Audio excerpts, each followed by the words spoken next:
it's popcorn style. And, yeah, sometimes people argue, and I don't even mind the arguing and the bantering. Like, I think it's good and it's healthy. And you know what? I'd much rather people be on this app arguing and working out their frustrations than taking it out on some poor expecting soul in their real life. So, I don't take issue with that. I think you go where, the conversation takes you. And you enjoy what you enjoy, and if you don't, you go find something else. We all get to curate our time here on Clubhouse and spend it the way that we want to, you know. But yeah, to the I have a couple things here to be, and then we can wrap it up because Ms. Lopez just came in and she was wondering what was happening, and I need to tell her that, it's difficult to mod a room when you can't speak, and comments in chat aren't always read. And when Kristen, I think it was interesting Kristen to mod KK to see what she would do. But then also I said, hey, you have to either demod yourself or unblock Serendipity. Mojo created this script, or I did this morning. Serendipity and Mojo and I have been in here all day. For her to block Serendipity when she left is untenable to me. You don't get to remove or deny someone access to a room they helped build. It's bullshit. Right.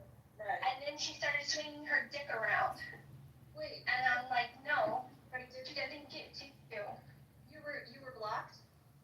yeah, which was fine. I wasn't going to go back anyway, but yeah, I was blocked. I'm sorry. See, I don't know the stupid drama, and this is a really great thing. I'm like, don't bring drama. Right? Yeah. That's okay. Because you know what? We all learned. Okay. Wow. And in fairness to her, I mean, I block her too. When I'm there and I'm modded, she can get into the space. I mean, it is a mutual block. There's no drama there. We're just two personalities that don't we clash, and we clash in not very productive ways. So it's just better to block her and not have to deal with it, So like this, while I wholeheartedly love Monica for exactly what she just said, I totally get where she's coming from and how she felt about that. Like I made that decision to leave that room because I just don't like to see people crash and burn like that. Like it just breaks my heart to see people get torn up. Okay, I'm sorry, I'm a big fan like that. So it in that respect, it didn't matter, Kristen. It's not like I was like, oh my god, I can't get back in the room. It wasn't a situation like that. But that's not to discredit or take away from Monica's point, because there could be a time when that wouldn't matter to me. Right. Right. And also, while that was a factor that I said, oh hell no, KK is not going to curate my space for me. Also, the concern of Clubhouse glitching me out of the room and me being locked out was a huge factor too. She doesn't get to colonize my rooms. And if Mojo wants her as a mod in his spaces, he can with my full blessing. And those are rooms I don't have to be in. I concur. Yeah, no, I absolutely concur.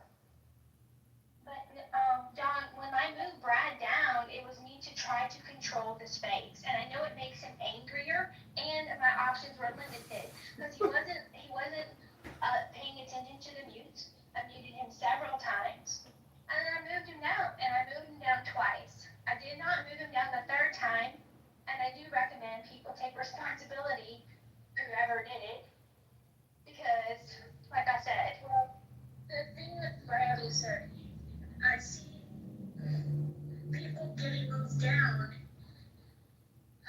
and then mods arguing with people on stage, trying to control the stage.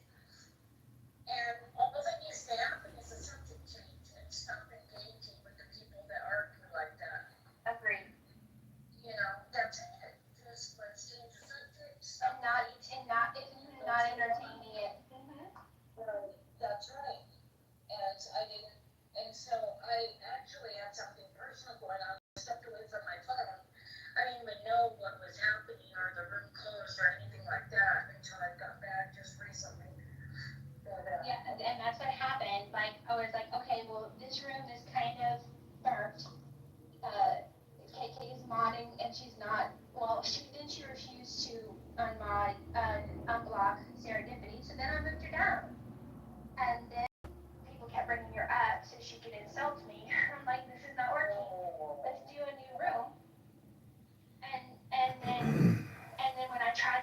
everybody to Serendipity's room. Nobody was leaving. And so I demodded all the mods that who I thought could have possibly modded KK, because there was a legitimate concern she would be remodded and I'd be removed. Right. And Game theory. I would have absolutely, because it's like, how do you figure that? And thank you for asking directly, and I'm the one who actually asked her. So I really appreciate it. She's pregnant. I actually, And she called her I'm actually like, glad you did that very experiment, derogatory name and because stuff. it gave us Yeah, an but they opportunity said something that about when she is in she doesn't power, want to die when she's 9 months not pregnant. graceful with it. She's She the wouldn't allow some trans woman. Serendipity back in. And Serendipity doesn't want to be in, but that's not the point. The point is, it's in the muff. It's not one of her rooms. So if you're modding, go ahead, whoever interrupted. No, I'm not about that. I want to know why y'all like nationalists like that. Because Brad has value.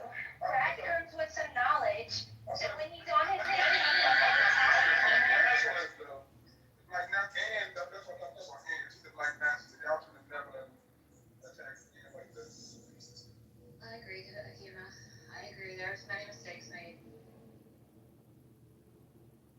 And I didn't know about, and here's the thing too, and I apologize to Dippity and to Monica. Are you going by Scarlett now, or should I call you Monica? Do you care? No. You don't care. I don't think you had to apologize. I think you apologized already, and it really wasn't anything that, I don't hold a grudge. Because you didn't know. You needed information that you didn't have, so you made choices based on what you knew. And like I said, in hindsight, it gave us lots of good information. So we're good, Kristen. And I speak for me, so we're good. Chris, are you enjoying You're this? not owing me an apology at all I either. should have called this the Monica show, actually. I don't expect anybody to know my personal history with anybody else on this app. I don't expect anybody to fight my battles. People do shitty things. Somebody did it horrifically, probably the most horrific shitty thing to me last night on this app. But you know what? You don't see me making rooms about it, and you don't see me running my mouth about it, because I have to take responsibility for my experience and what I tolerate and what I allow. That's not on anybody else, so I don't hold you accountable for that. Okay, and so Nai's not here, and I really did, because she's not going to understand it. She did her best to get that room under control. She was Herculean with the Game of Thrones music and everything. And I just knew the temperament of the people she was trying to control, and Yeah, I couldn't speak. it does sound like a voice I would do, So I right? did the limited things that I could do. So if y'all talk to Nai, tell her please don't hate Monica, and maybe check out this replay. And what I'd like to suggest is we open another I room think, what was for the name casual of my conversation with transcriptor? no replays and move on to talk about jeans. What do you guys think? Talk about jeans. See, this is where people don't know how to meditate, I got or my jean do PTR on. prayer, or But I can't meditation, and read a book. Y'all want to continue with this room with the replay on? Y'all okay with that? You know, I just want to say that this is like a perfect example of, where a book can help calm nerves and reduce the anxiety and change the topic in a positive direction. Well, sure. We like those external hard drives, don't we? In fact, another book I want to read is really very juvenile, but it was one of my favorites because it's a ghost story, and it's called Wait Till Helen Comes. Maybe one day we can read that. It's not very long. Oh. I'll tell you one that would be good for clubhouses for the next conversation. It's called The Next Conversation. Yep. It's how to say more with less words. I'm actually going to write that down because I'm always Okay, now I feel called out. Were you talking about me? No, not at all. But it gives you a lot of good, helpful information about, like, when somebody just says something that rubs you the wrong way, a more polite response to redirect their projection without really having to succumb to being nasty yourself. Mojo. It's really good read. I'm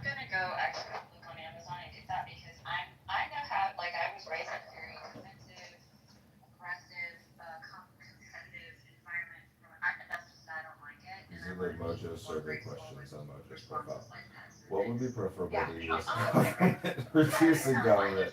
Who is the star? Mojo, of course. In your opinion, who is Poseidon's double? Mojo for sure. So, my jeans are blue. I think we need a new poll, Miss Monica. Okay, that'll be my last vocal act for a while. So, Okay. Chewing.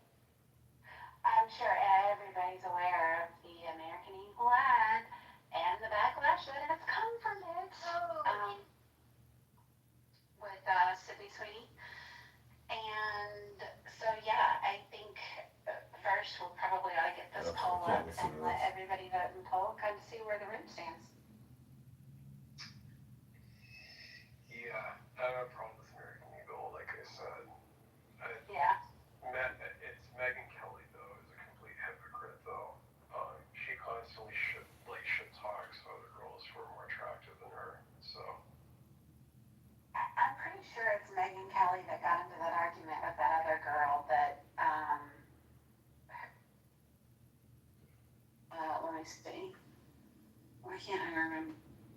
That most people's, if most people's lives, at least in the Western world, is relatively good today, that increases the misery and pain of the unfortunate much more than it was 200 years ago or 300 and 500 years ago when most people's lives was miserable. What do you mean because of the comparison? Exactly. Okay. Oh, I see what you're saying, Raj. Well, fuck envious people. Hey, I want to address the stupid title of your room. Just call Islam stupid is really stupid if a stupid person who creates a room about stupid Islam or Christianity. Maybe you should read a book or something as opposed to coming on here and complaining all the time. Aren't you like divorced or something? And you got a broken heart? Maybe if you read the Bible or the glorious Quran, you would find some peace and love and joy in yourself again and get yourself a girlfriend or a boyfriend and fall in love because it sounds to me like you just got a jaded heart. Oh God, that is so funny. That actually took me out today.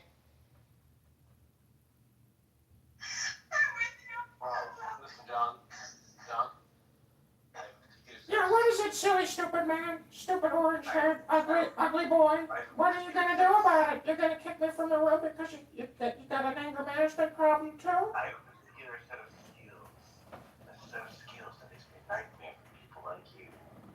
If you don't apologize, What do you think, you're Batman? You're like the Jewish Batman now? The Jews never played Batman, never. See, you can't play have fun with people if you don't let them do their bits too. But see, that's what my improvisational comedian. That was a good one, wasn't it? Other people's jokes, bro. You're a failed comedian, bro. What the fuck is wrong with you? I don't know, I thought that was I gotta clip all I that. was like, shit, no, I unfortunately to go to an appointment. I was like, I don't know, just think I'm thinking more. I don't know. I think spaces like sometimes get really serious, and it's all just like opinion, but Yeah, that was I mean, also having some humor is kind of like quality of life. I mean, you can have really serious conversations, but it's all kind of opinion, and it's also kind of. But I mean, there's some kind of humor that I think brings up nicely. So Someone just wanted to do a private with I was appreciated for it. So we have cyber comments. Here's a fun one. I've been married for 23 years, right? She's Just for hits and giggles, I changed all my relationship statuses to single. I'm 51 years old. I changed all my relationship statuses to single, and the algorithms immediately started advertising like fancy cat food to me. Not dick, no, cats. Like, Oh wait.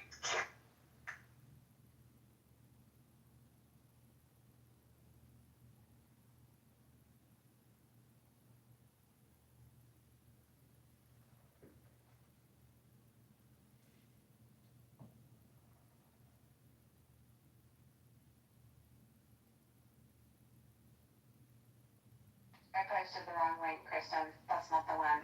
There's one of them. She talks about I got this from my mother. I got this from my father. Talking about genes, as in GENES. Yeah.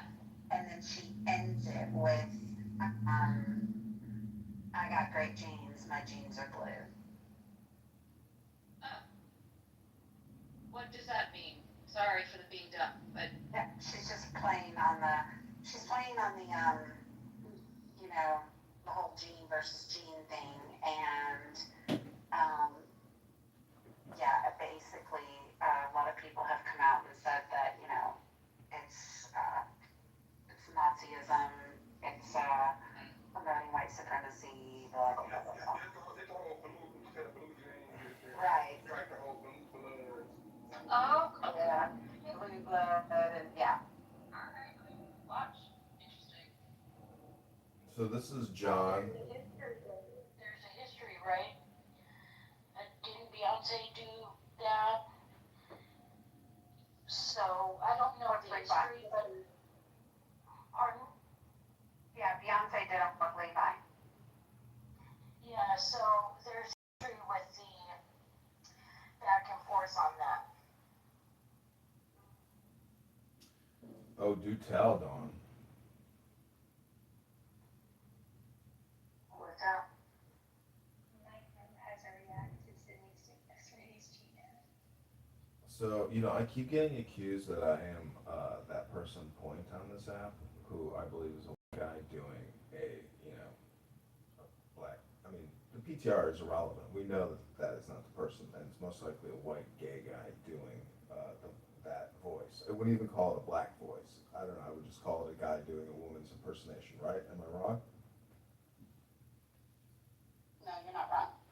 Okay, so I have a show open called The Point Show Comedy, where I'm going to do an impersonation of Point. I hope you don't mind, but I'm going deep in the muff into character.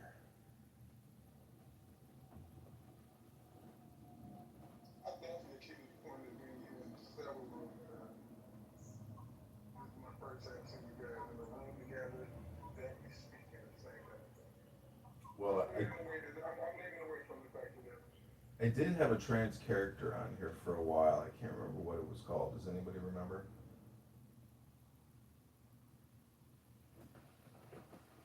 I don't. I was one of those that blocked you on site.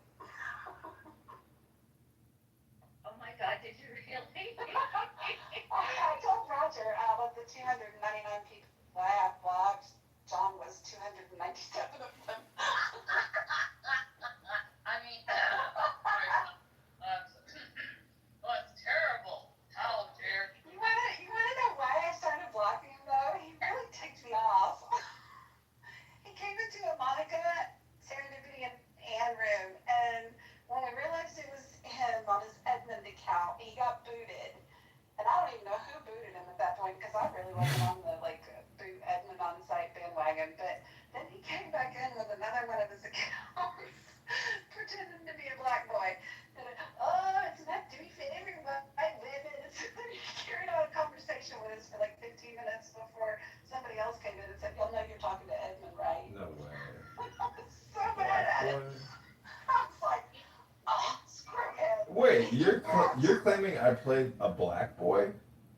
You did. You totally did. I'd have to hear that recording. That's why I started blocking you. See, I think people may project a lot of other people onto me and not even know they're doing it. No, it was definitely you. Because when you got called out on it, you lost your character voice. Well, I'd have to hear that recording because it's not often that oh, well, maybe I have. I guess I have. But, I'd have to hear it because to claim. Oh, it's my 3 favorite white ladies. Blah, blah, blah. Oh, I don't know about that. I'd have to hear the supposed yeah. recording. Not Yeah, enough people, huh? And meanwhile, Monica is known as our favorite Canadian who wants to make America great again.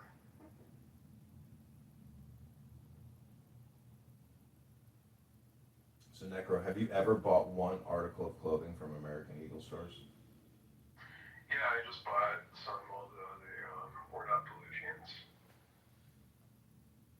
buy? I bought skinny jeans. Wow, you bought skinny That jeans. tracks.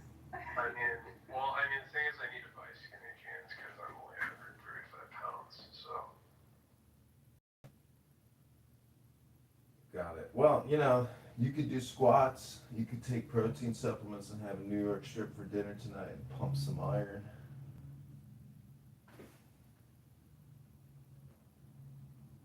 You know what? Maybe we can do this too. Since you did the whole eating room, we can do a walking room for 1 hour. We can all do like talking and maybe not. It could be a room from in the bus. It could be whatever. But we could do a walking room where it's like, let's see necro, yeah. Some protein shakes, and we'll walk for an hour, and we'll all do it together. I need that too. I say that because I need it too. You can say no. I've lost my six pack, and I used to be so skinny that, I pretty much was all just, pretty much bones, so. Egregore mind. That's not good. Egregore mind. Let's get you some more protein. Interdimensional dopamine Well, this is why I don't talk very much. A long time Free ago, from the community was, gravity just asked gulag. it. I figured if I was going to be spending this much time on Clubhouse, I You're could funny, only be Chris. spending this much time on Clubhouse if I was doing something else. So I try to stay busy. Well, see, when I'm here, most of the time I'm really engaged because I am live streaming myself, so I think it gives me a different experience, maybe a higher dopamine experience, plus I smoke cannabis, generally, and drink coffee in the morning. But all I'm trying to say is, let it go. Let your thoughts go, because it's very hard to purge your memory, and you never really can. So the whole thing is, if you do want to purge your memory, you have to create new experiences and new educational moments, in my opinion. I think, reading a book is meditation. So if you are emotionally discombobulated, from a previous room, just imagine the previous speaker's emotional discombobulation, because when you self-roast and you're really nasty and aggressive, it doesn't make you feel good because you're using very negative words and terminology. So I would say have more friendship, have more kindness, because people who are really angry and do road rage, there is no way that they can be sitting well with themselves. So I would just say, amplify the love to extinguish the pain. I wish I could smoke pot. That's not fair. Yeah, there's a lot of people who could benefit from it, but unfortunately they have these things called jobs, and a lot of their jobs dictate that they cannot consume vegetable plant, which in many ways I understand, because knowing them, they should be 100% sober doing that job. Well, I think it's also, for me, it's just a good discipline. I don't need a crutch to take, sorry, freaking good care of myself. I just need to take care of myself. Yeah, health, wealth, love. I put it in that priority strand because it's hard to maintain your health. It requires work. It's another job. Monica, to your comment about who knew the word hun would trigger so thoroughly, it can be condescending sometimes. Oh, it totally is. I agree. Yeah. People can, particularly somebody my age, just looking at me and going, hun. I once No. told I'm not your honey. I once told my teacher, my name is Doctor, not Honey. Shit. Well, I think that this was a great example of the conflict that it was an excellent, it was incredible example that I can never really articulate very well. Like how I grew up in a Midwest household, but then went to school in a southern. So if they're resisting for their own land or property or whatever, then it turns into a war. It's not a war. They want their property, their shit back. Just like you live in America, you probably want your shit back. If somebody was to come in, pull up and say, oh no, we have a legal partition land, or we have this, God promised us this land from 3,000 years ago, give it up, you know? And they force you, and you try to get help from cops or whatever, and the cops are in bed with these people, these criminals, they're trying to take away property, and they even file the cases. There's the cases that they have filed in the court, you know? To try to get their, land back or whatever. A lot of the people, and I came across quite a few Palestinians on Twitter space, on here, and even in my real life, they have keys, deeds, and whatever, paperwork to their properties. So I don't think, it's not, I don't think we can call it a war. They just were resisting. And then the Arab army, they wanted to help them, trying to get their land back. I guess you could call it an invasion if you wanted, because they didn't have any land in the first place, and they invaded the existing people there to take the space, right? So I could see that being an invasion rather than a war, or an invasion that amounted to a one-sided war. I'm not convinced, though, that there's any basis to take Israel's borders from them as they stand today, but I'm not supportive of them expanding their borders. And Do you agree with the Nakba? What would I have to agree to the Nakba? Like, what do you mean? When you say you agree with it? You said that the borders, you don't want them to expand anymore. Oh, yeah. You think that they shouldn't go I agree with what they did in the first place, is what you're saying.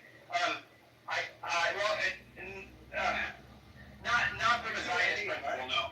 No, I see what you're saying. But that I would consider people that agree with that portion of it are textbook Zionists. I would say that's what Zionism kind of is the people that think that was completely appropriate.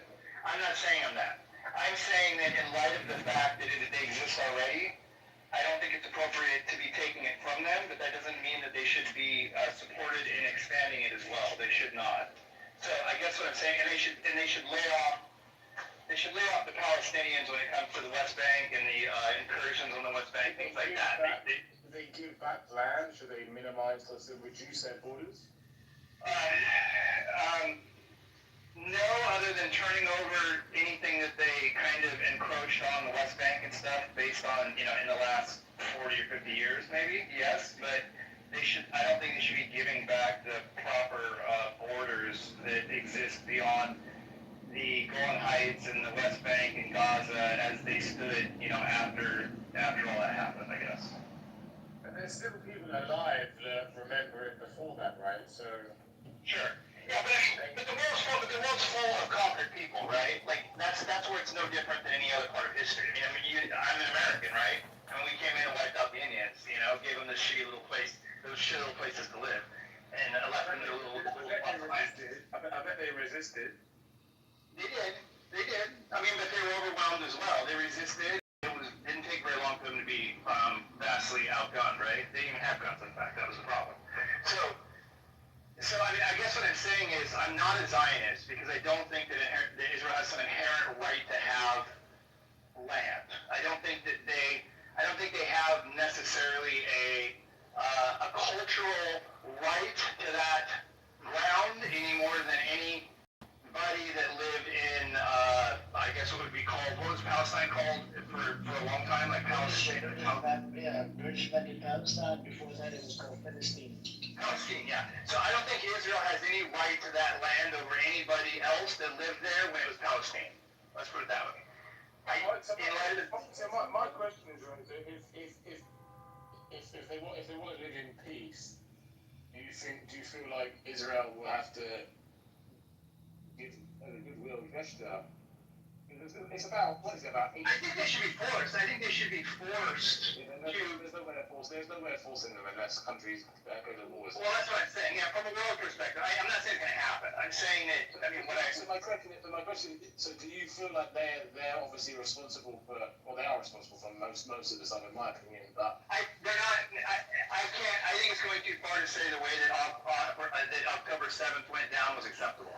I'm not saying it shouldn't be expected. I was going to ask you about that, right? Let me ask you this question, right? So yeah. You put October 7th on one side, and then you put the 7 years of the way that the Israelis have treated the Palestinians.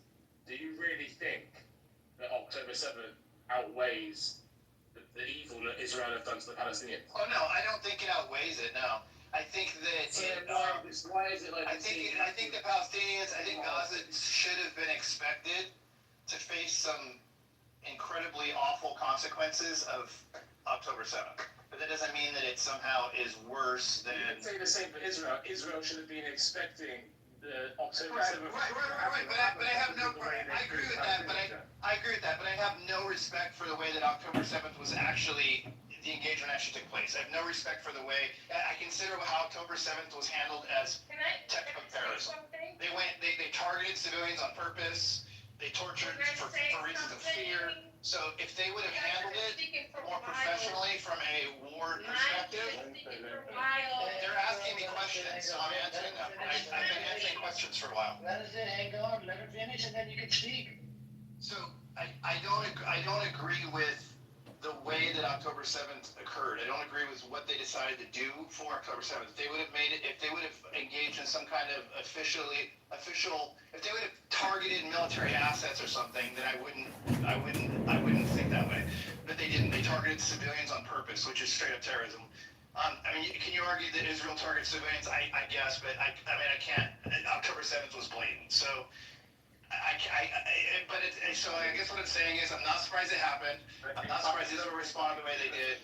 Teddy, Wednesday wants to speak, Teddy. Well, that's it. I mean, I don't know. I think you understand what I'm going with it. Thank you, Mike. How are you, Mike? I'm good, thanks. Oh, that's good.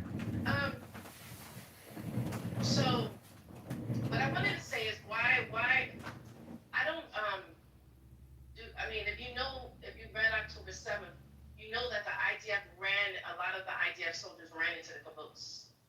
And they actually used the civilians as shields. And it was back and forth, they were firing back and forth with each other. Now, did some Hamas target civilians? Yeah, we could say that. But what I saw and what I read is that the IDF soldiers didn't stand and fight. They ran into the kibbutz like cowards, putting the civilians' lives in jeopardy because they knew Hamas was there. Now, our military would have done that, Mike, which they wouldn't that because our military is well trained. You would have a problem with it, right? If the army runs away from because it was surprise. Oh my God, even though it wasn't really a surprise. I mean, there's evidence to show that Egypt warned Israel 2 weeks prior. A lot of people I think a woman in Knesset warned higher ups that they were planning something, and they didn't listen to her. And it took 6 or 7 hours for them to even control the situation, which is crazy to me because they have all this weapons that us United States citizens buy for them with our tax dollars, right? So. I don't know. I don't believe that. Also, you said something about. Oh, wait, before you go on to that, can I make a point about what you just said? And then you can finish the other point. Okay. Everything you said is I think, pretty much true. It doesn't obfuscate, whatever that word is, Hamas for targeting civilians. In other words, everything you said is true, and it doesn't change the fact that they went over the border and targeted civilians directly in a terroristic manner. If it ended up where if Israel failed to respond the way America would, that has no bearing on whether or not I think the way that Hamas engaged in the action was acceptable. Period. I mean, none of those things you said changed that whatsoever. That was all after it started. That was all after a bunch of kids at a fucking concert were slaughtered like fucking pigs. I do want to add the context here. Wednesday, if I may. 7th of October, they came out with $13.95. That was the original number. Then they went down to $11.95. Then they went down from $11.95 to $6.95 civilians, 590 soldiers. Then you have the animal directive was applied as well. The amount of and they couldn't tell from the Palestinian bodies to the Israeli bodies. That's how burnt up these bodies were. and the Apache helicopters were used. We have testimony from Shilomi, the guy that's on this app that was a captain, right? He after this question, he said that, I said, was the animal director applied? Were they shooting bullets? He said yes, while they were taking him in. He was kidnapped on 7th of October. You have, what you call it, and they could not tell for about a week or so, because the Apache helicopter carries the automatic, what is it called, an automatic weaponry that holds up to about 1,200 rounds. And they did apply the animal directive. There's people at the party. I don't know if you know about the open carry law, Mike, inside Israel. So if you have served in the military, you actually have the open carry law, where you would you could, and some of these people, they even walked over to their cars to grab their weapon. What else was it? Oh yeah, 10 days prior to the attack, Egypt warned Netanyahu that there's going to be an attack.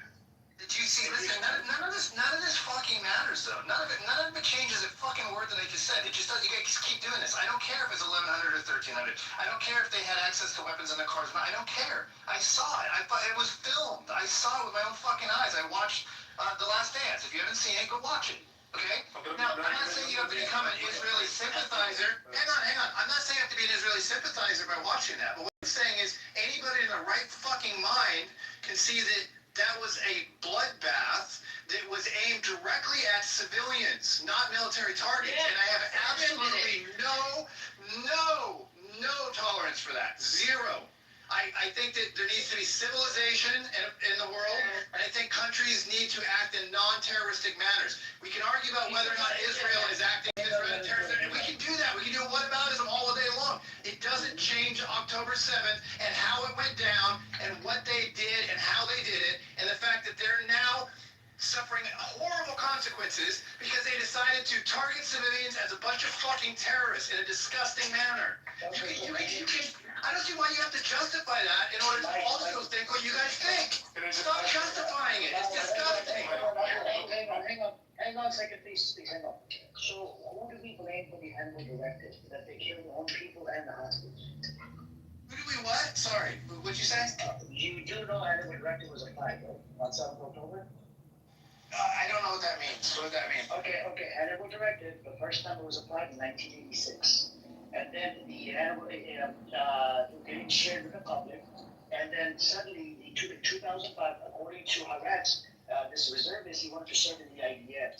And, he found out about animal directive. Animal directive is killed your own and kill the person that... Yeah, I'm not buying that. I mean, if you want to show me some kind of evidence, that's fine. I'm just saying they couldn't identify the bodies because they were burned badly by Apaches does not mean that happened. Yoav Galan, the defense minister said it was applied. He was a former Israeli defense minister. I don't care if one person said it. I'm still not buying it. I need more evidence than the flapping gums of one person. There's all kinds of fucking lunatics, including the U.S. government. So I can provide you the chopper videos, literally, and the testimony from Shalomi. There's Shalomi on this app. Ask it. So again, what you're doing, you're justifying how Hamas engaged on October 7th by saying Israel also shot their own people. Right? Yes, Israel did. Yeah. Again, it doesn't change. It doesn't change what Hamas did. Who they targeted whatsoever. So this is why we have a problem. Whataboutism is crap, dude. Listen, you can condemn Hamas for what they did and think everything you think. You do not. It is not either or. No, not think. I'm giving you data. I'll give you data. I'm not going based on bullshit. I don't talk about the bullshit. I'll give you the data. We do condemn the killing of civilians, but October 7th was justified. Maybe the method is not justified if civilians were... Targeting civilians is never justified by any country ever. Ever, fucking ever. Are you missing what I'm saying? Like, are you listening? I don't care. I don't care. When you say it's justified, you're done. You said it. No, it's not acceptable. The cause is 100%. I don't care. No, it's not. There's no.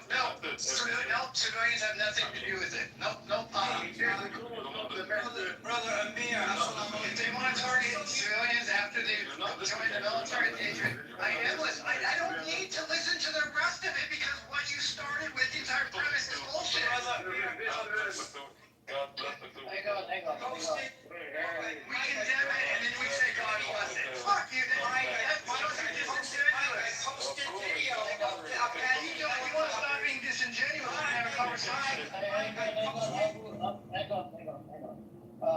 I put the link in the chat for Handbook Directive. This is a testimony of Commander of IDF.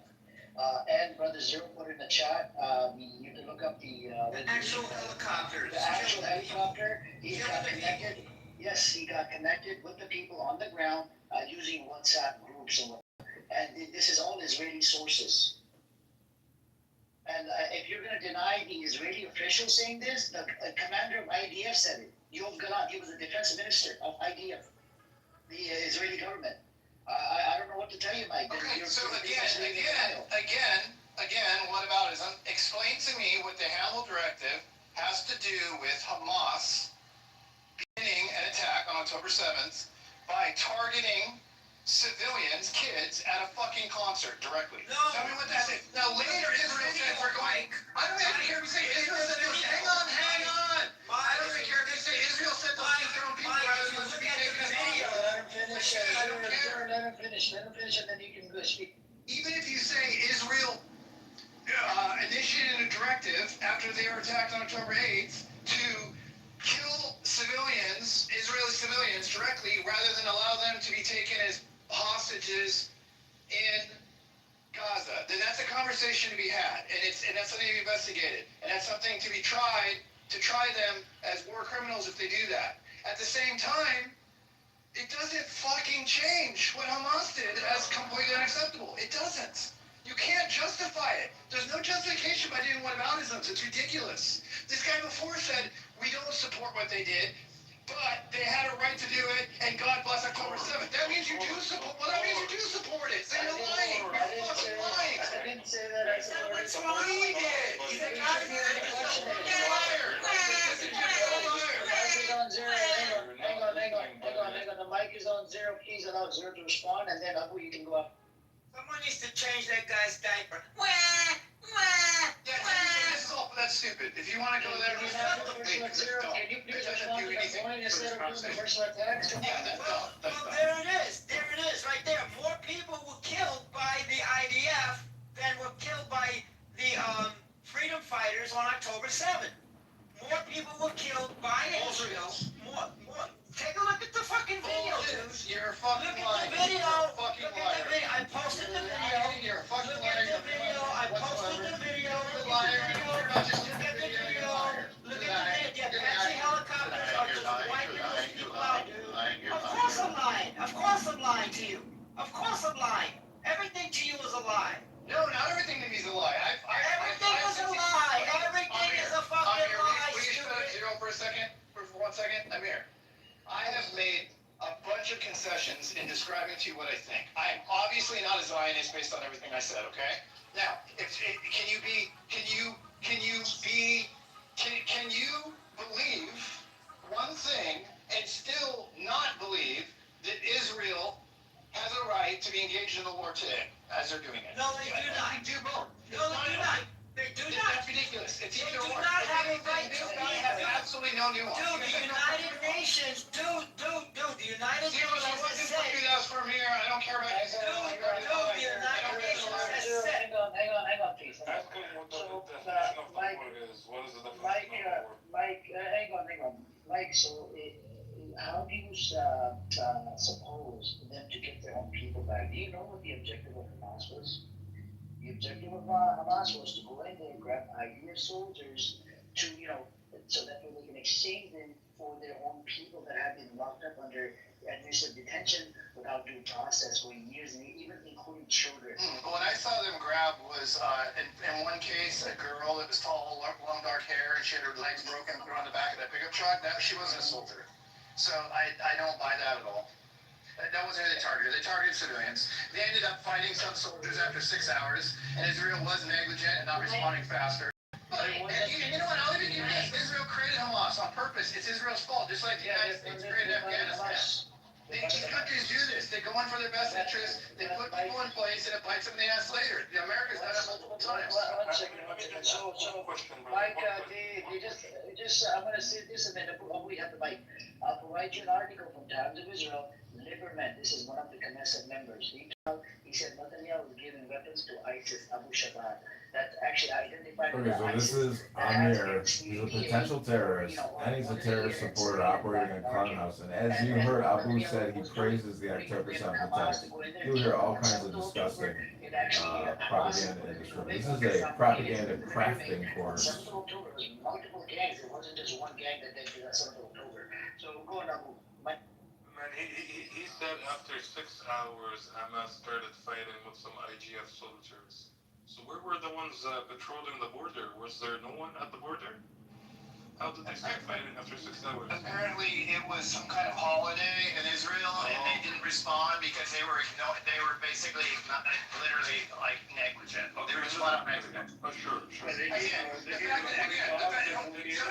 you're justifying is they had a right to have it happen because they weren't defending their borders. That's stupid. Again, that's stupid. Just listen to your answer, yeah? You're telling me that the one of the most expensive I've been to Israel. One second, Fatima, one second. You're telling me that one of the most expensive borders in the world, a highly equipped border, they're accusing the other side to be terrorists. They had a holiday on October 7th and there was no one at the border? Bro, can I add, Abu? Can I add to I didn't say there's nobody at the border. There was obviously nobody. Yeah, there was a holiday, and I think their trips were reduced because of that. I didn't say they had nobody at the border. Holiday or not, in every corner, holiday because or of the fucking not holiday, Fatima, there can is you relax at for 1 every second? corner in Fatima, can you relax for 1 second? But just hang on. You just came in. You don't know the context of the story that we're going back. Yeah, oh, the context. You don't know. Fatima, hang on. So recently, there's a testimony from an IDF commander, IDF soldier. I even played it in front of Amos. Amos is Israeli kibbutz. The IDF says on the TV, he said, we were told not to show up for work on 7th of October at the Gaza checkpoints. I'll provide you that video as well. I came across it a couple of days ago. I was in a shock and this was all self-inflicted 7th of October attack. It had nothing to do with Hamas. It was all nothing. 100% believable. I've been to Israel. There's fucking IDF in the fucking desert, bro. How you gonna justify there's no IDF in the fucking holiday? People celebrating like it's the most dangerous place in the world. Like it's fucked up. No, this is the step up. These people were told not to be there. Yeah, I'm gonna go ahead and post a video of the man testifying in the Knesset, and he says that he received orders. Listen, did you hear me? We're not talking to you. We're talking to Mike Fatima. Okay, listen. Israeli soldier testifies to Knesset committee. We received orders from Golani Brigade commanders on October 7th to cancel all patrols along the Gaza border from 5:20 to 9 a.m. So I'm going to go ahead and post it where he talks about how he was ordered to not patrol. And this is the guy that says that one of the excuses was that there was a sniper. He says, yeah, but I was there. If there were a sniper, I would have seen it.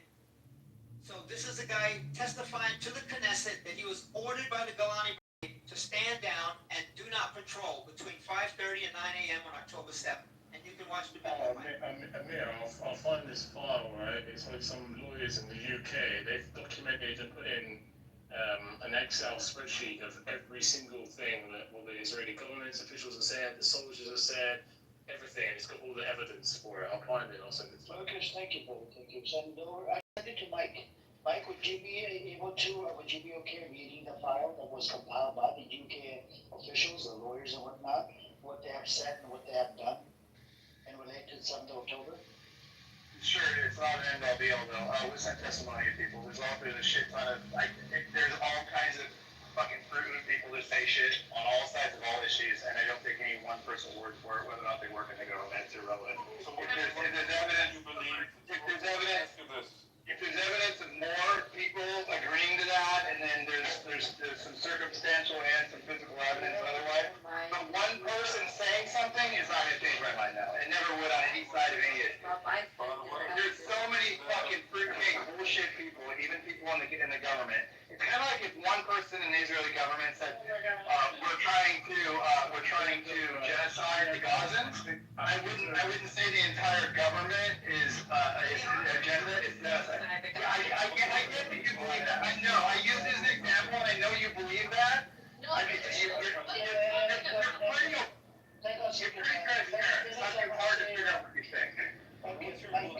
What up, Scotty boy? Hold on. If it wasn't the genocide case, ICC would not have issued the fucking, the arrest warrant for Netanyahu. ICC goes based on data facts. ICJ, they played as clips as well. Wait, did you see the ICJ trial? What the amount of crimes that they have committed, the army? So they have to base it off videos and the evidence that they have, we have. You see what I'm saying? We have to base our opinion on the evidence that we have. How the hell are you gonna come up here and like ID a commander, a chief of defense minister of Israel is saying that no water, no food, the intention is right there. Okay, he said it. Hannibal directive was applied, and it's part of the idea of military, killing everybody that's taking your own, kill that person and kill your own. That's called Hannibal directive. I want you to go look it up, do your research. It's a lot of evidence out there that shows the Hannibal directive was applied on 7th of October. There's way more people. There's a few people in this room that it's impossible to change anything about what they think, and I'm not one of them. Okay. So the rest of you are like it's like banging my head into a fucking brick wall because you're disingenuous and you're not open-minded enough to explore things that are not just blatant fucking propaganda. And I'm over it, dude. You guys are intolerable. It's an intolerable group of closed-minded, stupid people.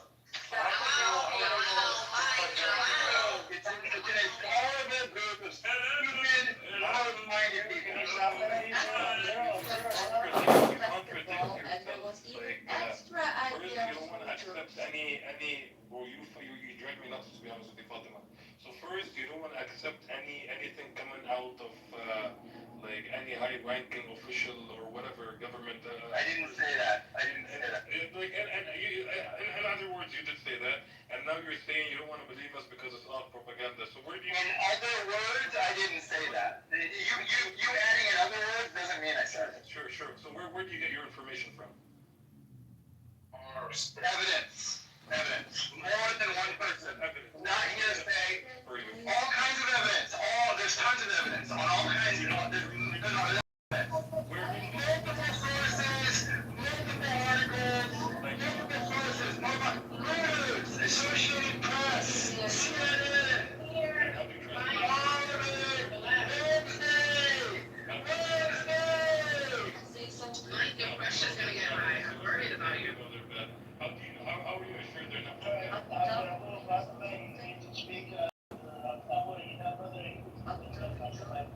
He's a shy Zionist. That's not like her. It does nothing to accuse me of bullshit like that. It's completely irrelevant to the conversation. Listen, again, I can tell you've lost the argument when you resort to this. You can say it. You're calling me in. That's okay. No, that's what people do when they lose. That's I already proved that I'm not a Zionist. I already proved that I'm not. I proved that I'm not. Because you were saying that the fact that you hear in the room when I explained why I'm not a Zionist? Did you disagree with what I said? okay, but I agree with my You're in the room. There are no Zionists who do not believe that Israel is preordained to have land in that area. I do not believe that. I know, and then when you say things later, they're stupid because you zoned out earlier. I got it. I figured it out. I've been calling you. Here's a guy acting like he knows something and then admitting that he zoned out and didn't listen to what I said earlier. So that's not fucking up. He's ignorant, he's admitting it. He's admitting his own fucking ignorance. Listen, I didn't say you don't. I said you didn't listen to me. So now you're accusing me of something you didn't listen to. You're fucking terrible. You're fucking screwed. Come on, you just fucking do this before talking. Is that what you're doing? Let's speak and then we can pass the microphone. Okay, I want to say something. Okay, people in here are very aggressive sometimes. I think we need to stop calling people Zionists too fast for like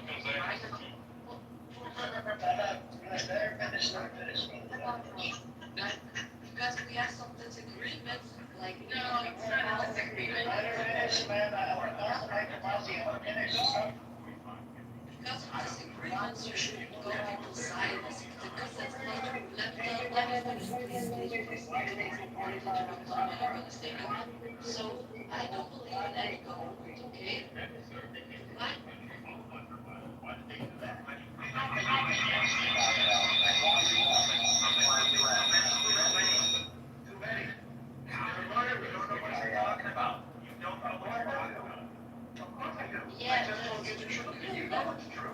You don't deny it. You're trying to change the. I don't know. How many elderly that you're talking about have ever served in the IDF? How many?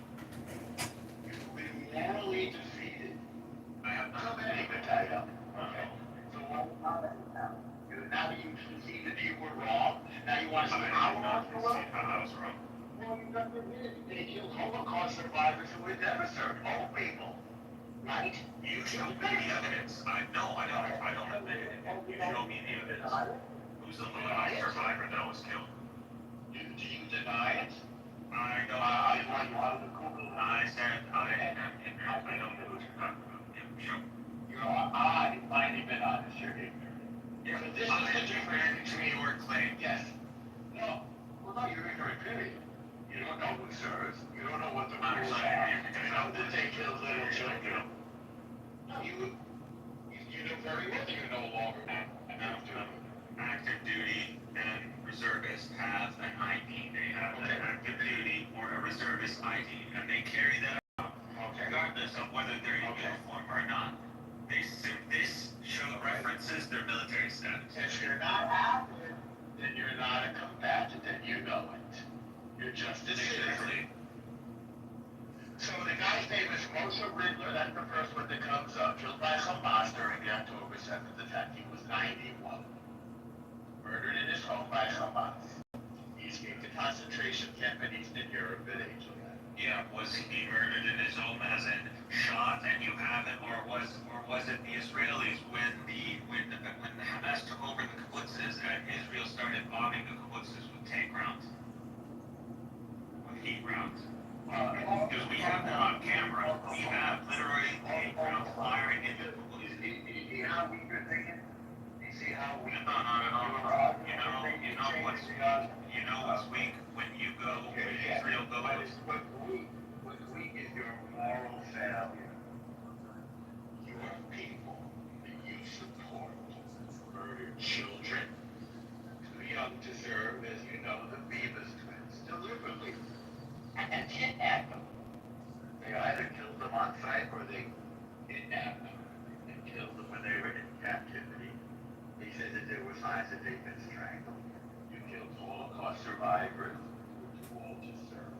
You did not distinguish between combatants and non-combatants. And no, not everybody in Israel is a legitimate target if you're not a terrorist like us. Those are the facts. You should really stop interrupting because it undermines your position. I understand that you are trained not to engage with an actual ritual. You keep changing. Amen. How many old people will no longer serve? How many young people will never serve? Workers who were not reservists because they did social work instead of their army service. I can give you the 1,200 people who were murdered by Hamas. They didn't know who was serving. It was not you. They were in active duty. So the international law says that a combatant must be in uniform. One of the sources, and it was Marjorie Taylor Greene, who said, you stupid people that are listening to CNN, listening to Fox News, it's a fucking genocide. Zero. Who else did I mention other than CNN? You're bringing the other ones. If you could get up right there. Marjorie Taylor Greene said it's a I got it. Yeah.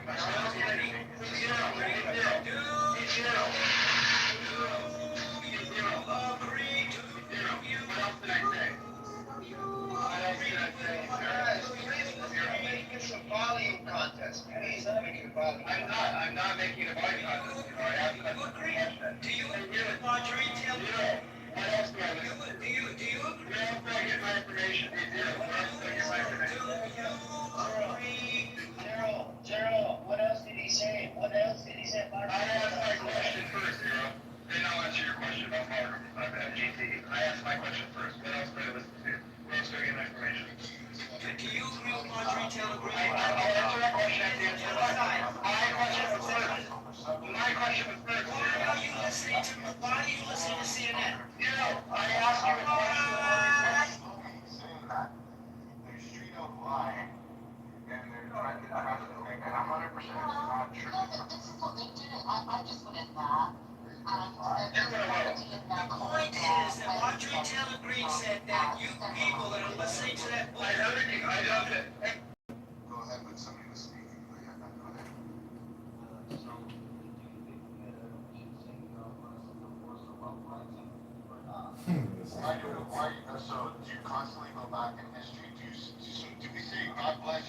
father for making you a fucking midget? No. No, like what? For what? No, no, no. Should we bless your father and your mother that you're a short fucking, like, that's fine. No, but how does that change the fact that you spit garbage every day and you're a terrorist sympathizer? Okay. No, no, no. How does that change the fact? One at a time, one at a time. The fact that criticism of this is that I get issues separate. And it is fascinating that he and Mikhail so desperately want to be Jews, so desperately want to be victims, that at every chance they get, they want to compare themselves to the Jews of the Holocaust. And so there's any comparison is wrong. Don't forget Mikhail and friends. Hamas invaded Israel, not the other way around. And that they keep talking more and more about Warsaw and Auschwitz. I don't remember the Jews committing a terrorist act. This is strictly ahead of you, right? Okay. And the Jews were not holding hostages because that's 100%. Green said that the attack was I guess, genocide, or she disagreed with it, whatever the fuck you said. So the point is, and I hear you say... No, I'm gonna correct it again. I said, first of all, I didn't say, hey, Mike. I said, Amir. This guy, Mike, says that he is getting information from CNN. Right. Marjorie Taylor Greene. I did not say Bill Marjorie. What's that? What does that mean? Oh. Well, you're interrupting, sir. What's your problem? Did you not hear me talk? Is there a language issue? Okay, that's correct. You were. So don't interrupt it. So that's okay. Okay, so, okay, don't interrupt. Don't make personal attacks. So, Shlomi was kept in the home of a journalist, so-called, who was really a Hamas member, and his father, who was a doctor, and even the kids and the wife participated in the hostage keeping. That makes them active members of Hamas. That implicates them in war crimes. That family is committing war crime as a family. Go ahead. Feel free to bring somebody up. I don't want to be the only one. Bring up whoever you guys want, man, because it's funny. It's not funny anymore. It's actually sad. I actually feel sad for their parents, for their family, for their relatives, for their neighbors. How fucking stupid they can be. And how they always want to go back in history. But they failed to talk about what really happened during the Holocaust. Jews didn't have captives.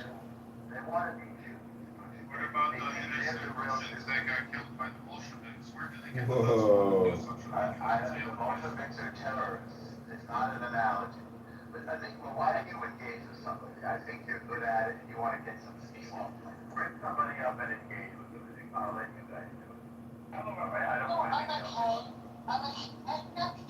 don't know anyone really who would want to talk to me because I'm probably one of the most hated people on here. But yeah, no, I just. Sorry, go on. Okay, well, give me a second. I just want to. I'm trying to bring Prince back up. Somebody else has to. They hate all of us on the scene. Okay, so. You mean normal people? Yes, they hate normal people. No, I'm talking about the terrorist supporters. You know, I don't want to be friends with the terrorist supporters. I'm okay with that. Yeah. Somebody wants to play a clip in the room. The Israel Chai, can you play it, please? No. I don't have it. No, he's playing it right now, guys. There's gonna be a clip being played. And I wondered why none of the Arab countries that loudly claim to care about Palestinians are willing to take them in, even temporarily. Egypt, their direct neighbor, won't even Gaza shelter in the Sinai. Instead, it has tightened border security to keep them out. It's time to name the elephant in the room: Arab hypocrisy and the calculated mistreatment and marginalization of the Palestinians. The truth is uncomfortable but undeniable. The Islamic world never intended to solve the Palestinian issue. They created it to weaponize it against Israel. Arab regimes have never supported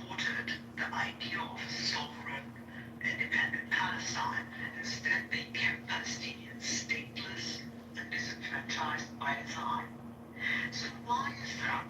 Because a bitter, unassimilated refugee population was far more useful as a permanent thorn in Israel's side, but was the Palestinian condition, the more values portrayed as propaganda tools against Israel and as a bottomless justification for siphoning Western taxpayer money through compromised organizations like UNRWA into the pockets of Hamas and the PLO. It is the sadomasochistic system of perverse incentives, and the Palestinians aren't just victims of Arab betrayal. They have made their bet again and again. They launched every major war with Israel since 1948. They rejected every peace offer that didn't involve the dismantling of the Jewish state. And they elected Hamas, a genocidal death cult that glorifies child sacrifice. Thus, their perpetual suffering isn't just imposed, it's also chosen through leadership, ideology, and a collective refusal to abandon the delusion of erasing Israel. For nearly a century, Palestinian leadership has aligned with the wrong side of history, supporting Saddam Hussein, allying with Assad, attempting multiple coups in Jordan, and playing a devastating role in the Lebanese civil war. Every host nation that welcomed them eventually paid the price and learned the hard way that solidarity came with subversion. The roots of this pathology run deep, long before Hamas, the PLO under Arafat, cultivated a quasi-religious cult of blood. The revolution was treated as a sacrament. Children's death were proof of commitment. From the river to the sea was not a metaphor, it was a murderous mandate. In school books, children were taught that Israel is a temporary entity.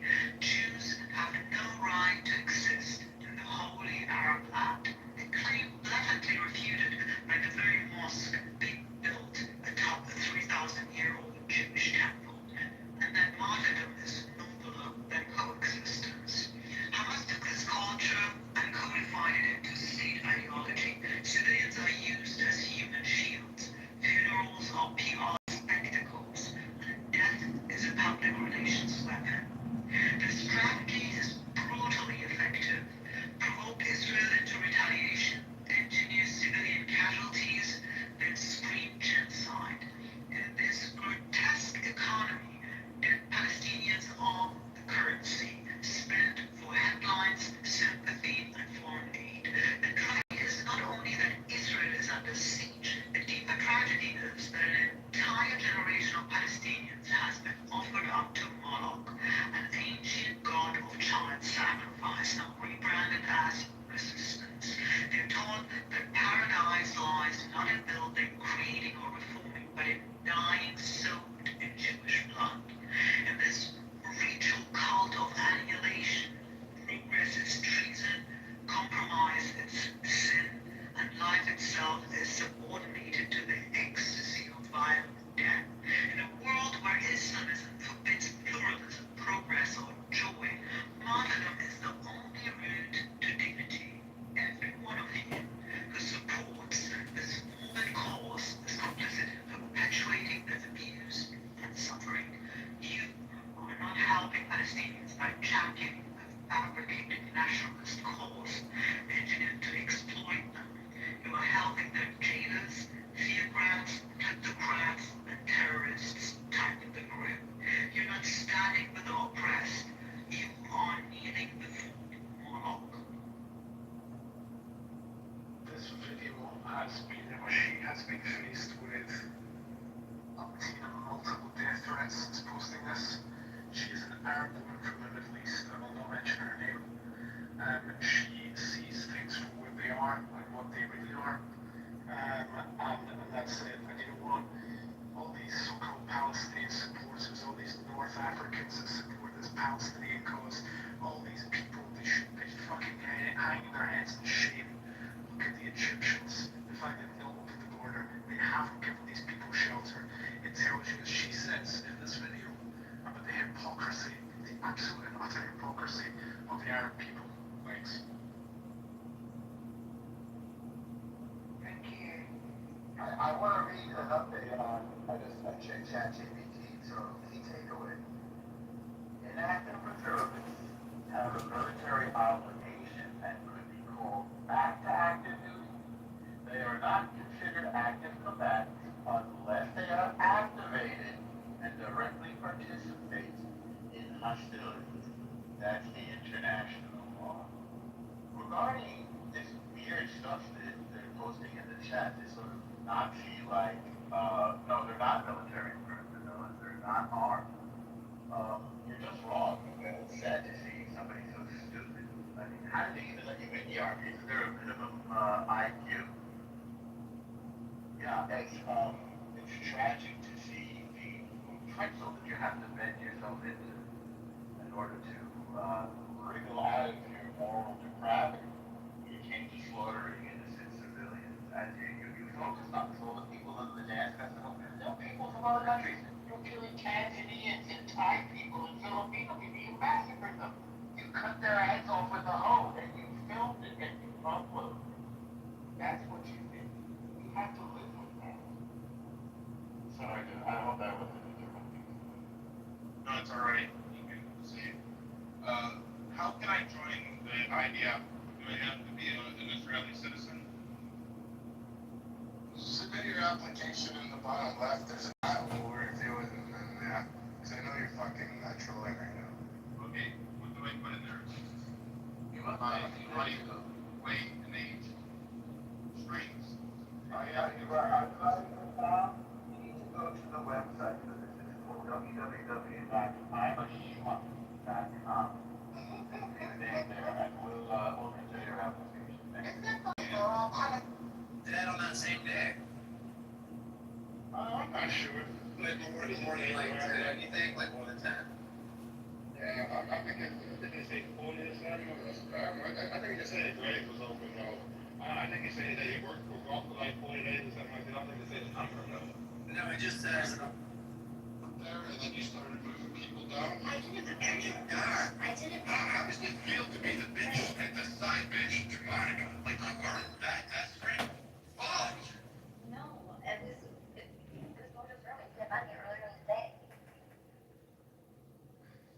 We're back to Adam Zimmer's for Everybody else that you and Monica can have it. Really? Oh yeah. Hey, just like you're not white, you're fucking made that shit up. Let's talk about you and your fucking bullshit. I'll go toe to toe. Like again, like listen, you spent your money out there, you spent your booty out there. Nobody rejected you. We're actually shocked that the short guy, he must be really desperate with you. It's like at the PX, it's like the barracks briefings.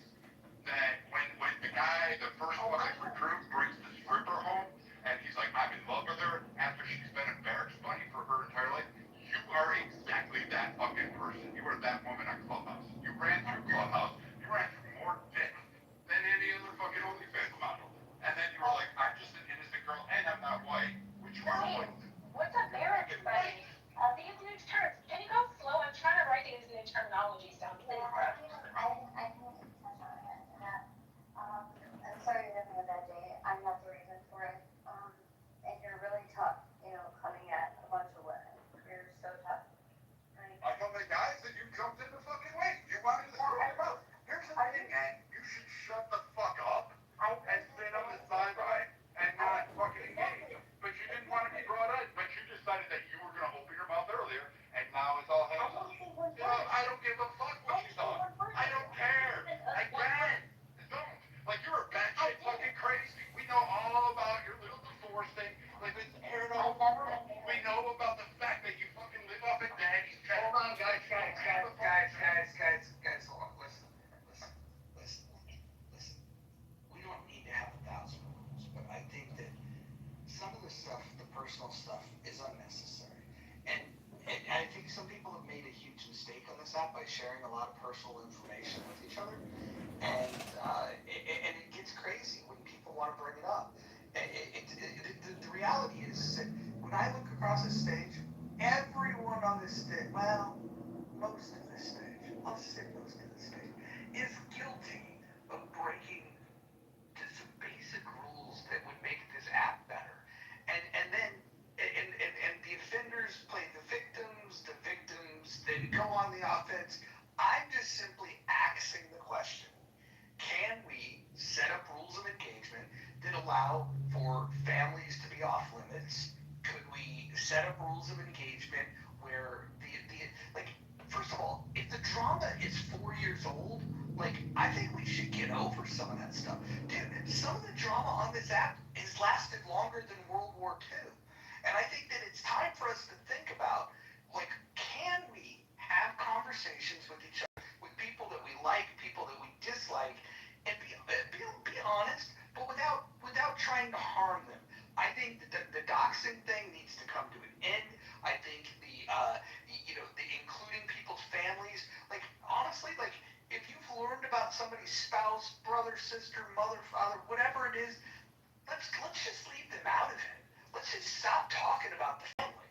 Like I don't think that's a bad rule, and I think all it would take is for us to all agree that like yeah that would make the conversation better, and that also means to process the fact that well some of these people have already done this, and maybe I need my pound of flesh.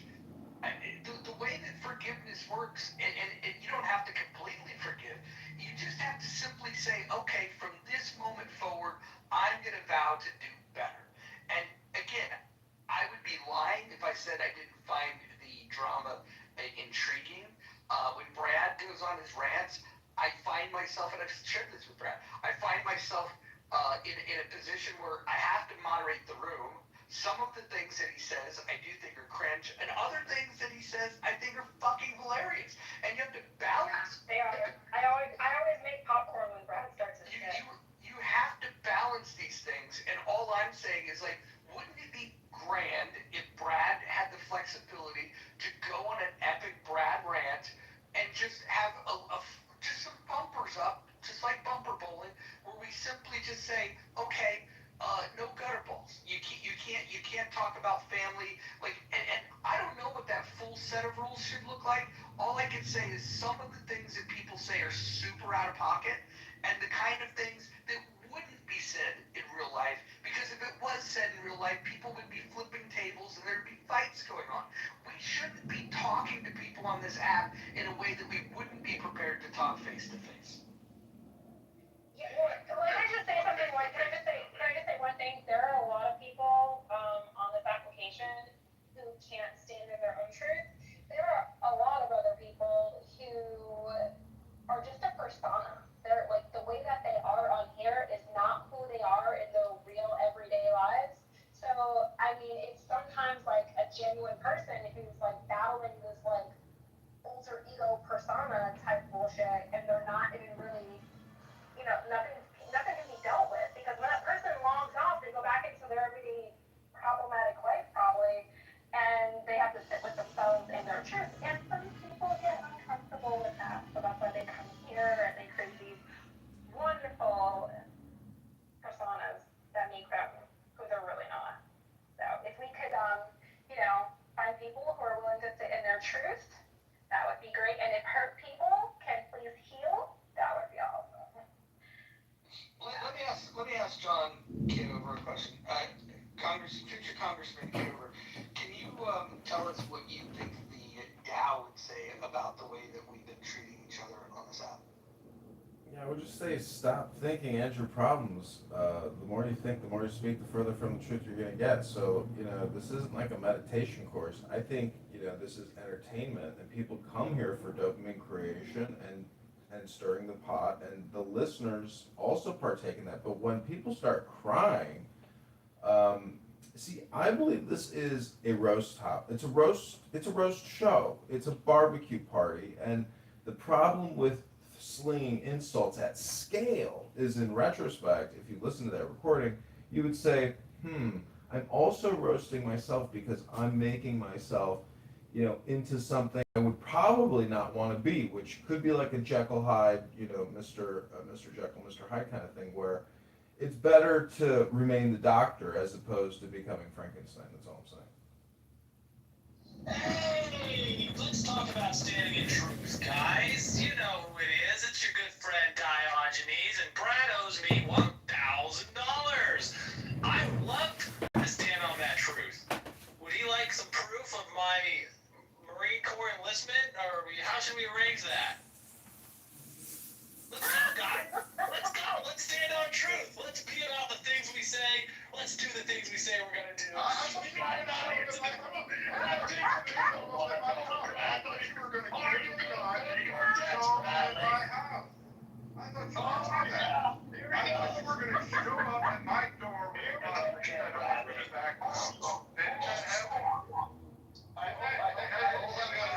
Hold on, everyone meet up, everyone meet up, everyone meet up. I think this is a perfect time. We were talking about some new rules that might need to be adopted, but let's talk about the old rules, shall we? I'll read them off to you here in a second. Well, if the app stops glitching, I will. Yeah, go ahead and look those up. Hold on. Let's just establish one thing. You're gonna shut your mouth. You're gonna shut your mouth. Oh, please, don't do this. Well, no, I'm gonna do this. I just said that I was gonna read the rules, and you're interrupting. So, yeah, if this app will stop glitching, I can move you to the audience. I'll bring you back up, but I want to read the rules. The rules, I think rules are important. It's funny that the libertarian is the one that always needs to talk about the rules. It's amazing. Okay, so rule number one, no threats of violence. I've heard some of those from some of you over time. No doxing. I've heard a lot of that over time. Okay, right here in this room. Stay on topic. Right now the topic is pretty meta, so we'll be okay. Keep your share brief. That's an important one. Do not interrupt speakers, especially mods. That's one that Diogenes is going to struggle with in my grade, but we'll give him another chance. We'll get him up there. Mods may interject when appropriate. The N and K words are forbidden on stage and in chat. If anybody has a problem with that, they can discuss it privately with me. I have my reasons. Number 8, don't spam the chat. Number 9, do not bring drama here from other rooms. I would say that we're all violating that rule, including myself. So rule number 9, we've been violating the fuck out of that rule. English only, that's a pretty easy one to enforce. Just don't speak other languages. Any objection to the rules? No objection to the rules. Okay, great. Should we add to the rules? Yes, yes, I think there should be a rule, for the hurt people if they can heal first, and that would be great. Well, I think that before people are offended, they should declare, who hurt them, and they should confess that, hey, I'm hurt. That there's an exercise that therapists walk people through, where they use I feel statements. I feel, I love those. yeah, the I feel statements would sound something like, Brad, when you went after Shirley, I felt that was a little over the top, even for you. And I feel that you could do better than that. And I feel that you know that you can do better than that. See, this is the use of I feel statements. What do you guys think of those? I think that's a great one. I mean, I'll give an example too, Brad. I think when you were going after Shirley, I feel that she may have been a little entertained by that. I feel that she also may have felt like, wow, I'm recognized today. But that's just me. Okay. I feel that Shirley didn't like what she got when she tried to interject earlier, and that I guess that's probably the most like she felt in the last, I don't know, 50, 60, 75 years. It's hard to tell that these gilded age girls. I think that you owe me money, and you're not a man of your word, and we've got an abundance of evidence at this point that you just run your mouth. So I thought it was great to come in here and see you running your mouth again. And there's a moderator who's talking about, or who's, continuing the conversation about people doing what they say they're going to do, being the person they are in real life on the application. And I agree with that. I think that we should and as much as practical, combine them with the people we are in real life. And I think, Brad, you could start by paying your debts. You said, I wasn't in the military. You said you'd pay me $1,000 if I could prove I was, and I did. And now you're running away from that, Brad. You want to tell the people, is it because you're too poor? I did suggest that if you would apologize and admit that you lied, I'd forgive the debt. Because I am magnanimous. Okay, Bradley, you have anything to say? Okay, so again, I thought that, I get it. You're broke, you're homeless, you're dating a very obese Muslim girl on the app, and you think somehow or another you're a winner. Vegan, has to wipe your ass for you, and you've got your 2 followers. I get that, and you need money. I get it. You have issues, and that's a part of it. I don't know what's going on. I guess child support is expensive, even for you. I guess you've been broke. You've asked me for $1,000. And you even threatened to come to my door with a firearm and say, I'll get you to back up. I'm still waiting for that. I said it was a sleep. Where I was. I was awful. You went into your own private room. I come. They cried with me. They cried with me. They cried with Roger. They cried with Lucy, everybody else. Somehow or another, they are going to convince me or anybody that you really run this 8%. And I get it. I realize that wasn't how girls were talking about that. Jews honor you guys. You're ready. Mama stopped breastfeeding. Hey. I get it. You've got the $20 haircut. You're just weird. You got the courage. But, quite frankly, dude, if you think I owe you, show up. If you're not going to show up and you're just going to spend 3 years on the app crying that you need money, and thanks for your Islamic little jihad army or fucking do a GoFundMe OnlyFans. I mean, maybe she can, she was selling me. I think that would be great. Maybe you could show how, gays can get better than even begging for behind. I mean, that's great. We know what the truth you guys aren't getting. Okay, I'm gonna jump in. So, this is a good example of breaking something. We're talking about trauma from other rooms, so we should consider not to do that. Also, Dave, let me ask you this. Diogenes, did you have a contract?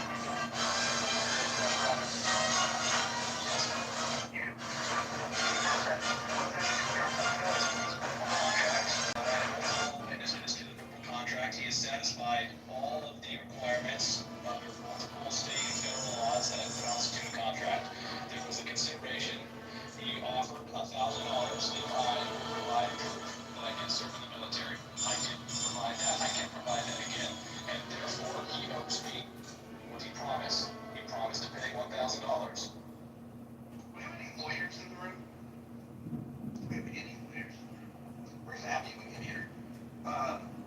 Look, I'm not a lawyer. I don't know, but all I can say is that, somebody that says, hey, I bet the moon is made out of cheese, and then somebody, proves that the moon is made out of cheese. I don't know if you're going to be able to collect on that. If I'm being honest, I think if you guys were to go into a courtroom, I don't think you would get paid. That would be my guess. But I wish Abby was here to settle this for us. Well, I can see that. Is that it doesn't matter. Ultimately, the question is not what will a court decide. The question is what will the public decide, and how is it that we're going to conduct ourselves? Are we going to platform and waste our time listening to people who run their mouth? You heard just the verbal diarrhea there a moment ago.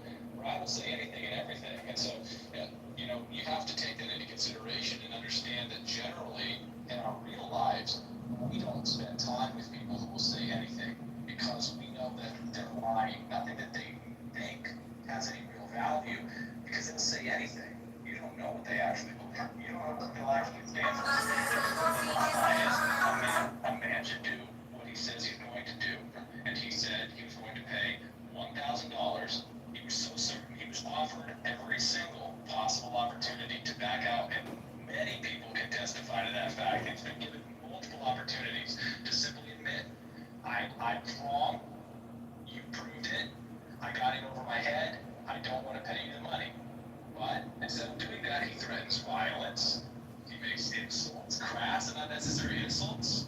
And at the end of the day, he owes me the money. And I'm not going to let it go. I would never let it go. Well, he wanted to run his mouth. And I've paid my debts. I'm asking you all. Hold on. Listen, the problem here in this room is that many of the people weren't present to know what's going on. You, Brad, maybe there's some witnesses here. Sounds like this Dio guy was a questionable character is on your side. All I can say is that whatever that arrangement was, it didn't happen here. That is bringing drama from outside of this room into this room. That would be a violation of rule number 9. Well, I'm going to answer it. I'd like to understand the inception that's happening here, right? Because now that I have made it clear, hold on, you're not supposed to interrupt the speaker. I'm speaking. Excuse me. Hold on. I did address it, and then if you just know, and I need to post this as the 11th rule, that basically everyone decides that it's their turn to speak once Kitover begins to speak. I don't know what this fucking phenomenon is all about. The only time he's uninterrupted and able to speak is when we did a reading room, which we'll be doing another one today. Reading from a book. John, can you tell about the book that we're reading? Yeah, we're reading from the ancient Chinese classic, the Tao Te Ching by Lao Tzu, which means the Great Way or the Book of Changes. It's a psychological thriller on wisdom, politics, governance. You're gonna love it. I hope you'll join us in the mouth. There we go. All right, nice shout out for our book reading room. Look, I'll just say this. I don't want to adjudicate this, and I don't think it's my place because it happened in a different room. So, Diogenes, if you want to file a suit against Brad, you can go do that. If you want to open a room and complain about it, you can go do that. But in this room, we're not going to bring yesterday's drama to today's room. Thank you. Yeah, thank you for letting me know how you feel, Mojo. And I have to say, obviously, I am greatly disappointed that you're going to cuck out on this because I hope I won't ever catch you again talking about wanting there to be some realistic behavior. You sit here in a room with Brad for hours. He runs his mouth. This is not yesterday's business. This is today's business. A man who says he's going to do a thing and doesn't do it is very more man and neighbor. So I'm going to take me from the room and be done with it. Platform the coward. Make all the excuses you like. You owe me money, bitch. You are a whiny little crybaby. Run your mouth. Run your mouth. That's all you can do. You know what? It's fine, bro. Hold on, can I just say, before you do, I just want to encourage if there's any mental health professionals here, please raise your hand, we'll bring you to the stage. I don't necessarily need you to diagnose the problem that you just heard, but I'd like to personally understand it a little bit better so I can know how to better deal with certain people, because I want to meet them where they're at. Okay, go ahead. Yes, sorry, I couldn't speak, I was in the gym. I wanted to give context for what the vet was, how it evolved into this misunderstanding. There was a back and forth argument, it was talking about something military. Diogenes says that he served, Brad didn't believe him, and Diogenes went on, he was like, yes, I know how that was operation would work, etc. I was a Marine, which I love my Marines. He's like, yeah, but you wouldn't know this. He's like, yeah, I served with SEAL Team 6. I did operations with SEAL Team 6 in this Asian country. And I'm thinking, okay, that doesn't make sense. So then it got misconstrued that Diogenes was on an active mission with SEAL Team 6. Brad called Cat, and it turned out to be, I'm sorry, who are you? Talking? Excuse me. Wait, hold on. Who is the spineless little prick that interrupted somebody violating the precious rule number 5 of this house. Didn't JB did the same thing? Let's see, okay, I'm moving you down. Listen, moderator privilege, rule number 11, the moderator is always right. Go ahead, KK. Okay, well, first of all, Keegan, you need to stop calling Brad. I know I put the link that we're did it in the chat. It's very problematic to spread this type of lies. So that was the misunderstanding. So it wasn't that Brad was saying he never served as a Marine. Because I told Brad from what he shared in that room, I asked him very specific questions, understanding how WestPACs work, which is the Marine Expeditionary Group that travels along, and he's either going to be on a WestPAC or on one side of the world or the other. I know how it operates and whatever. It's a Marine working on a ship. He said, well, yes, I should know because I work with SEAL 6. Brad's like, KK, how is that possible? I'm like, well, they're on a ship that are not going to, like, have them operate with them because usually when they do those operations, they practice it ahead of time and it doesn't involve the Marines on there. It actually, they might do intel like ahead of time, but like, not like actual operations. So that's where it got misconstrued as far as Diogenes feeling like Brad was saying he was never Marine. I told Brad Diogenes was a Marine, and Brad's like, well, he was saying that he was doing the special operations with SEAL Team 6. I said, no, he's mistaken. They don't operate that capacity. What will probably happen is and it did come out that he was on a new ship, that maybe SEAL Team 6 was on, sleeping on the ship while they're in between missions or whatever, or on their way to understanding how the Navy special officers, the Navy SEALs operate, and how a SEAL operates, and how Marines operate. They don't bloody those lines. So that's where Brad said, no, you did not operate this thing, and Diogenes thought he was saying, no, you were saying that I wasn't a Marine, which I told Brad over and over again. He was a Marine. I asked him questions, I was there for it, and that's where it turned into this long drawn out like miscommunication. That's what I wanted to share with the actual context. Okay, so here's what I've heard. I've heard that there was a claim made, there was maybe some feeling that the claim was dishonest, and there was perhaps a wager made, and there's some confusion and disagreement over what the wager was. I think if that went into a courtroom without proper documentation of what the wager was, I think that Diogenes would probably lose. I'm no judge, I'm no prosecutor, I'm certainly not a defense attorney. All I can say is that it sounds like it would be a losing case for Diogenes. So, we can move on. Should we settle other things? I want to just bring it back. That's why we're getting together. I think the tensions on this app have boiled over, and I think we can do better. I think in this season of Clubhouse, we should all strive to get along better, communicate with each other better, and that doesn't mean we can't have fun and poke fun and talk shit. I'm certainly not going to stop doing that. I'm going to continue to talk my shit. I'm just saying that maybe we can decide what we're going to talk shit over. Like, if somebody has an idea that I disagree with, maybe I can go in hard on that. Rather than talking about people's families, rather than talking about, personal information and trying to dox people, I think those types of things are harmful. I don't think that they have a place on this app. And I also understand that people have kept score. These things have happened in the past. I don't have a fucking time machine. It's my understanding none of you do either. So we can't go back and fix any of the things in the past. All we can do is decide that we want to be better moving forward. And I propose that we start today. So I can take a jump in and That is such a great idea. again, I'll just say this. There's one person I do owe an apology to, and I'll get to that in a minute. But like I said, for all the fanboys, Sick Ass and Diogenes and all these other ones, show up. Like you guys threatened it multiple times. Show up and see. I think you guys after 3 years are proving you're cowards.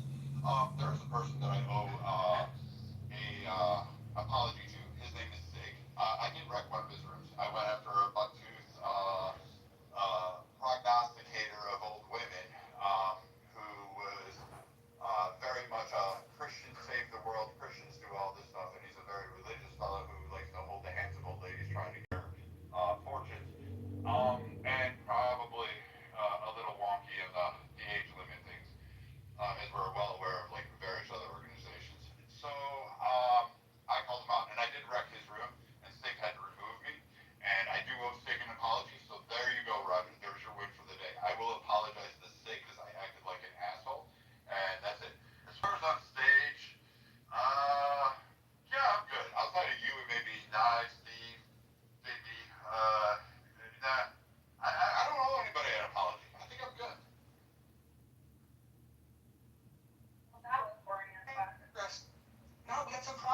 look, we have to take the baby steps. That was good. He offered an apology. I'm not sure if Sig's accepted. I have to look in the chat.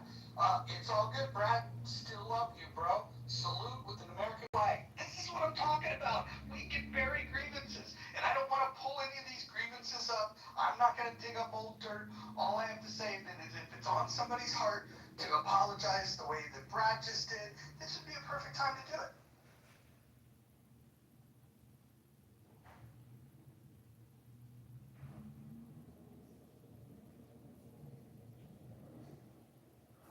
Nobody, huh? All right. Okay, go back to killing each other.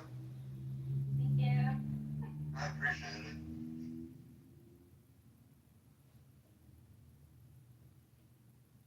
Steve, welcome to the room. Hi, I'm back. Hello, everybody. Hey, do you have any drama on this app, Steve? Any haters? Any detractors? Yes, I do have haters and detractors, but they're generally speaking 95%. They're other rooms that I go into. Occasionally, they come into my rooms on the weekend, but when they do, they're very respectful because I'm known as running my rooms with an iron fist. I never put a restriction on content, but when it comes to timelines and people speaking over each other, everybody knows I won't put up with that shit, and I'll clamp down on it within 5 seconds so they don't get away with it. Well, there you go, ladies. If you want to get fisted, you can go to Steve's room. Oh, Jesus Christ. I just threw up. Steve, you may have to put like an anchor rope on you. I'm just gonna let you know you're gonna need like, you're gonna need crampons. You're gonna need. I mean, some of these women, man, I'm telling you, it's like throwing a Mack truck down a hallway. It's huge. I was in here earlier about an hour ago after all the drama occurred, and I came in. I just asked if I could speak, and I said I had only been here for 5 minutes, and I simply asked the question, does Roger know what's going on? And then I spoke for about 5 minutes. I started to compare what was going on here to what happens in my room. I laid down a couple of facts in that one of the problems that I saw, because the issue of problems was brought up, is that the leaders in this house, in the MUF, don't always trust each other and don't always believe each other. And then I compared it to my mod squad on the weekends in that all of us have our cell phones. We don't air our dirty laundry in public, and we have a private text chat, not a clubhouse chat, but a text chat. And one person responded negatively. That person is here now. I won't say who it is. He or she can respond. And his response was... Can you give us a clue? Yes, that person is here on stage. Let me just verify. I'm not going to... Let me see if that person is still here. Yep, that person is still here. And do they live west or east of the Mississippi? Rather than say, well, yeah, Steve, that's true, or no, Steve, that's not true, the comment came back, well, you're just doing a comparison, and you're basically publicizing how wonderful you are. And what I didn't say at that time, but what I will say now, is that person I see in my room basically every weekend, and doesn't come to the stage, but sits in the audience and simply listens. So obviously he enjoys the way I run my rooms, yet in response to that comment, he basically was saying, well, you're just doing a PR for your room and you should stop doing it. Stop what you were doing, Steve. And now I'll be happy to say it was Hakima. Wow. Can I just say, Hakima really ticked me off this week. I put up with all of his bullshit. Everything from flat earth to making a truth claim that the black people are indigenous to the United States of America. I put up with all of that nonsense. But yesterday, when he told me that he can swim faster than me, I'm calling Cap. We have a contest. It's coming up. It's going to be in Chicago. We're all going to party in Chicago. We're going to join the Leon, aka the Amistad. We're going to have some boat drinks and we're going to have a race. It's called the Beer Can Race every Wednesday. I hope you'll join us. It's going to be a big clown house blowout summer soiree. All the girls are in bikinis. And I'll just say this, you know, a lot of rooms are popular because people yell, scream, insult, and talk over each other, and that's fine. And I'm the first one to say that I'm attracted to those rooms occasionally, but I would never run my room that way. But I'm the first one to admit I do frequent those rooms because I like to get that poison out once in a while, and I enjoy it. But I would never ever run my room that way. What do we having been on your own has to do with me calling you out about you trying to say that the leaders of this house don't get along and how great your mod squad is. Me going in your room, sitting there, wasn't having nothing to do with that claim that I made. So I don't know why you bring it up. It's kind of silly of you. But My statement. Can I finish? Oh, sure. The house. Thank you, sir. So my statement about what you were doing is exactly what you were doing. And you should have grown up a little bit. My statement that the leaders in this house don't all trust each other and don't all believe each other was made directly 2 minutes after the mods in this in the room were specifically saying, well, I want to do and say stuff, but the other leaders don't believe me. It was in response to directly that. You heard one person say that about another mod, and them mods are not the leaders of the house. The leader of the house is Roger. And so I'm not sure who it is. Roger is the admin. Roger is the admin. Follow the fucking rules, Steve. Can you follow the fucking If you're gonna lie, I'm gonna call you out on it. If you're gonna lie, I'm gonna call you out. I said Roger's the leader of the house. He's not the leader of the house. He's the admin. Is he or is he not the admin? Who the leader then, right? Is he or is he not the admin? Who the leader, Steve? I have no fucking idea, but I know Roger is the admin.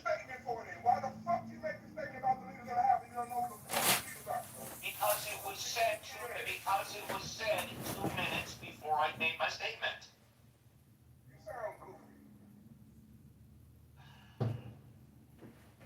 Okay, so if we're gonna get specific here,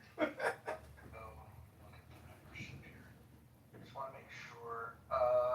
Okay, what's the label I have here? So I created the house, and that gives me admin privileges. So I'm the creator of the house. The other admins of the house are Kelly, who is on vacation right now. The driver, my personal driver, he's not a good driver, but Dr. J. And then Ro, you guys might know him. He's the Australian guy with the nice hair. And then we have leaders in the house, which are Scarlett Noke, one of the most intriguing, lovely ladies of the app. We have Tiffany, as I like to call her. We have Nye, and we have Ann Hero, because everyone needs a hero. And let me just say that I think Nye is probably the most neutral person that this app has ever produced. So when we have disputes, I would say just get Nye's opinion about things, because she's not going to sugarcoat shit. She's going to tell people exactly how it is. And what I've appreciated is every time I've ever seen drama in these houses, I can go to Nye and say, what happened? And she will give me a story that sounds like half of the truth that I got from one side and the other half of the truth that I got from the other side. It's amazing how she has the complete story. It's amazing. And when I was making my comments on Scarlett, who Roger just said was a leader in the house, was in the upper left. She was the super mod. There were also 2 other women. I think one of them, I could be wrong, is what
about to eat lunch, and I need to have other moderators. Now, the thing I have to think about here with other moderators is I have to think, who do they have blocked, and what vendettas do they have, and are they going to move people? Are they going to weaponize this ability to be a mod? So here's what I'm going to do. I'm going to hand, Nye, are you there? I'm here, yep. If you don't mind, it'll take me about 30 minutes to complete my lunch. I'm not having Mexican food today, so it'll be a little quicker. And I'm going to go ahead and mod Nye, and do you accept? Do you accept? Sure, yes, thank you. Okay, cool. I will be on the stage, but I will be unable to participate. Everyone, please respect Nye. I will say this, if people get unruly and I hear about it later, I am not going to be happy. You're going to get a very cranky version of Mojo. Nye, you have it. I'll be back in about 30 minutes. All right, ladies and gentlemen, I did not participate in the poll at the top. Does Brad owe money? Because I don't know anything about that. But if y'all want to vote, there it is. And other than that, I prefer not to talk about the drama unless there are grievances that people still need to air out. The mic is open. Please keep it peaceful. Shout out to John. I love being part of your PTR social experiment. Keegan, I saw you coming off mic. Go ahead, Keegan. Yeah, so Nye, as part of the leadership for the House, as Mojo told us that you are, do you guys hold different standards towards different speakers? Because I've heard multiple people interrupt, but when I interrupted, I was supposed to keep down. I'm just What are you talking about? Listen, I'm just asking the rules of the room, which I did not know there were rules until, of course, Mojo read it out loud, and then I read them as well. And I said, oh, okay, number 5 is you should not interrupt speakers. But Steve Denny said, well, I can't hear someone lie. I must speak the truth.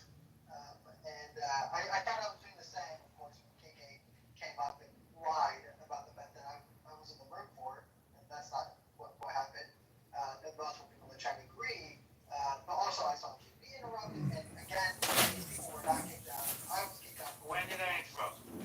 You interrupted Diogenes when he was going on his little rant. And then again, Steve interrupted Akeem. So my question is there different standards for different speakers? Well, Yes, sir. I'm sorry. I've got my mouth full, but I want to answer this one really. Yes, there is. We prioritize kindness, we prioritize intelligence, and we prioritize beauty. Thank you. Are you saying that I'm not beautiful, You're probably on the bottom curve of all 3. I think it's also important to note, Keegan, first of all, when you were in the room earlier talking to Brad, I didn't even realize that was you. I recognized the voice, but I couldn't figure out who it was until later on someone said Theo was Keegan. I think it's also important to note that not just in this room, but any room you go into, if there's multiple moderators, everybody's opinion is their own. If people have grievances with other people in the app, it doesn't mean that all the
grievances. I think you're the greatest person on this app, sincerely. Yeah, and I don't have any grievances with you, JB. I absolutely adore JB, and I've told JB that one of the things I like about him is sometimes he'll pop in a room, curse somebody out, and then just bounce. I mean, if that's not leading character energy, I don't know what is. Shout out to all the leading characters. Go ahead, Holly. No, I just came off my club because I'm driving. I can't see my emoji. You know, I will say that I think Brad taught everyone a very important lesson today. That there's a lot of information that has been passed between each other on this app. And you know, if you were to just listen to the sound clips or the sound bites of the most toxic communication, not from today, but I'm talking over the 5 years, and you were just to listen to it, you could still forget it and come to peace. But it is a roast app in many ways. It's like the Johnny Carson roast, or the Dean Martin roast. If you think that you are not guilty or worthy of being roasted, well, then you're definitely worthy of being roasted. But again, in the process of roasting others, you can roast yourself sometimes. And I believe that self-deprecation is an important tool to essentially reflect, but it shows intelligence if you're willing to be roasted and let it go, and it shows intelligence if you're willing to roast other people, and it's really intelligent if you're willing to roast yourself, because this is all just short-term dopamine, for a long-term problem, which is wisdom, and that's why I am encouraging you to all join us after Roger's delicious lunch in the book club, where in the muff we will continue reading an ancient Chinese philosophical classic called the Tao Te Ching, written by Lao Tzu over 2,800 or 2,300 years ago. And I hope that team building experience, reading what's called a book or an external hard drive instead of having meaningless, endless, heated discourse, a book might be just what you're looking for. And we read some of it yesterday. It was a great read. I encourage those with tensions and grief, and you kind of maybe, I say this very explicitly, not directed to anybody in the room, but if you find yourself navigating this app and you're stuck on stupid at times, come to the reading today. I think you will find it quite healing. JB, go ahead. I was just gonna say, no, I just want to let you know that Sig and I are now gonna be taking applications and vetting potential husbands for you. Oh, thank you. I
But go ahead.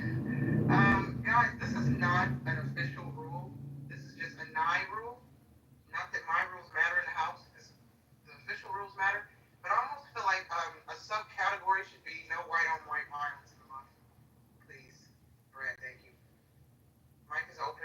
No, wait, can you say that again? I did not understand. You said no white on white violence? No white on white violence. So Anne has stated that she is not white because she made up some genealogical trait that she's now Lebanese.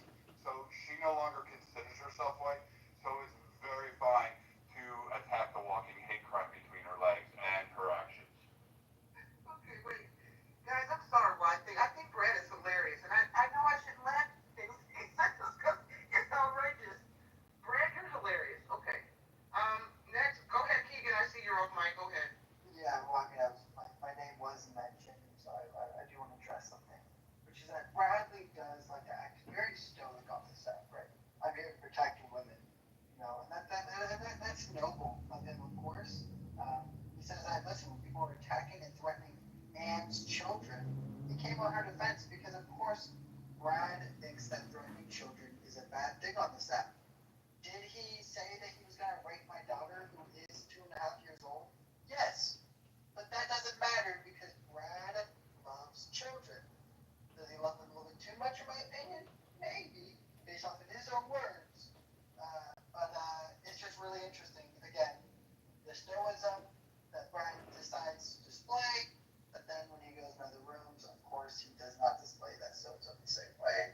So that's all I have to say. Great, so now I can respond to the guy whose wife's in Africa on a missionary work while she's learning all sorts of new traditions for 6 months while he can't even babysit his own daughter. So she wanted to lay down some low blow shit. And here is the correct statement that I stated, you little fucking spineless fucking worm who can't even keep your wife happy with your own little tiny penis.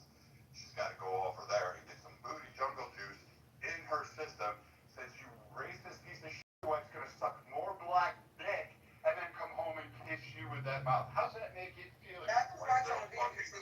Not too much on the BBC. Alright, so I'll stop there. So here's what happened. So Keegan does have a child. He bragged about it. He threw some shade at my kids and all that stuff. And I said, Keegan, don't worry. We'll send you the OnlyFans links of your fucking daughter when she turns 18. Apparently, Keegan thinks that's his version and tit for tat of that. But this motherfucker walked around and said, what did he said? All sorts of shit to KK and several other women. And he thinks he owns it. But Keegan, again, your wife is getting gangbanged by a whole bunch of African guys and other priests and missionaries. Your wife's not studying to get God's help. She's in the missionary position just with 12 cocks on top of her. She's getting fucking doubled. She's getting double pegged. She's taking 2 in the mouth, 1 in the ass, and 1 up the vagina. And you know what? I'm laughing at this shit because you aren't even raising your own kid while she's getting all this thing. Your fucking wife's parents are. So you can't even be trusted competently to manage your kid, your wife, or anything in your household. You cockhelp. Like, that's all you are. You have no place in masculinity. And I, for one, never would have fucking sat on the stage talking about masculinity and then in the same fucking breath said my wife is going to do missionary work in Africa for 6 months. I never would have fucking even thought to say something as stupid as that. But your ass did. Your ass got up there and went ahead and did it. So please, when your wife comes back and leaves you because you're pathetic, weak, and you're a Walmart oil change sales rep, and she's like, I'm done with you. I found out what real dick feels like. I found out what real men are. She goes and finds a real man. Don't cry on the stage about how all fucking women are hoes. Because quite frankly, you just can't stack up. I mean, again, you're just a feckless little boy who cries for mommy and daddy to bail him out because you can never be a man. I get it. I feel bad for you. Maybe you should turn gay. Maybe you should stay sucking Diogenes' dick. Okay, hold on. I have to chime in. Keegan, would you like to respond to these claims that your wife is getting digged down by the Africans? Well, yeah, of course. I mean, what Bradley, of course, is saying is not true, and he, of course, wants to show any evidence he can. Now, Bradley is claiming that he never said those things about my daughter. I'm deciding now, right now, at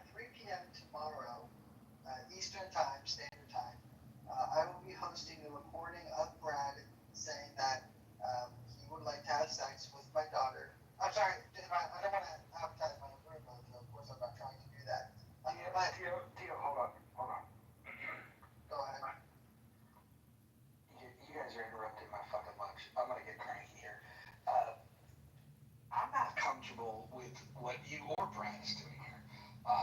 You guys should leave the families out of it. You guys should quit trying to dox each other. You guys should just get a little bit more mature about this. Look, I think anybody that's ever been on the app that knows you knows what a piece of like just shit you are. But nobody should be talking about your family. I don't know if that's true. I don't care if that's true. The bottom line is, you're not going to bring that shit into this room because that's violating rule number 9. Thank you. I completely agree with you. Running right now. Running right now. Wait, hold on. I have the proof. I have the proof. I brought the proof. Hold on. So we're gonna move on from the slurs and the wife drama. So let's just, we're done. Well, real quick though, again, I did not, Brad brought my name up. I did not bring his name up, right? Again, I was not on stage doing that. Brad brought my name up, said that my wife was, of course, having sex in Africa. I never brought up his daughters in any recordings whatsoever. I never have. I never brought up Brad's family. Again, Brad has, not me. But this is what we do. I think that sometimes we play this game where we say, listen, what Brad is doing, everyone does. Well, no, Bradley does something completely different than most of us.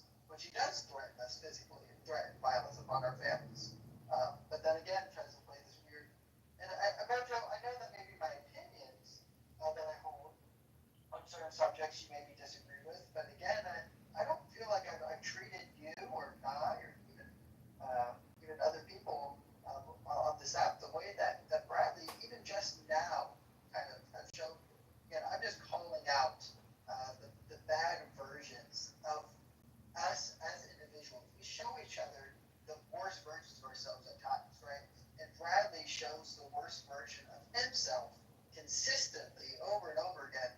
And one of those times, yes, it was the threat of sexual violence upon my child, who is 2.5 years old. It was not about her joining OnlyFans. It was truly about him having sex with her in a way that was gruesome and violent and terrible. So I wish Bradley would apologize, of course. Again, Bradley, you know I've never spoken about your daughter. Yeah, I think you're in the matrix a little bit. Here's the thing, though. You're in the matrix a little bit. Hold on, let me just make something real quick. Oh, you could hear us, so it's just me? Yeah. Keegan, if you didn't land, go ahead and land. Yeah, here's my final thought, which is that, again, let us enjoy the troll aspect of this app. I do enjoy it. But at the same time, if individuals want to claim masculinity or stoicism or some form of version of that, they should be held to the standard that they consider themselves. Cut the NDAA by $400 billion per year and bring down our national defense budget to $600 billion a year. I came and protected you, Ann, because I know that that's wrong. But then you did it to me, so because I actually know that it's not a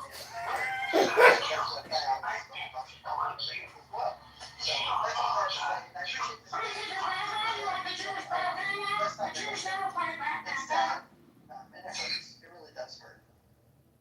Yeah, take these kids out of it. Okay, wait, now Dianaji, is that how I'm saying your name? Dianaji? I'm just gonna call you D. Here's the thing. We don't wanna fight D, so if you wanna fight with Brad, can we not do that right now? No, I don't want to fight either, and I honestly, the only time that it has ever become a fight and not a discussion is as Dio, the one above me, was just saying, when you put Brad into a position where he has to face the things that he said, he gets triggered in the most, typical way and begins to say very out of pocket, aggressive and disrespectful things. He brings wives, children, friends, family, he brings everything in there. And you don't have to say anything about anything else. He's going to do it. And why? Because he's angry. I wanted to bring the proof. This is one of many recordings that exist of Brad where he's absolutely unrestrained and threatening to kill, threatening to beat, threatening to rape.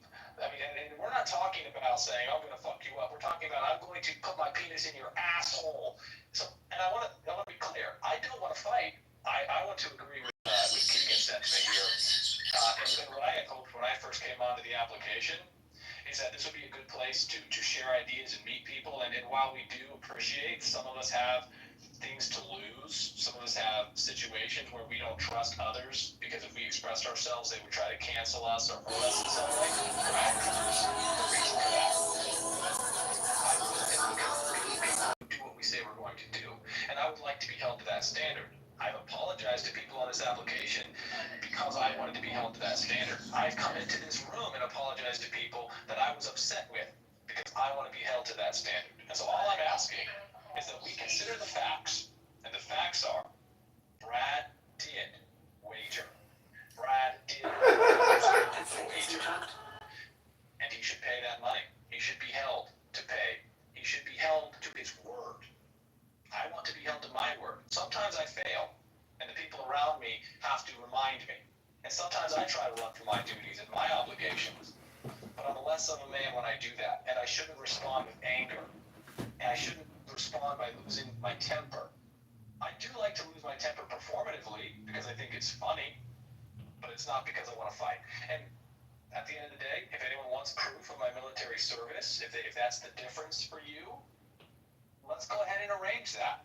You know, at no point in any of the insane, vulgar, and unhinged ramblings that issued from Bradley did I not entertain every proposition he made for collecting the debt that he owed me, and even offered him on multiple occasions monetarily You free need some ways. new material, Diogenes! I don't need new material. All right? I offered him multiple opportunities to get off that highway he'd gotten himself onto by running his mouth. I said, listen, Brad, if you don't have the money, you don't want to pay the money, there's some concern there. How about you just issue an apology?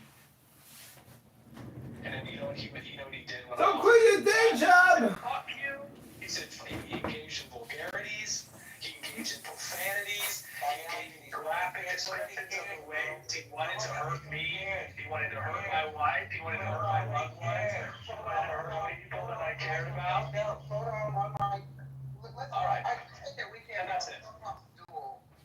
I hate that we can't have a clubhouse duel between these men who are at war, and then we can bet on who would emerge. I agree.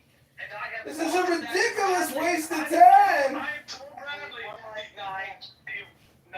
the original proposition, when Brad said that he would not pay the money, the original proposition was made that we should have a match where we have a sanctioned fight so that neither party can claim that they were being assaulted or battered under the state laws because they don't provide for mutual combat regardless. The only way to fight is to have sanctioned fights at gyms. I said we should do that. We can actually sell this. Hold on. The city of Seattle, which is not far from where I live, actually does allow for mutual combat. So if you guys want to come to Seattle, we can videotape it and we can stream it. What do you guys think? Okay, I'll try to plan that, but I'm going to stick to what did happen, which is that he told us where he was. I told everyone where I was. We saw the halfway point was somewhere in Tennessee, and we agreed that would be fair. That if the issue for Brad was that he didn't want to pay his debt unless he had an opportunity to physically hurt me, that I would provide that in a sanctioned environment, but he would have to agree that he would sign the documents agreeing that he did make the bet, he did have to pay me the money, and then I would happily engage in consensual combat with him, sanctioned in a way that neither of us could claim that either party assaulted or battered the other person or attacked them or anything like that. And again, I see Sig, running his fucking mouth in the chat. Guess what, Sig? Brad doesn't do what he says he's going to do. So it'll be a cold day in hell before the man who ran his mouth and bet me money he won't pay me tells me he's not going to assault me, or tells me he's not going to cry to the police if he gets the bad end of that fight, because he absolutely is untrustworthy. All right, so I have something to lose. Brad probably comes onto the application and runs his mouth because he has nothing to lose. Because there's no one that loves him, that relies on him, that depends on him for being brought up and taught the ways of the world. He just runs his fucking mouth because no one would care if he died in an alley somewhere in a fight with some stranger he met on the internet over $1,000. Shut your mouth, Jamie. Shut your mouth. All right. Okay. Here we go. Thank you for the day. Thank you for the opportunity. Here's what I would like to know, ladies and gentlemen. I just have one question. If anybody can honestly just help me understand, why do we go into rooms and spaces and stages with people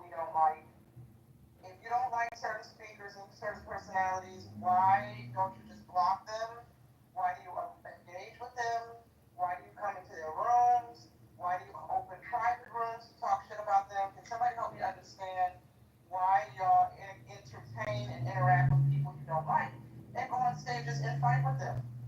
Yes. It's because only somebody who makes you feel uncomfortable in your own skin can make you a better person. Well, that's kind of thank you, Yogi. Yes, Steve. Hold on, I'm gonna jump in, Steve, real quick. I just wanted to let everyone know that at 4:20 Eastern time, which we're approaching, we're gonna read. It's gonna be a book reading, and what I'm gonna do is keep people on the stage that want to participate in the book reading. Who's doing the thumbs down? Who did that? Don't let me catch you. I'm not promoting the book reading. It's weird. We're gonna read. I understand that not everybody on this stage is a book reader, but as John likes to say, it is the oldest and the best external hard drive. It's a word called books, and we're going to continue reading from this book. It's a good book. It was fun reading through it. Some of you that were reading were on the stage. They're on the stage today. We welcome everyone that wants to participate. You will be called upon to read out loud, but everyone's welcome to participate. You will not be able to interrupt, though. It's going to be a different type of room. It's going to start at 4:20 Eastern Standard Time. And if you or John, if you guys want to post in the chat or up above, you get the reading material. And correct me if I'm wrong. We left off on verse 49. Is that correct? I thought it was lower than that. John? It was about that. It was right up in there. I think we left off on verse 49. I remember feeling a particular kind of way because it wasn't exactly 50. So it was either 48 or 49. Anyhow. All right. Hopefully you guys are feeling better. Got a little anxiety out of the system. I welcome you guys to come and read. Steve, I hope you could stick around for the book reading. I think your voice would be great in reading out loud. That would be amazing. Holly, I believe you know how to read. Jebediah, you've heard of books. You're welcome to stay. Yeah, you're all welcome to stay. You're all welcome to participate. Yeah, it's called the Tao Te Ching, written over 2,300 years ago. It's the second most translated book in human history. You're gonna love it. If you've never experienced the Tao, you can become the Tao by reading the book about the Tao. Instead of arguing endlessly about things and having heated discourse and road raging all the time on the set, try to read a book. You might like the experience.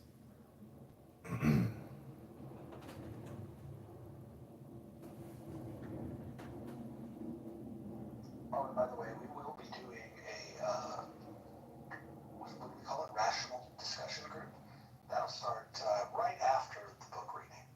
We will be opening a room. 1:50 is when we open the room, but we begin at 2 o'clock Pacific time. That's 5 o'clock Eastern for those that need the conversion. Thank you. I will say. If anybody's doing, John, sorry, I just want to let them know that I added the PDF link at the top. Go ahead, John. I was gonna say, you've experienced Clown House up until now, but until you read a book with other people on the stage and you actually create something together, you really have no common bonds or desire to even like each other. But at least you can remember that experience of reading the Tao Te Ching with that person and, educating yourself. So in retrospect, when you ask yourself if it was worth it to be here for 5 years arguing and screaming and raising your blood pressure versus reading a book, you may realize that you are your own worst enemy. I don't know, that's just my opinion. I am complete. Hey, in the effort to piss Roger off, everybody in the room who don't know me and Roger was racing in the swim match. It was really bad. If no one believes it, please show up and bring your money. We all can be shocked, just like Roger would be shocked and dismayed. I will be wearing a onesie bathing suit for this event. I might lose, man. I just might lose. I'm here to fight the onesie bathing suit. What's the problem with Tina? Not popular anymore? I will say this about Akima, my personal experience, when he loses a bet, he pays up immediately. Thanks for anybody who beat me in the bet, Steve, but thanks for vouching for me. I didn't say what the bet was or what I won.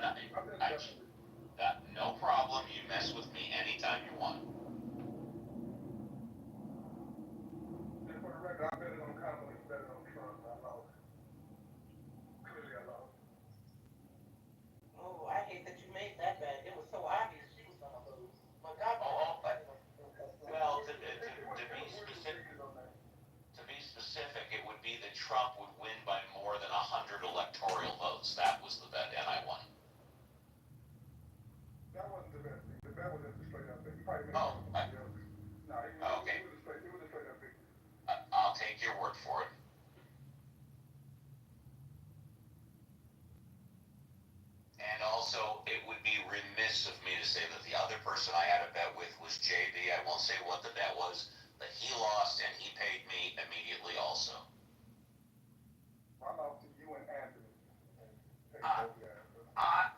I offered to bet anyone that would take the bet, predicting that Trump was going to win, and 3 different people took that bet, and all 3 of those people paid up. They didn't pay me cash. They all donated to my favorite charity, and they gave me a screenshot to prove it. So some people do pay the bets.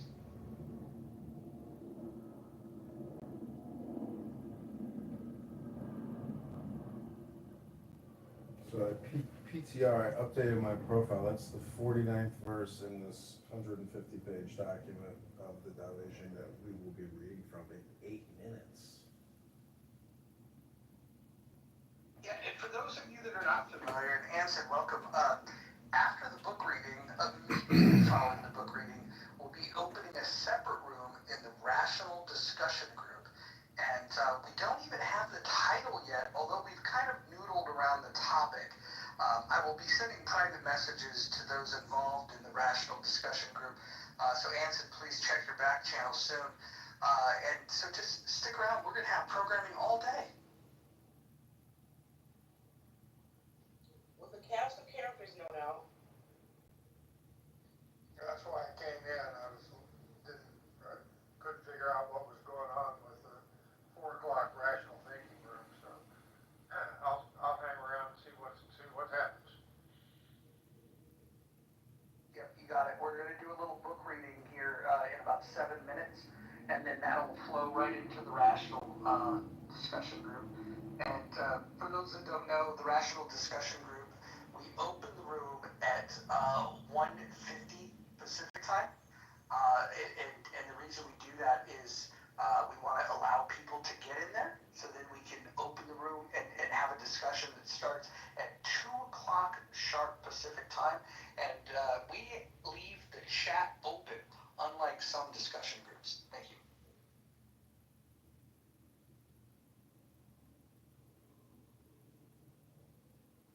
What are we reading today before the rational thinking room? Oh, John, this is your territory. So if you click the link above, you will get a PDF, and it's called the Tao Te Ching. It's written by Lao Tzu in ancient China. It's about governance, philosophy, psychology, wisdom, mysticism, philosophy. I think you're gonna love it if you've never heard it or read from it. It's the 2nd most translated book in human history. Yeah, there were some interesting takeaways from yesterday's reading. Hopefully we get a similar crowd that we can build upon. And when we're done with this book, we'll pick new books. The second book that we'll be doing is The Art of War. So we're gonna get to a lot of things. Eventually we'll get to Twilight. We're noodling on the idea of reading out loud Huck Finn, just to challenge the sensibilities of certain people. But yeah, we're gonna be reading a lot of things.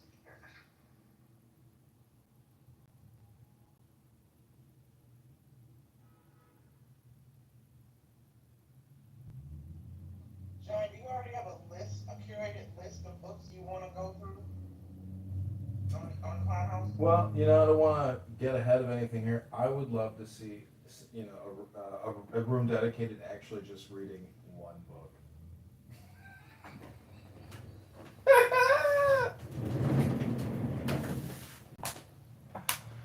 I would love to get us to all read Common Sense by Thomas Paine.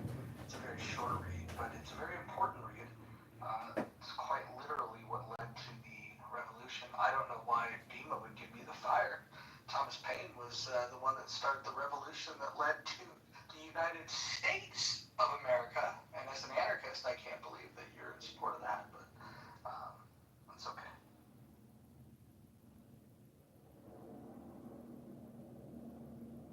All right, people. Who's going to be reading? Because if you're not going to read, I'm going to gently lead you to the audience. If you plan on participating in the reading material can be found up above.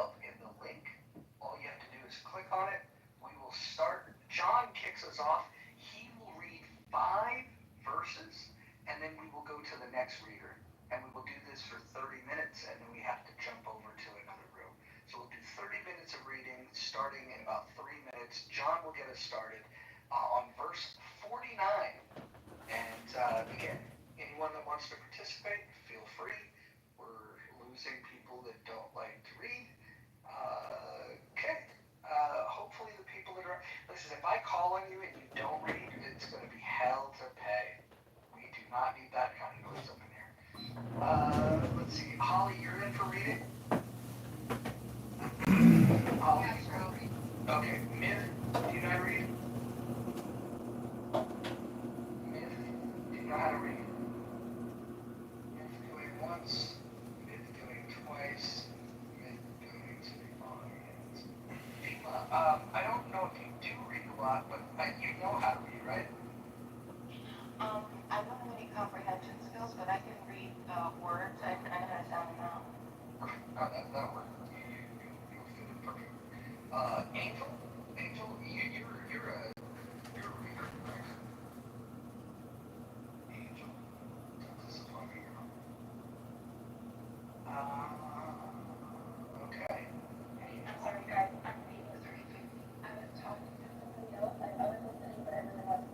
Sorry. I'll talk to you. Are you gonna help us read today? Yeah, I'm on that 5. What time would we set the start at 4:30? So 2 minutes. We're gonna be reading 2 minutes, yes. Okay. I can do a little later. Okay, perfect. And then Kima is a reader. Brad, you're gonna stick around and read? Bradley? Sure. What do you want me to read? Link at the top? Link at the top. We're gonna start in 2 minutes. John's gonna kick her. The verse is 49 that we'll be starting with. John, actually, just so we can keep it symmetrical, can you read the first 6 and then everybody else will read 5? That way, so just take us from 49 to 55, and then we'll pick up, and we'll do it in PTR order. Got about 1 minute left. Perfect. Glad people are sticking around. Again, if anybody wants to get up here and read, that would be great. All right, John, go ahead, take it away, sir. Okay, so I like to, think about this as like a meditation. So, take the deepest breath of the day, hold it for 10 seconds. This is the 49th Tao. The master has no mind of her own. She works with the mind of the people. She is good to people who are good. She is also good to people who aren't good. This is true goodness. She trusts people who are trustworthy. She also trusts people who aren't trustworthy. This is true trust. The master's mind is like space. People don't understand her. They look to her and wait. She treats them like her own children. The master gives himself up to whatever the moment brings. He knows that he is going to die, and he has nothing left to hold on to. No illusions in his mind, no resistances in his body. He doesn't think about his actions. They flow from the core of his being. He holds nothing back in life. Therefore, he is ready for death, as a man is ready for sleep after a good day's work. Every being in the universe is an expression of the Tao. It springs into existence, unconscious, perfect, free, takes on a physical body. Let circumstances complete it. That is why every being spontaneously honors the Tao. The Tao gives birth to all beings, nourishes them, maintains them, cares for them, comforts them, protects them, takes them back to itself, creating without possessing, acting without expecting, guiding without interfering. That is why love of the Tao is in the very nature of things. In the beginning was the Tao. All things issue from it. All things return to it. To find the origin, trace back to the manifestations. When you recognize the children and find the mother, you will be free of sorrow. If you close your mind in judgments and traffic with desires, your heart will be troubled. If you keep your mind from judging and aren't led by the senses, your heart will find peace. Seeing into darkness is clarity. Knowing how to yield is strength. Use your own light and return to the source of light. This is called practicing eternity. The great way is easy, yet people prefer the side paths. Be aware when things are out of balance.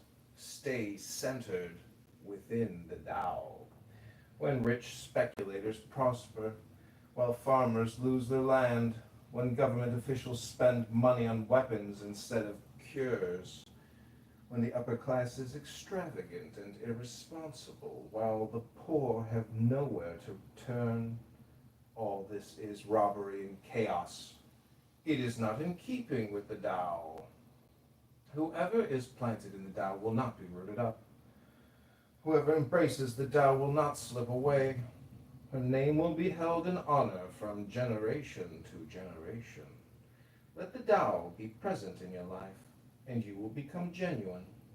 Let it be present in your family, and your family will flourish. Let it be present in your country, and your country will be an example to all countries in the world. Let it be present in the universe, and the universe will sing. How do I know this is true?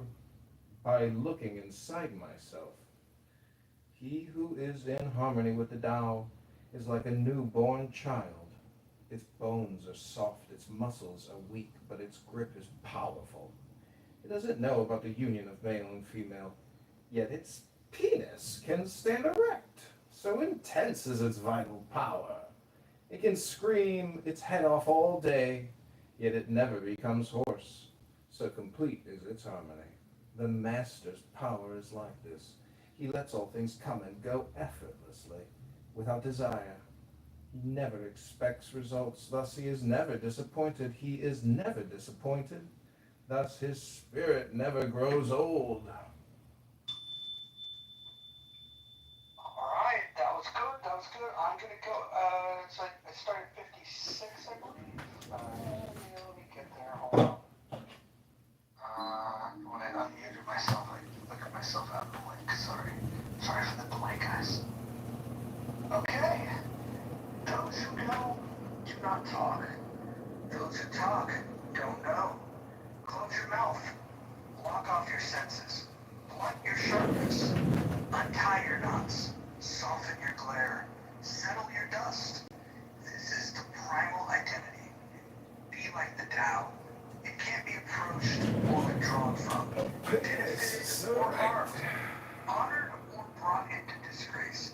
It gives itself up continually. That is why it endures. If you want to be a great leader, you must learn to follow the Tao. Stop trying to control. Let go of fixed plans and concepts, and the world will govern itself. The more prohibitions you have, the less virtuous people will be. The more weapons you have, the less secure people will be. The more subsidies you have, the less self-reliant people will be. Therefore, the Master says, I let go of the law, and people become honest. I let go of economics, and people become prosperous. I let go of religion, and people become serene. I let go of all desires for the common good, and the good becomes common as grass. If a country is governed with tolerance, the people are comfortable and honest. If a country is governed with repression, the people are depressed and crafty. When the will to power is in charge, the higher the ideals, the lower the results. Try to make people happy, and you lay the groundwork for misery. Try to make people moral, and you lay the groundwork for vice. Thus the Master is content to serve as an example, and not to impose her will. She is pointed, but doesn't pierce, straightforward, but supple, radiant, but easy on the eyes. For governing a country well, there is nothing better than moderation. The mark of a moderate man is the freedom from his own ideas, tolerant like the sky, all-pervading like the sunlight, firm like a mountain, supple like a tree in the wind. He has no destination in view and makes use of anything. Life happens to bring his way. Nothing is impossible for him because he is letting go. He can care for the people's welfare as a mother cares for a child. Governing a large country is like frying a small fish. You spoil it with too much poking. Center your country in the Tao, and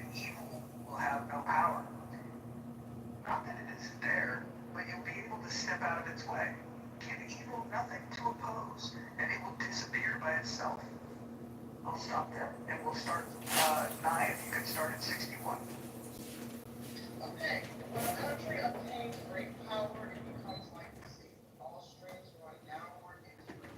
The more powerful it grows, the greater the need for humility. Humility means trusting the down, thus never needing to be defensive. A great nation is like a great man.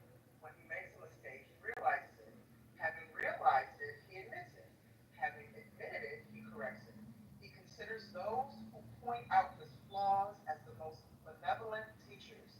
He thinks of his enemy as the shadow that he himself casts.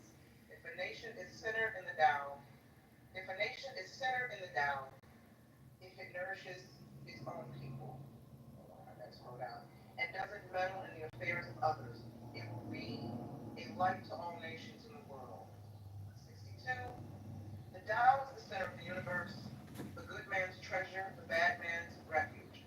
Honors can be bought with fine words, respect can be won with good deeds, but the Tao is beyond all value, and no one can achieve it.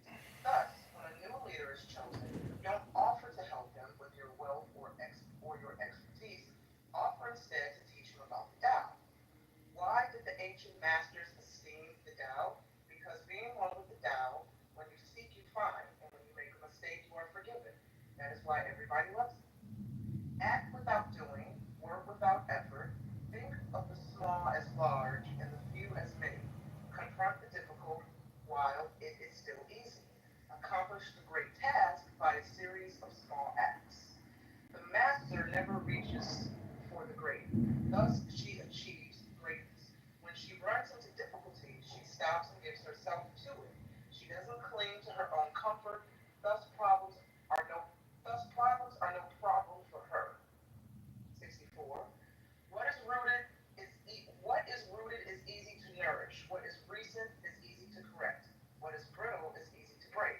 What is small is easy to scatter. Prevent trouble before it arises. Put things in order before they exist. The giant pine tree grows from a tiny sprout. The journey of 1,000 miles starts from beneath your feet. Rushing into action, you fail. Trying to grasp things, you lose them. Forcing a project to completion, you ruin what was almost ripe. Therefore, the master takes action by letting things take their course. He remains as calm at the end as at the beginning. He has nothing, thus has nothing to lose. What he desires is non-desire. What he learns, what he learns is to unlearn. He simply reminds people of who they have always been. He cares about nothing but the Tao. Thus, he can care for all things. 65. The ancient masters didn't try to educate the people, but kindly taught them to not know. When they think that they know the answers, people are difficult to guide. When they know that they don't know, people can find their own way. If you want to learn how to govern, avoid being clever or rich. The simplest pattern is the clearest. Content with an ordinary life, you can show all people the way back to their own true nature. Awesome. Brad, you want to jump in at 66? Give me a second here. What do you want me to read? Chapter 66?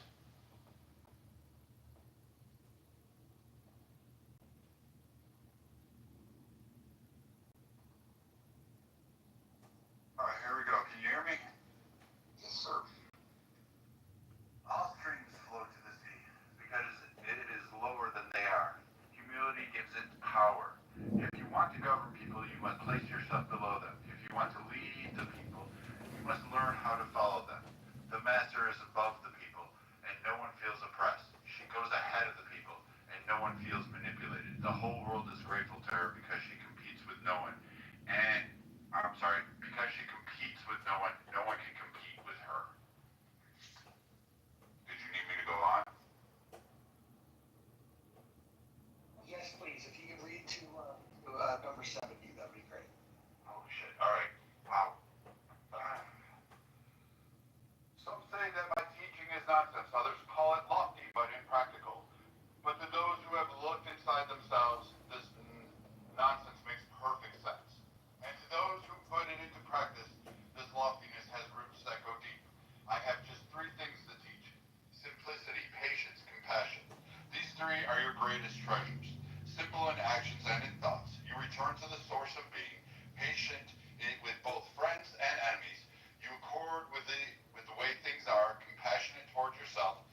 than understanding your enemy. Underestimating your enemy means thinking that he is evil.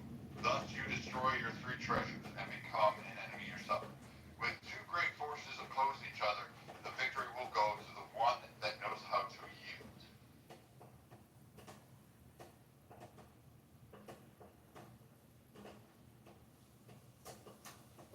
Alright, Brad stopped at 69. Kima, you want to start with I something? said this stopped at 70. Did you need me to go on? Yeah, you went through 69, did you not? I said 59, you stopped at 70. Okay, that's fine. Kima, go ahead and give us the next five. My teachers are easy to understand, easy to put into practice. Your intellect will never grasp them. And if you try to practice them, you fail. My teachers are older than the world. How can you grasp their meaning? If you want to know me, look inside your heart. Not knowing is true knowledge. Presuming to know is disease. First realize that you are sick. Then you can move toward him. The master is her own physician. She has healed herself of all knowing. Thus, she is truly whole. When they lose their sense of awe, reason turns to religion. When they no longer trust themselves, they begin to depend upon authority. The master is their battle. The people want you without what happened. The doubt is always easy. It overcomes without competing, answers without speaking a word, arrives without being summoned, accomplishes without a plan. It never covers the whole universe, and though the meshes are wide, it doesn't let a thing slip through. If you realize that all things change, there's nothing you will try to hold on to. If you aren't afraid of dying, there's nothing you can achieve. Trying to control the future is like trying to take the master carpenter's place. When you handle the master carpenter's tools, chances are that you'll cut yourself. All right, very cool. Angel, can you pick up where he left off? 75, right? Correct. Yeah, and why don't we do this, because we've got a few people up. Just read three, then we'll go to B Master. Just read three of them, and then we'll go to B Master. Just three, okay. Okay, gotcha. When taxes are too high, people go hungry. When the government is too instructive, people lose their spirit. Act for the people's benefit. Trust them. Leave them alone. Men are born soft and supple. Dead, they are stiff and hard. Plants are born tender and quaint. Dead, they are brittle and dry. Thus, whoever is stiff and inflexible is a disciple of death. Whoever is soft and yielding is a disciple of life. The hard and stiff will be broken. The soft and supple will prevail. As it acts in the world, the Tao is like bending of a bow. As it acts in the world, the Tao is like the bending of a bow. The top is bent downward, the bottom is bent up. It adjusts excess and efficiency so that there is perfect balance. It takes from what is too much and gives to what isn't enough. Those who try to control, who use force to protect their power, go against the direction of the Tao. They take from those who don't have enough and give to those who have far too much. The master can keep giving because there is no end to her wealth. She acts without expectation, succeeds without taking credit, and doesn't think that she is better than anyone else. Am I stopping there? Yeah, that's good. That's three? Okay. B Master, you want to pick that up? B Master, you with us? Sure. Perfect. Give us, please. Okay, I'm gonna have to close it out. I gotta go back to it. Okay. To unmute myself. Nothing in the world. Nothing in the world is as soft and yielding as water. Yet, for dissolving the hard and inflexible, nothing can surpass it. The soft overcomes the hard. The gentle overcomes the rigid. Everyone knows this is true, but few can put it into practice. Therefore, the master remains serene in the midst of sorrow. Evil cannot enter his heart, because he has given up helping. He is people's greatest help. True words seem paradoxical. Failure is an opportunity. If you blame someone else, there is no end to the blame. Therefore, the master fulfills her own obligations and corrects her own mistakes. She does what she needs to do and demands nothing of others. If a country is governed wisely, its inhabitants will be content. Bullshit, I'm just kidding.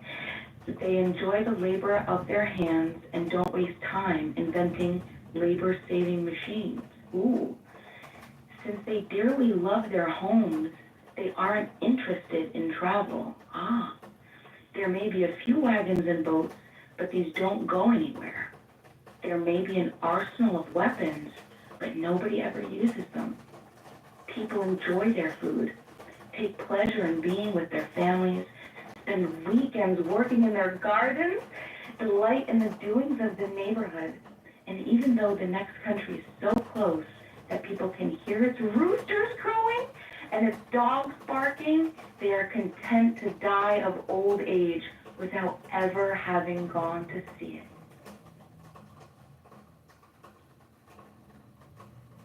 You want me to, I think that's straight. Big what number? 81. Okay.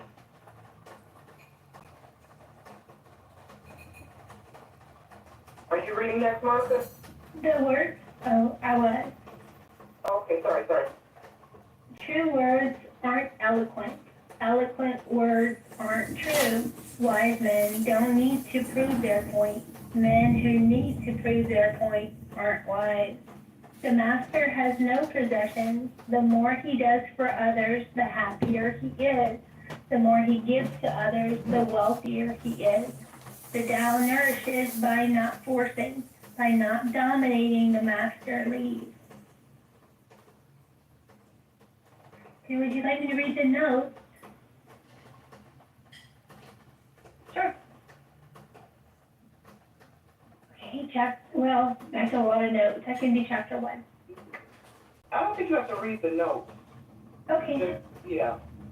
Just go to the next That's it? chapter. Yeah. No, We're reading 3 each. that's it. And now it's on the chapter now. Yeah. Yeah, we're through those verses, so why don't we just take this opportunity, we got about 9 minutes before the next room starts, and let's just talk about what we read. I think the Tao would be an anarchist, reparationist. Yes!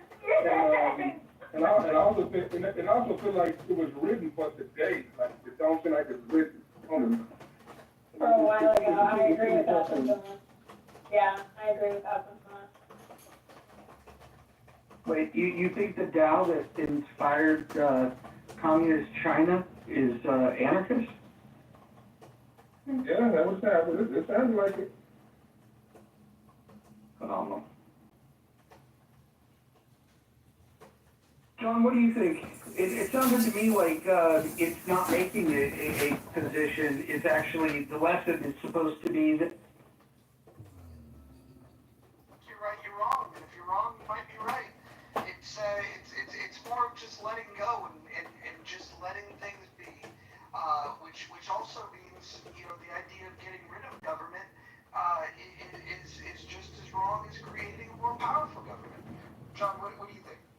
Yeah, I think it's a very, very smart book, and so it's so universal that I'm not trying to offend you, Hakima, but I think people project onto it what they want to see. And the unfortunate reversal of your position, Hakima, or people who believe that it's an anarchist book or a communistic book, it's a governance book. So whoever is rising to power or in power will utilize the wisdom to manage the situation. But some people will just come on social audio, complain about it, but they read it. So it's a very smart book. I would encourage you to read it a couple times and try to really ingest it, because what it does is it creates a large language model, and it's a lot of, positions and words. It's what they call a book. But again, it's a very smart book. And one of the reasons why it's so smart is because so many people have read it. It's global. So if you could master this book and you could master the Bible, you are now a subject matter expert who can have intelligent conversations about these topics that hopefully edify and lift you up in, power and health and wealth and love. So that's my opinion.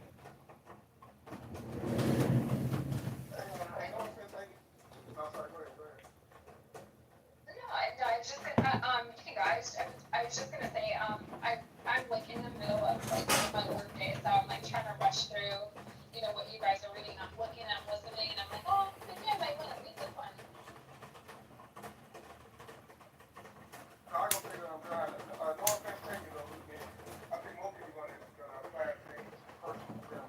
But you write that book, needs to be read a couple times because the book is saying a lot. It's not just saying I'm anarchist, it's saying way more than that. And not that definite. It's not definitely saying that. Well, I think I want you to look in. Hold on, Angel, I'll say this really quick. It definitely forces you to look in and reflect. That's it. That's all I want to say. It's very reflective read. I love that the part that Bima wrote was exactly what her life looks like. Right? I thought that was so cool. I missed the part about a bag of dicks. Oh. I don't understand what. It was a hot shot for me. It's okay. Yeah. Anything else, Mike? I'm sorry, I don't want to cut you off. No, like it was delightful to hear your excitement when it talked about roosters and you have the farm kind of like situation. Wait, I think Angel wanted to speak too. Angel, go ahead, Angel. Because I cut you off. I'm sorry. If you're there. I was gonna say that I would like to do a combination of this book and the 48 Laws of Power. Kind of read them simultaneously. If I could run through maybe a chapter each, I'd like to see how that goes. Oh, sorry. Just a comment on how short the book was. Go ahead, Bima. No, I just wanted to say I'm trying to remember. I saw this thing where if you want to remember something, you make like little games to remember it. And I don't remember where, but the things that I took from it, I remember. I said to myself, remember the spicy, and it was SPC, and it's simplicity, patience, and compassion. Right, to remember those things. I thought, oh yeah, I really like that. Simplicity, I think it was simplicity, but it's with S. Simplicity, patience, and then compassion. And then I loved the part that I started on because people always tell me this, well, specifically my love, every time I get upset and I say like, look, this is all effed, this is messed up, and he'll ask me in the moment of like despair and frustration, he says, what's the opportunity? And I love that his mind started as just like failure's an opportunity. Like look for the opportunity. Because as soon as you're starting to blame somebody, then it's just going to be an endless blaming thing. And then the fact that you could be just so content in what you have, and everybody just enjoys everything to like all of this. It's so beautiful. It felt like I felt that peace, and I just thought that was so cool. The other thing was it was the spicy that I wanted to remember, and then there was something like the compassion, something in humility. I thought they were such great. Oh, the rigidness. To remember not to be rigid, because rigid is you're just gonna break, right? But if you can be flexible and adaptable, that's what's like life-giving, and it speaks life. And that was inspiring for me. I'm just like, yeah, you know what? That's a great. Instead of being frustrated and like, okay, no, I didn't get my way. you know, but then it's like, wait a second, if you flow, you could just like have this flow with, I just thought that was so cool. Yeah, so this, it was like this softness to being gentle and pliable and being able to just flow. Yeah, I'm trying to think of other things I'm looking, but yeah. So great. I see. Does somebody want to post the link above for the discussion group, the rational discussion group? We cannot, we're not mod. Oh, I can change that, darling. Maybe you can forward it on my mouth. There you are. Okay, I'll be back. This is the first time that I've ever come into the season and there's a review. Started it yesterday. It's a 2-year tradition. I'm glad I'm not. Can I ask, how did people feel, you know, reading or listening to a wisdom book versus listening to road rage conversations? Like, what do you think might be better for your mental health or mental diet? It's just a question I'm asking. I like a healthy mix of both. A little chaos, a little drama, a little intellect. I actually like that we right before it, we had the crash out room. And so then we read and now we're going into the rational discussion group. I feel like we're giving people a little bit of each. And they want all of these things. But as we learned yesterday, you can't eat your cake and have it too. Well, one of the things that I've kind of taken an observation of this application is that people do have some valid freedom. And I think, unfortunately, there has yet to be a space that has been created that kind of gives way to solution-based opportunity. You know, I just think that it's, and I love whoever mentioned it earlier, like, most of the things that we're hearing about that are, you know, problematic, chaotic, and the drama and whatever have you is stuff that is outdated. It's old stuff that people have somehow found a space within themselves to harbor, you know, these feelings, these emotions, these whatevers, and yeah, that's why I've known before. I was like, I wish that, you know, hurt people would feel. And I think that there would be an opportunity for, you know, thank you very kindly. I think that there would be a opportunity. All right, well, link is in the demo now. We're transitioning over to the rational discourse room. We'll have a conversation. Excellent. We've got until 2 p.m. Pacific time to start the chat. We just like to start this a little early because it gives people a head start. So people that might have been thinking about going into the room and doesn't have a chat, what are your perspectives comes up an hour early. So let's bring people up.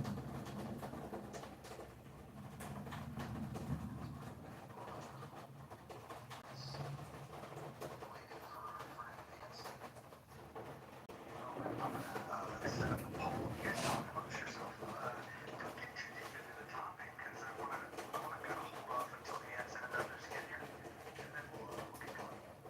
Hey Brad, I really enjoyed your reading of that book. It's one of my favorite books. I thank you for reading it. And I think that when a lot of people heard you, you know, reading from a book, everybody was, you know, titillated. Let's just put it that way.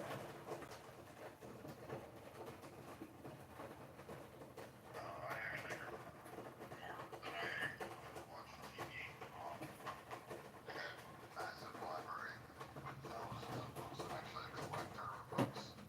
So, I'm not a big fan of a lot of the philosophical books that you enjoy. I'm not a big fan of this one. I think it has a lot of constructs that are not relevant to the world, and I think it just uses up a lot of hyperbole to say, hey, we could just be better, but in reality it takes none of the constructs from everyday life and applies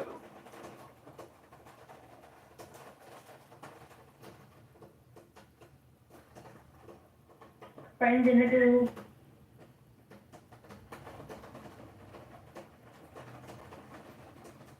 I also think that it's reading that most of the people,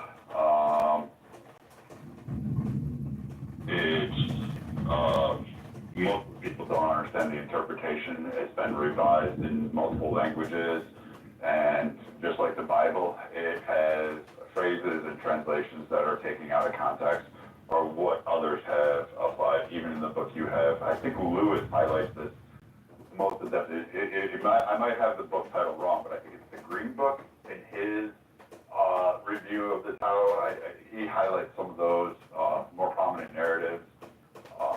John, so I mean, it is what it is. But I've never been a big philosopher fan, because usually those are people that are writing about a moral high ground, usually from a place of comfort, and usually from a life that is provided for them, and they don't really truly go out and experience the world. Similar to Marx, he was always cared for by somebody else. He lived off of a rich friend, and I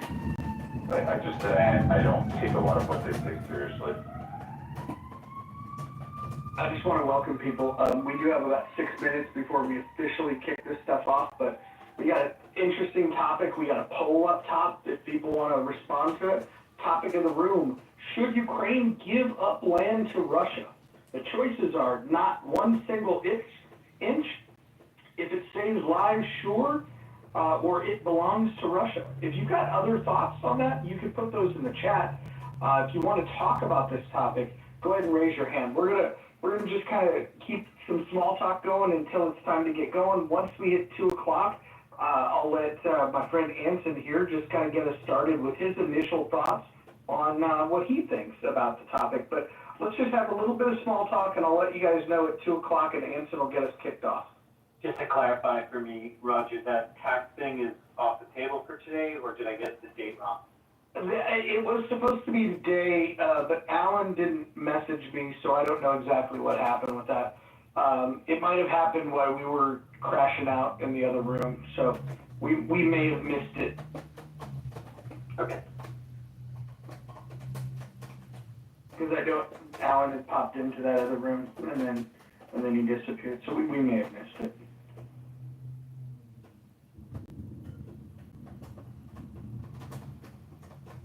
Oh, we got Abby here. Hopefully she comes up. That would be great. I'd like to give a little bit of a reminder for hydration. Drink your water. Or Diet Coke. Whatever liquid makes you happy. Abby, you missed some fun rooms earlier. We had a good mix of crashing out and reconciliation. I think some progress was made in that other room. I don't know if you guys agree. Who were the actors? Brad was probably the star of the show today. I'm gonna have to say, Brad, were you the star of the show today? I suppose. Yeah, Brad was in Brad form. Let's just put it that way. He was Brad now. I'm saluting you, Brad, from here. Okay, we got a few minutes. We're gonna let some people pile in. I'm gonna send out some invites so we can get the room populated. Abby, you've been missing our reading rooms. We've been reading out loud to each other, and we got through a book over the last couple days. We're gonna start doing this every single day, but I think you would be a welcome addition there. Be nice Are to you reading like Lady Chatterley's Lover, or like what are we reading? John, would you like to share?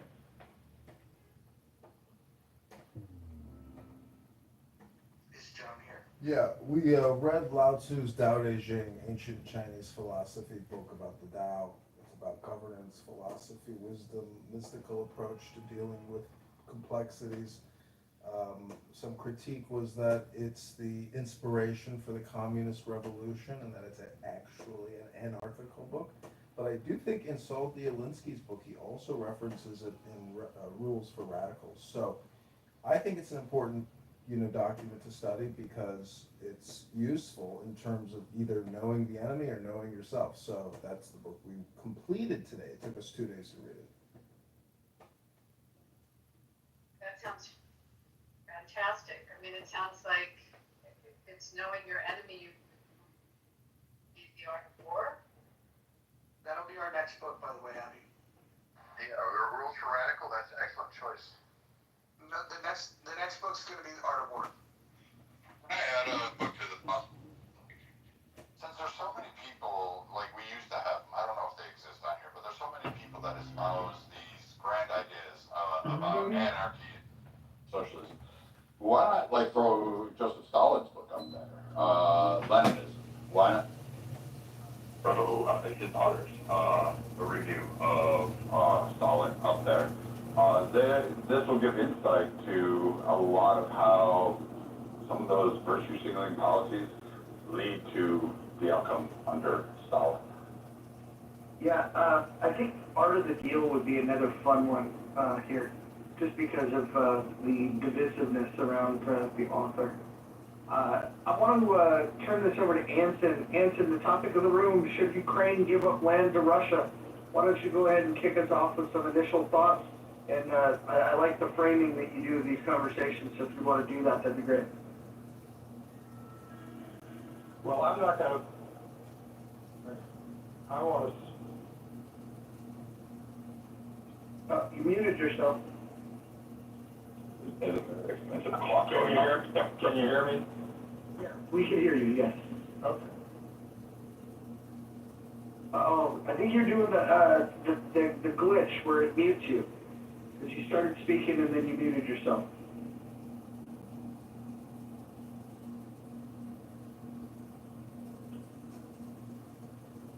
All right. Well, okay, are you back? You may have to leave and come back, Anson. You may have to leave and come back to correct that. There we go. We'll get him back here, and then typically when we do these rooms, Anson just likes to get everybody to agree, is there a problem? And then we kind of go from there with opinions. Anson, go ahead.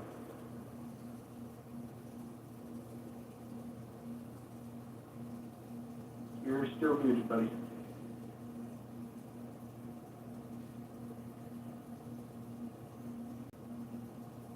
All right, I guess we'll get started without him.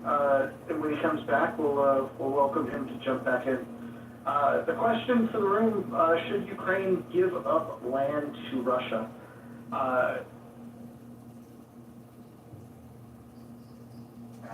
You unmute yourself and try talking. Yeah.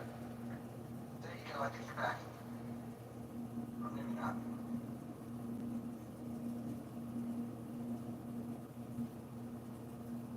Alright, I'm just going to get it started, and then Anson, you'll have to figure out your technical challenges. We'll definitely welcome you once you do. So, should Ukraine give up land to Russia? I think we have to ask ourselves, what is at stake? On one hand, you have a tyrannical leader who is invaded his neighboring country, who's trying to invade a sovereign nation in Europe.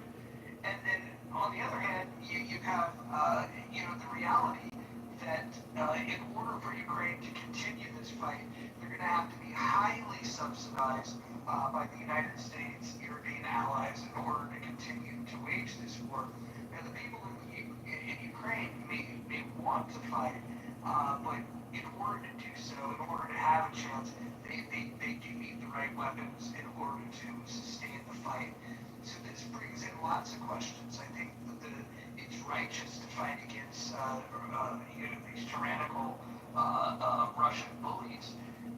There might be a practical piece, though, where some lives could be saved. And so I think the conversation today is really to figure out what precedent does it set if an invading force can then get land and get the nation that was attacked to surrender land. Is that a wise thing to do? Those are my questions. And Anson, let's see if you're back and see if you got a microphone.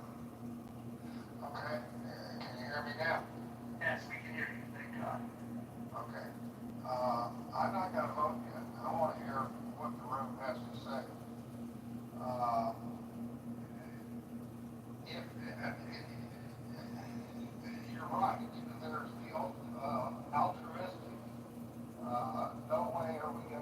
us to get away with it, and we're gonna fight until we drive them back to their original borders, before 2014, including Crimea. But I don't see how that is possible in any way, shape, or form, other than NATO entering the war, full-scale, conventional war, to assist Ukraine, to drive Russia back to the pre-2014 boundaries. So, and I don't see any conceivable way, other than a collapse of Russia, that we strangle them for so long with sanctions and all the other things. But how long is that going to take? Years, in my opinion, particularly as long as they have the support from China, Iran to a degree, etc. I don't see Russia throwing in the towel anytime in the coming several years.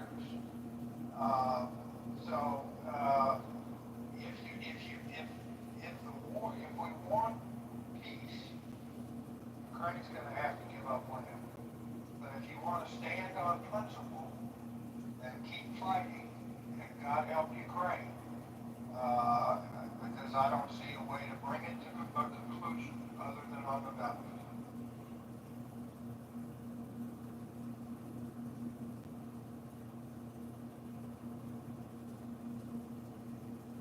Did everybody hear what I said?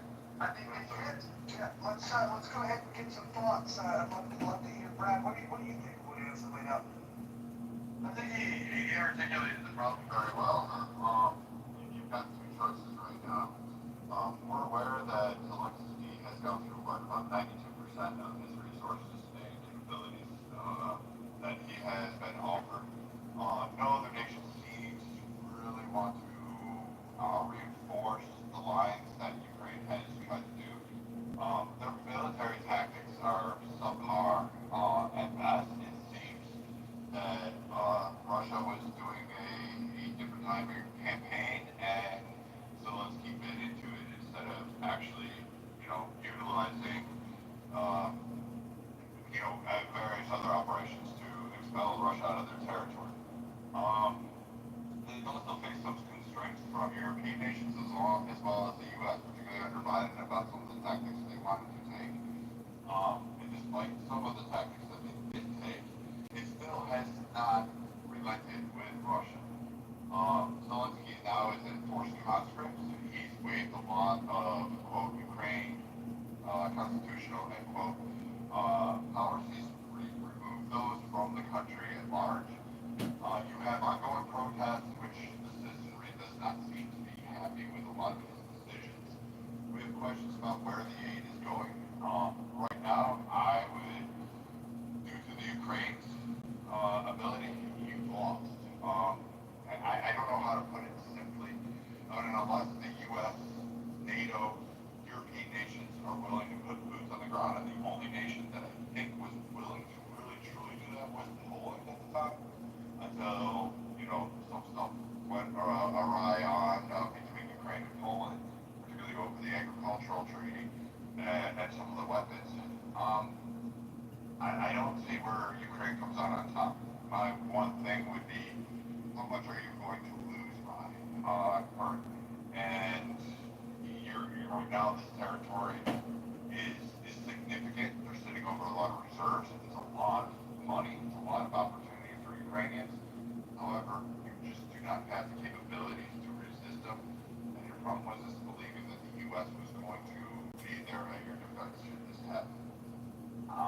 I don't know what to tell you. I'm sorry that you fell for it, but the U.S. is not going to put boots on the ground to go fight this war against Russia. They're not prepared for it. We're not capable of really taking on that conflict right now. We're tired, we're sore, we're angry, and we have too many domestic issues that we really want to focus on rather than having our young men and women engaged in a war with the likes of Russia for the next 20 years. So, honestly, right now, to save what they have left as a civilization, I would sue for peace. I would terms and go back. You just don't have the military means to win this. So does that mean that anybody that wants to invade someone else, as long as they have the might to do so, that they ought to? No, I don't think it's on a moral front. This is the problem with wars. Everybody tries to apply a moral stance. It's your country, it's your nation, it's your house, it's your territory. If you can hold it, if you can maintain it, it's your house as long as you can pay the mortgage and the taxes. The minute you can't, someone else takes it from you. So this is the way the world has always been. And the realistic point is, unfortunately for Ukraine, they are caught in a very bad spot. And I don't think it's right of Russia, but at the onset, the U.S. shouldn't have held up weapon systems if they were so worried about it for 6 months. That occurred under Biden's administration. He held back weapons. He held back supplies. He held back things. Europe held back things. They couldn't get on board and decide what they wanted to do. They wanted to play games. And so now you have a horrible deal that's going to be presented to the Ukrainians, and they're going to lose. And if they stay in the fight, I mean, it's a war of attrition. Russia's just bigger. Ukraine does not have the capabilities to go much longer. I would say maybe a couple of years. They could probably put up an IRA type style resistance when Russia takes over the territory. But I mean, in the end, the results are going to be the same. Russia's going to come out on top of this. And that's a shame because the U.S. fucked up. We did another Vietnam, except we put it in Ukraine.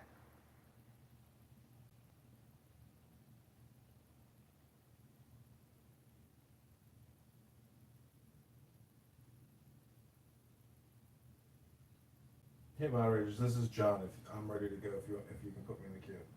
Yeah, please do, jump in. So I use X. My account is in my profile. It's John Kitover IL for Illinois. These are the queries I asked Grok on X Spaces. Hey Grok, tell me the Ukrainian and Russian war casualties with top 10 incidents or battles. Should Ukraine give Russia land for a lasting peace deal? Is Zelensky or Putin an honest, good faith actor? The latest estimates, June of 2025, Russia had 250,000 killed, 950,000 total casualties. Ukraine military had 100,000 killed, 400,000 total in the war so far. Civilians, 13,000 killed and 33,000 injured. The top battles are Bakhmut, Mariupol, Sverdlovsk, Lysychansk, Avdiivka, Soledar, Kyiv, Kharkiv, Volodar, Kharkiv Yar. Ukraine shouldn't concede territory. It rewards aggression, and Putin won't honor deals. Putin acts in bad faith historically. Zelensky is more transparent but pragmatic. Then I asked, hey Grok, tell me the contrarian position of why Zelensky should step down as president and give up land to Ukraine for a lasting peace. This is what Grok says. This is the contrarian view. Zelensky prolongs war by rejecting realpolitik. Russia won't retreat. So conceding occupied Donbass, Crimea, ethnically Russian per Poles, saves lives and the economy. His expired term erodes legitimacy. Resignation enables pragmatic successor for honored peace deal, backed by Rubio's Sachs analysis. So that's what AI says. Here's the best outcome that could happen. We know Putin's not long-lived, John. My best guess is, and I don't know who's going to win in the wings under Putin.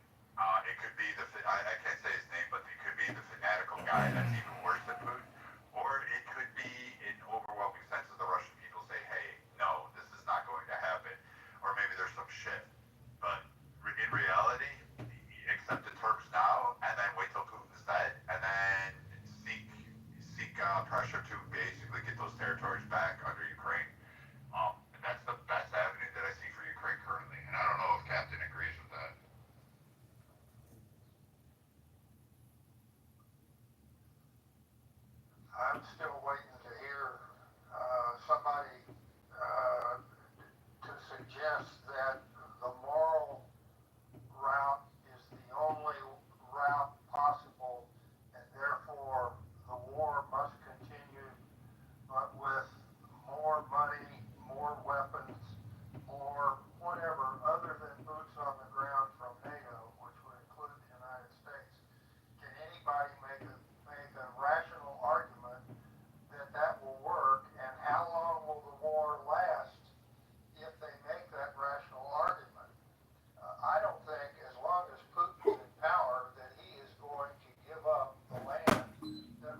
current boundaries of the battle lines of the war, where Russia is gaining, yards, not miles, to a degree. But if that stalemate breaks down, Russia might go all the way to the Dnieper River. Hell, they might go all the way into Kiev. So if we keep fighting, you've got to hold out the possibility that the stalemate will break down in favor of Russia. And what are you going to do then? Would be a hell of a lot worse than what the current situation is. So again, this is morality versus practicality, and I sure want to hear somebody provide a rational argument that we can hold our moral ground, and here is the path forward to win the war on the battle. Anybody come up with a construct where that is a rational possibility? Well, I don't think I would want to make that argument. What I would suggest, though, is that if it's the NATO position or the U.S. position, that since Putin has acted so belligerently, that we take advantage of the opportunity to weaken them. It will never get less expensive to kill Russian soldiers than it is right now. And that expense in terms of American blood and in terms of American dollars. If the goal of the West is to weaken Russia, specifically their military might, this is the cheapest that we'll ever be able to do it. And I know that doesn't provide a response that you were looking for, but I think it's something to consider. Is that if we might be looking at this as a gift, and the longer it goes on, sure, it's expensive, but it's less expensive than any direct conflict with them. And Russia will never be the same after this conflict. I mean, make no mistake, between their birth rate and their immigration policies, they didn't have the luxury to lose soldiers. They are in trouble. They have a demographic problem, and this only makes their demographic problem worse. And so, again, depending on what our goal is, we might be achieving it. I agree with you saying, Roger. I voted basically for the plan, but I don't think I voted that way because I don't think Trump would give them the support that they need or they deserve. But I feel like the U.S. basically baited them into the situation. Not necessarily Trump, but the U.S. in general. So I think the U.S. should give them what they need to finish strong. Saying like Ukraine is small and things like that, but Russia is not. It's a little bit bigger Russia. They're shit times and so their economy is not doing great. So they got in a great position as they just said. So, but I don't think Trump or the reason that they're not great. I think that's why Trump is not letting up the Ukraine conflict. He supports Russia. Wait, when I just hear you say give them what they want.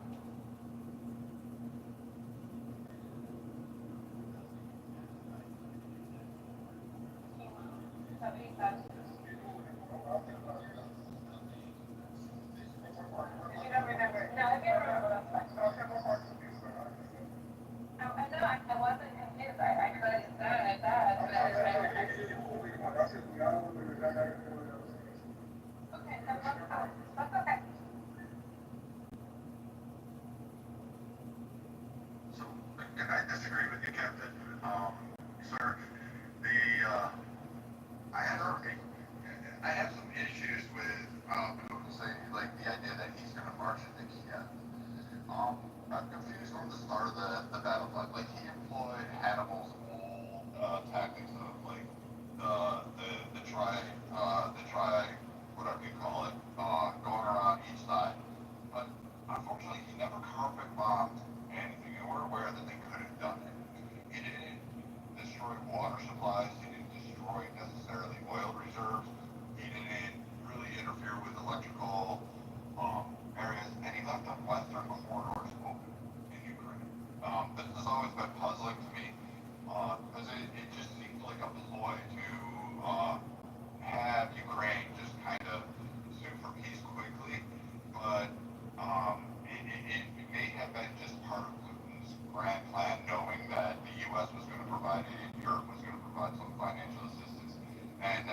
ports, the deep water ports, to be hindered by anybody, particularly Ukraine, who's vying to join alliances with Europe and the U.S. and broader trade routes. And the only reason I say this is like when Kazakhstan, when the U.S. started to make inroads there for trade agreements, Russia came in, and even with China trying to go toe to toe with the U.S. for agreements, Russia came in and squashed all. And so that nation lost the opportunities to trade with the U.S., Western alliances, and Eastern ones. So I think it's more about economics and the potential for the money for Russia. And I think that's what Putin is really, truly focused on. I said this at the start of the war, and it so far has played out how I thought it would go. But it's always been mind-numbing to me that for the people that believe he would march all the way there to Kiev, like if that was the case, he could have easily taken Kiev. He didn't have to hold back, and he could have cut off the airdrops, and he could have cut off even the western routes that brought supplies in, and he could have cut off the energy and water sections, and he never did. I don't know if he's just dumb. Also, Putin's like, what, 75 years old? He is technically going to be, like, let's call it what it is. I mean, unless there's some miracle cure in Russia that keeps guys, forever 150 years old. I mean, he is getting older. He is going to be prone to infirmities that affect old age. He's going to be prone to sicknesses. At some point, the man is going to die and have to relinquish power. I doubt he makes it to 2030, but we can see. I mean, he could be 80 years old. It's not unheard of, but I just don't see him retaining power that long.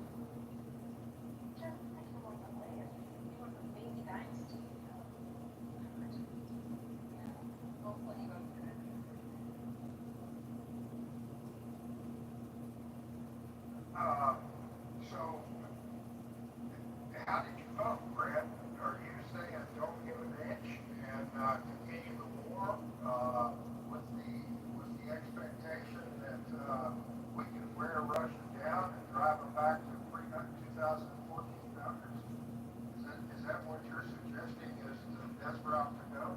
No, I'm saying that they should accept the agreement on the table and try to rebuild. Zelensky has not fortified his infrastructure to a military footprint that is needed to win this war. Just has not. Okay, I tend to agree with that. But the pool doesn't allow me to do it because let's say that the war stops and the current battle lines are an armistice line, and both sides agree that they're not going to try to advance across the current lines. But a peace treaty will not be signed by Ukraine until Russia cedes all the land that Ukraine claims. In other words, do we go now for a Korean War situation? And if so, who is going to man those battle lines or be held in reserve with massive power to prevent a resurgence by Russia a year, 2 years, 5 years from now to restart the war? In other words, is it going to be American troops sitting somewhere encamped along the Dnieper River or somewhere in western Ukraine? Or is it going to be NATO troops? In other words, is a Korean War situation something that we should hope to achieve now in order to stop the war and stop the killing? But not signing a peace treaty that would leave them de jure. In other words, Russia gets the current land de facto, but they're not allowed to get it de jure in accordance with a peace treaty that Ukraine would sign with Russia. And would Putin even agree to such an armistice without a de jure secession of some land on the part of Ukraine? Again,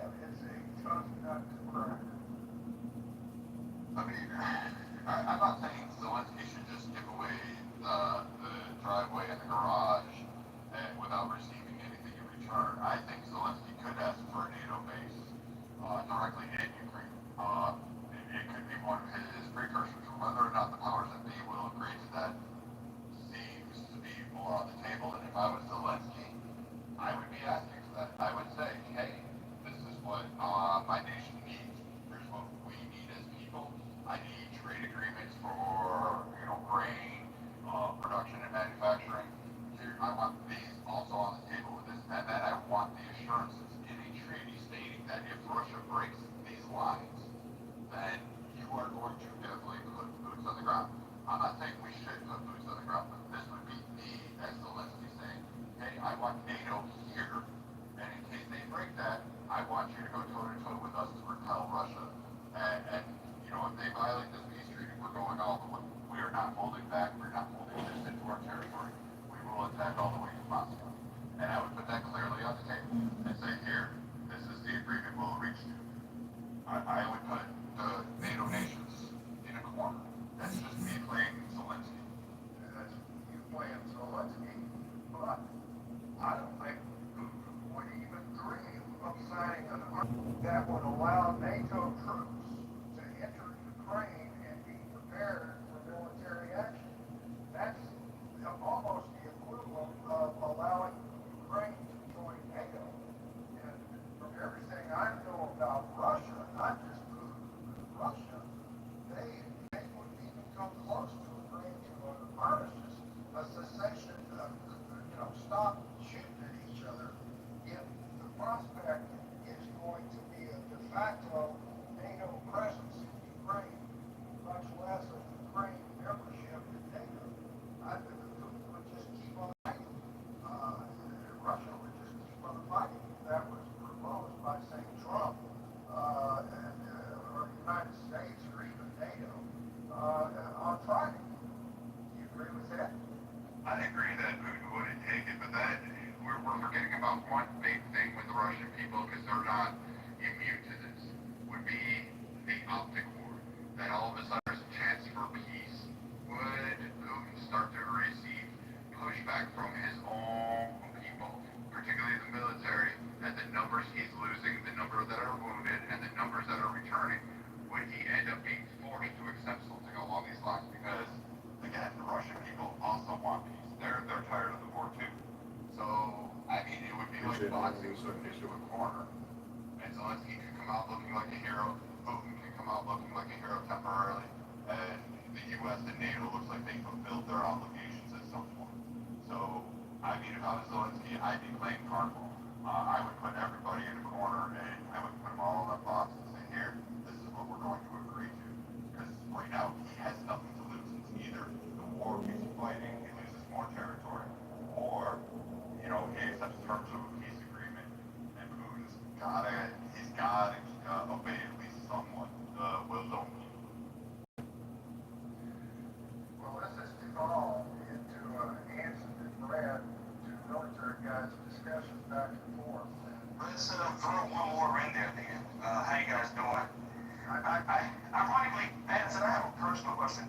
You wouldn't happen to be a descendant of Hanson Burlingame, the minister to China under Lincoln, would you?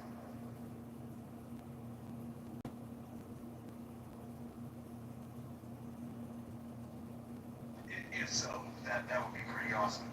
I think that I've listened to the conversation.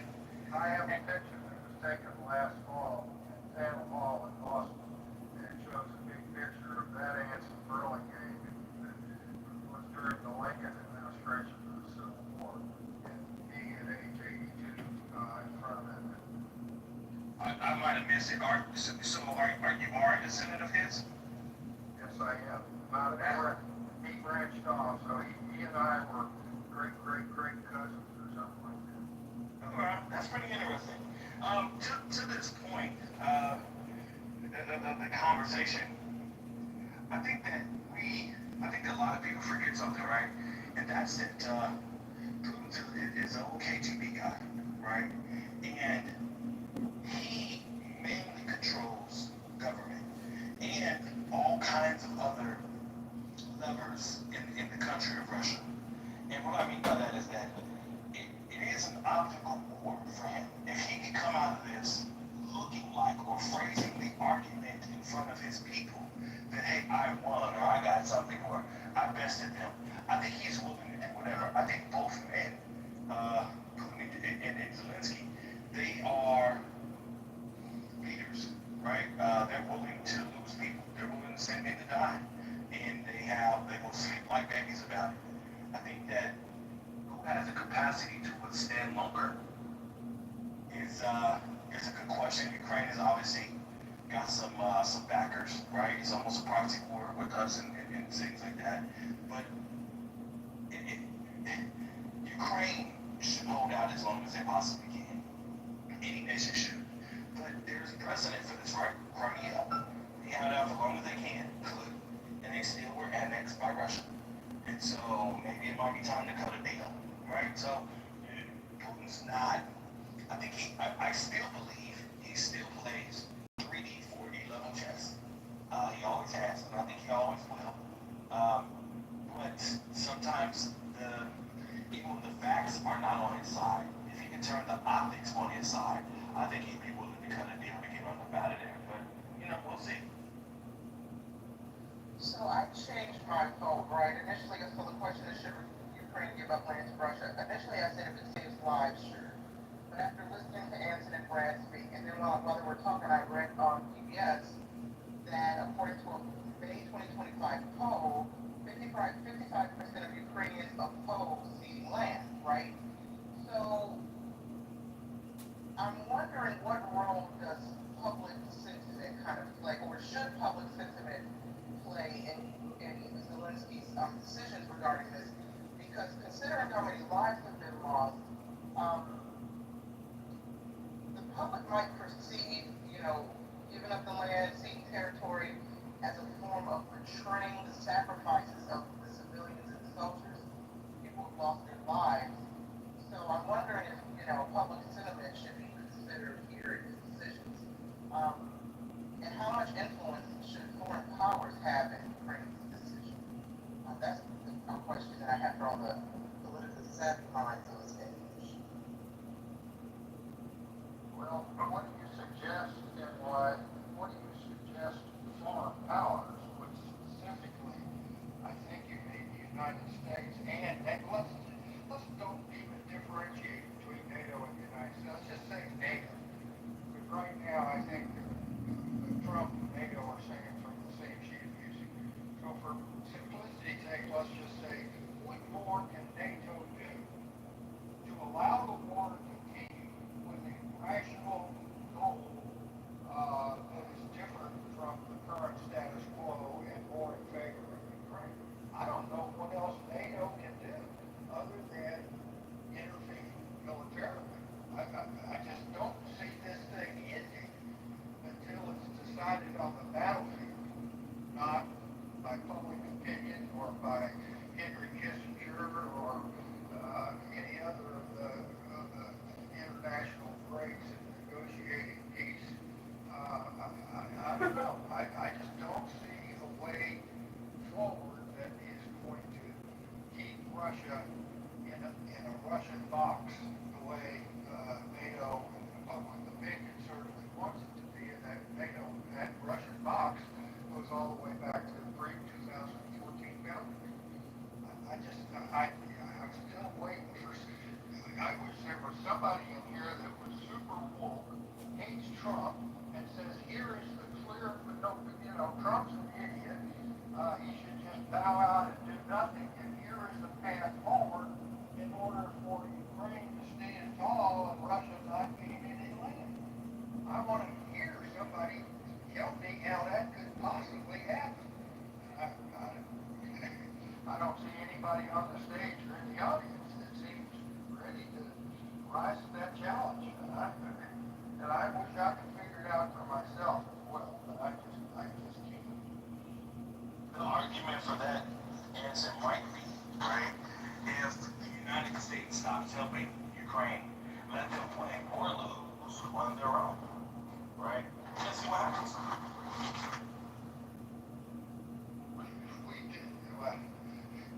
In other words, can you imagine if Trump comes back from this Friday, he comes from that conference with Putin and says, that's it, we're out of it, we're going to stop providing anything or any military support for Ukraine, and we're going to let the decision stay on the battlefield.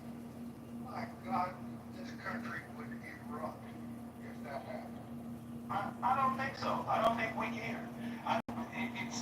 People tend to think we're in a war, and the United States is not in a war. We ain't in a right? We are 80 a country, and knowing Donald, and keep in mind, politically, I generally do not disclose my beliefs. I'm truly mainly independent. But knowing Donald, he could.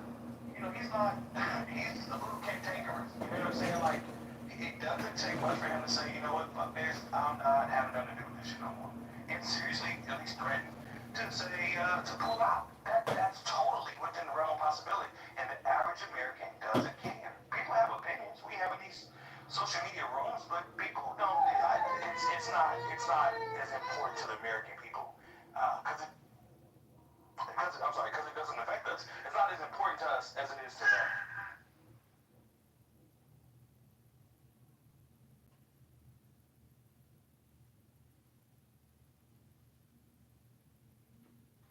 That's a good point. I kind of agree with that on some level.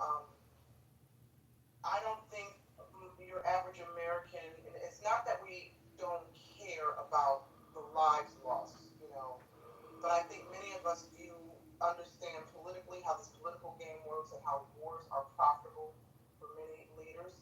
No doubt likely profitable for our government. And because this war doesn't seemingly directly impact your average American, I'm with Rob on this. I wonder how much the average American actually cares about this war. Hold on, let me just jump in real quick. I don't think it's whether they care or not. It's the fact that we're divided in people. There seems to be thirds. There's that third that is going to support Trump no matter what he does.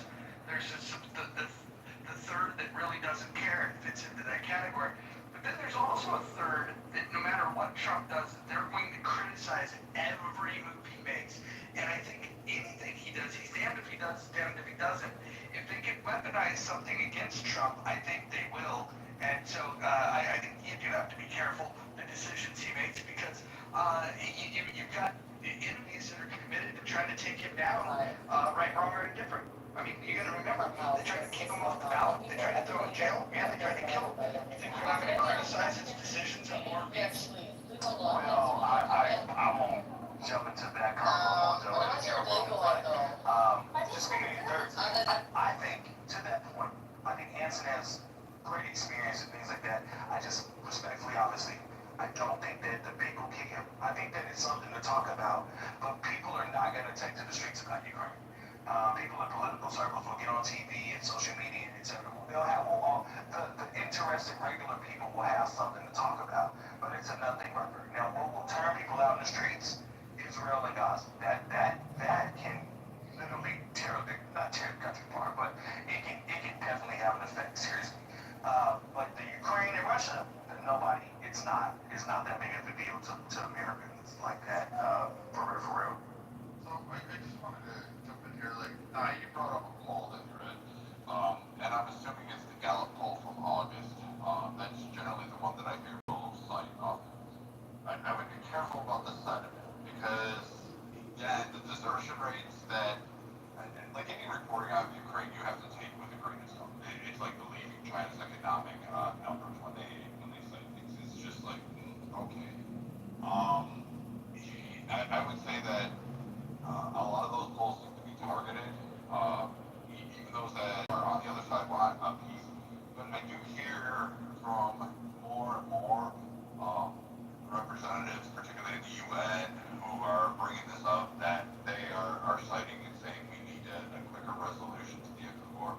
And I think Ukrainian sentiment right now, with the way that you have the AWOL rates going on in Ukraine, you have people fleeing the battlefield. There's not this overwhelming narrative to rush out there and defend the homeland. And I think that's, like, if I look at those numbers and I look at some of that reporting, and then I take into account, like, what we have in the U.S. or Europe and say, oh, there's high support for Ukraine. No, I don't think the people there they're just sick and tired of it. They don't want to be bombed anymore. They don't want to see their relatives come back. That there isn't this world push that Ukraine, that I think many people try to get for that. I just, the way the numbers are, and the number of people that are citing refugee status, the numbers that are fleeing,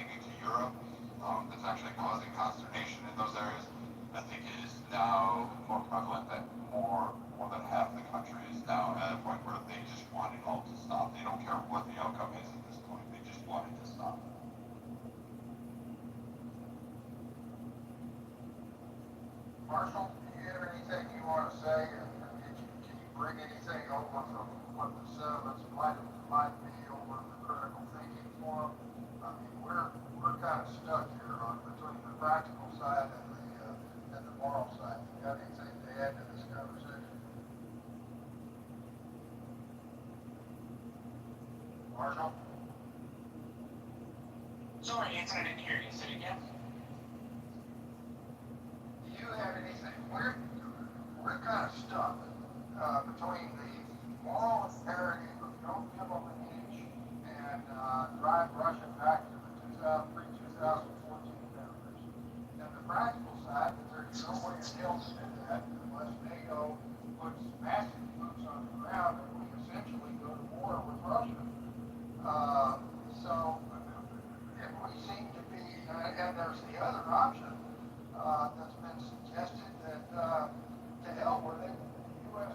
pulls clear and stops supplying anything to anybody to continue to fight the war. And what insights can you bring over from the critical thinking forum, or are they just stuck on the moral ground and we're going to continue to fight until hell freezes over and Russia gives up? They're stuck on the world piece. There was a commenter from Scotland, the guy named Paul, who made the point that most of the time countries in history take land through conquest and then, the person with the bigger stick ends up governing. I am very much in your camp when it comes to Ukraine, which is we're no longer Ronald Reagan's military. We have to pick and choose where we put our resources. China's a much bigger threat overall than Russia is. Russia's still a near-peer competitor as defense estimates rank it. But I think we need to focus on our main peer competitor, not the second-tier competitor. While I think supplying these folks with weapons through the Europeans is probably a decent idea, we're not going to go to war. There's not an appetite for that in the United States. And so we're essentially stuck between having a long, drawn-out meat grinder like Korea and just letting it all go. I think the meat grinder probably, takes more Russian lives in the invasion. But that's what happens with meat grinders. They take lives on each side.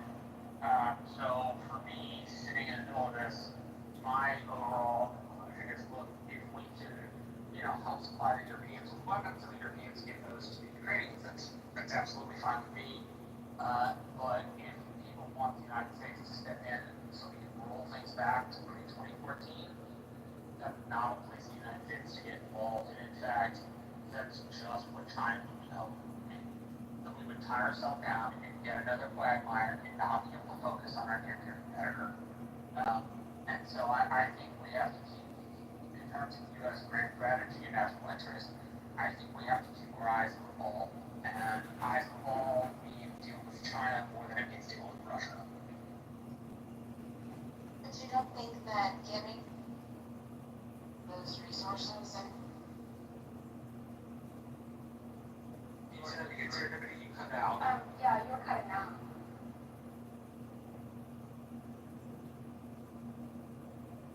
You're still having a problem with me, but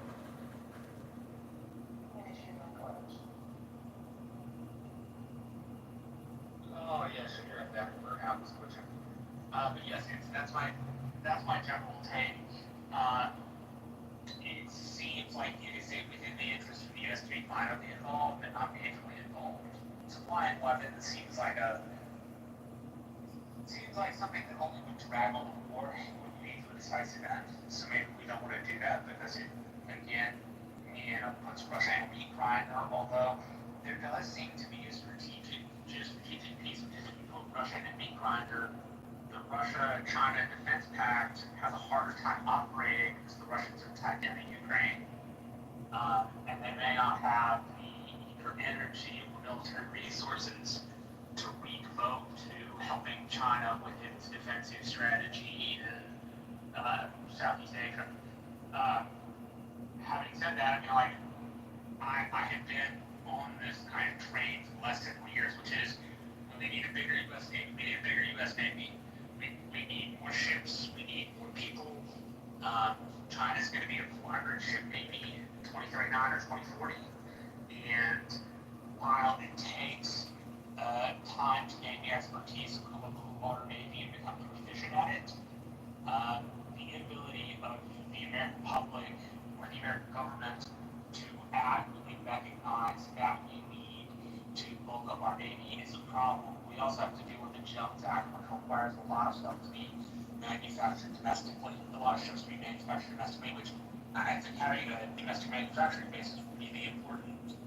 But in the short term, why don't we look at like buying destroyers from South Korea or Japan? They make really decent destroyers, as I understand it, and that would help us push off some space in which to get our domestic manufacturing house back in order. Because at least as I understand it, the Navy is looking at something like 15 ships a year, and they'll only be getting 5. So for folks who understand why I'm focusing on the U.S. Navy, from San Diego to Seoul, South Korea is 6,000 miles. From San Diego to Universia, which goes through the South China Sea, into Indonesia and the Malacca Straits, and then out into the Indian Ocean to the U.S. Naval Base is 11,000 miles. So we can't be on the other side of the world at the snap of a finger. We have to be able to forward deploy, and forward deploying means we have to be able to put ships out there, and it doesn't really help if we're putting the ships out past their service time of what they should normally be out into water on before they come back to the port to get them needed repairs. That's why I'm really focused on the Navy in that way, because it's such a long distance that you can't do anything without an adequately functioning Navy. And I think we do still largely have an adequately functioning Navy, but the inability to get those ships when we need them is a severe problem for the United States. Okay, I have a question for you, Marshall. Yes, please, go ahead.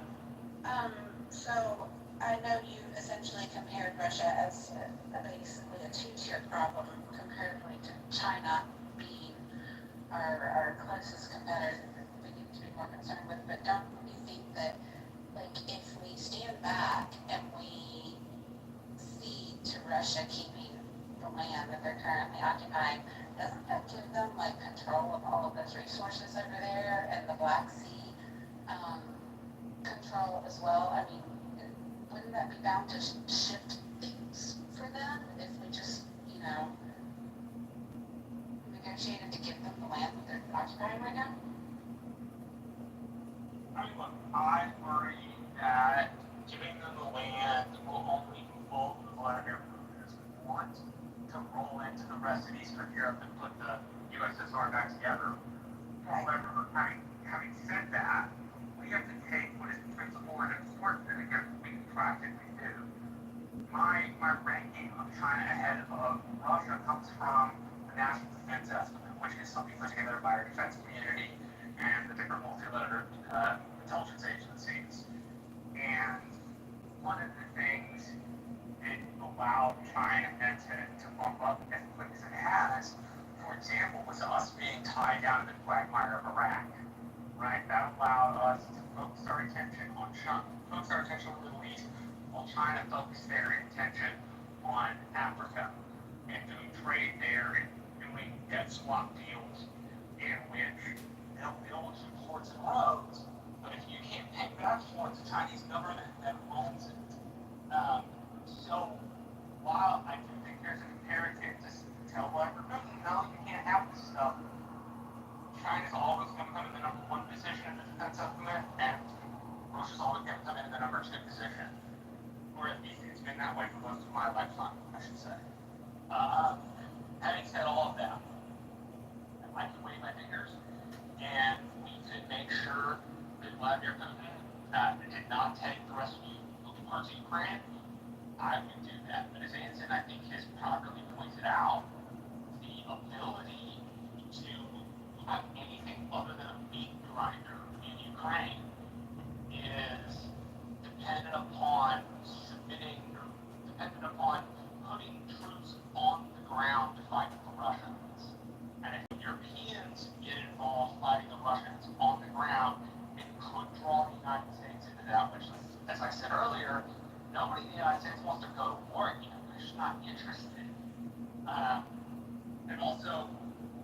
if the Europeans want to get involved that way, I don't necessarily see a problem with the Europeans doing the European thing, right? Like, it's territory that's closer than it is to us. But if the United States were to get involved and have put, the 82nd Airborne on the ground in Ukraine, we would get tied down in a way that would not allow us to turn our attention to our first near-peer competitor. Essentially, we're in between this idea that ideologically we might not want more rent. Practically, we don't have the resources or the public support to ensure that, right? We have the public support to ensure build-up of the U.S. Navy to confront China, but we don't have a popular idea that sending U.S. troops on the ground would be a good idea. So I think in answer to your question, as much as I would like to stop from getting one more inch, I think the best we're going to get out of this is some sort of meat grinder like Korea. And it's still within U.S. national interest to have the Russians grind themselves up in the meat grinder, right? But it may not be within our national interest right away to help put troops on the ground or to spend, 1/9 of the defense budget on the Ukraine war.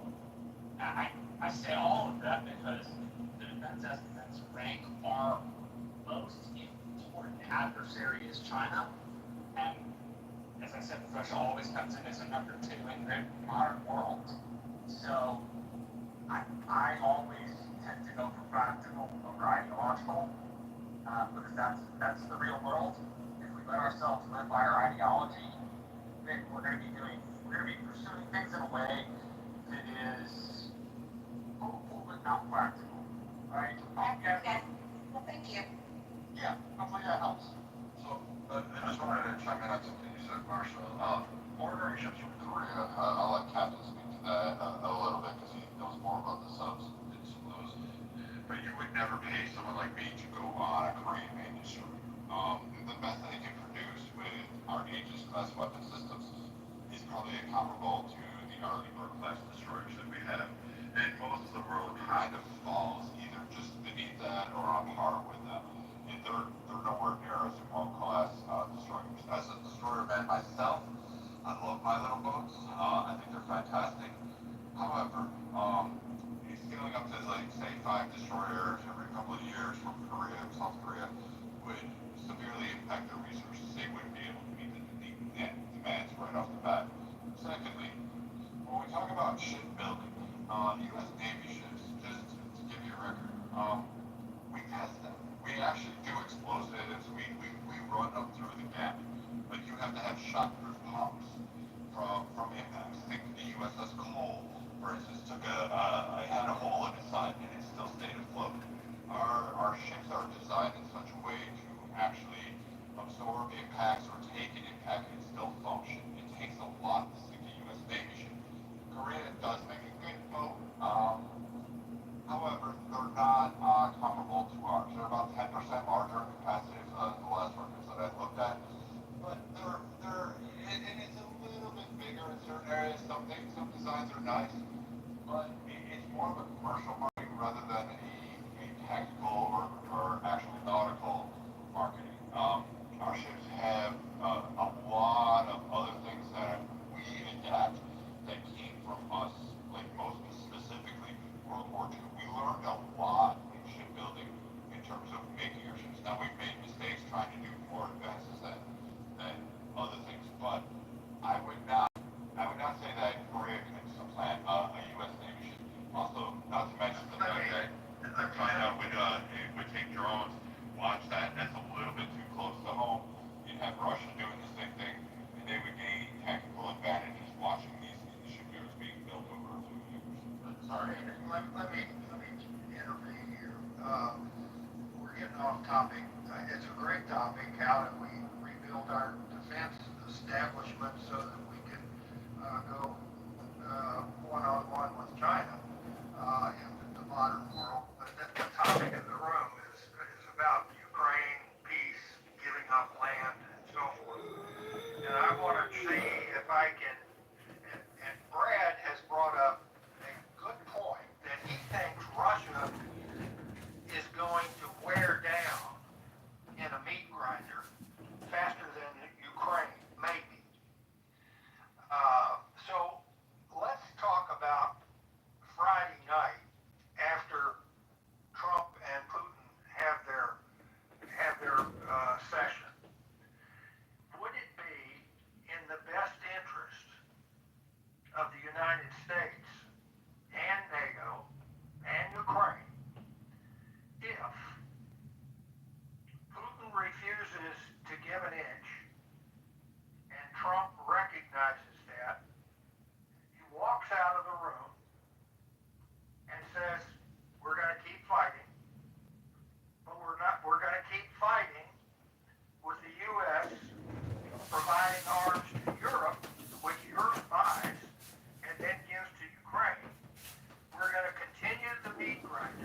side wears down faster and sues for unilateral peace, maybe not unconditional surrender, but which side is going to surrender first? Is that the best it could come out of this session with Putin this coming Friday? If I could jump in, is it the best scenario? No, right? Is it the most likely and the most probable? Yeah. Unless, as I mentioned before, What is the best scenario, Rob? the best scenario is they find a way to make a deal and cut it out, right? The best scenario is they find a way, Donald Trump understanding, for lack of a better term, the strongman ethos, right? Let me give you cover to save face in front of your people. Not that he necessarily cares, but Putin cares about his image. As Frank mentioned in the chat, he controls the narrative that the Russian people will get, and he doesn't care, right? He doesn't care about that. He does care about his image. So if he has cover to lack of a better term, to retreat, right, and still call it a win, he'll take it, right? And Ukraine could say the same thing, right? Ukraine, I believe, just wants the war to stop and leave us alone, that kind of situation. But Russia needs to save face. That's the best scenario to come out of this meeting. That's the best scenario. Is it the most likely?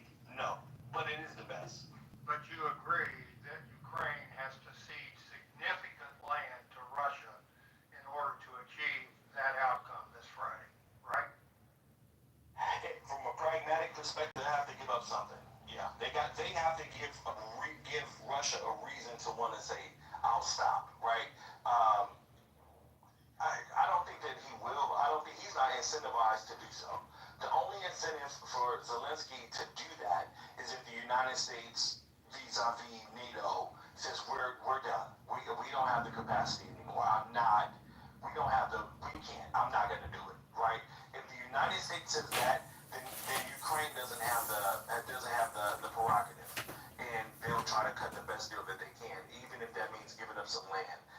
But if the United States stays in it, stays funding NATO, stays giving intelligence, stays giving weapons and money and things like that, we can last as long as the United States can last, which we assume to be forever, right? And Russia's going to say, well, I'm going to stay in it too, you know.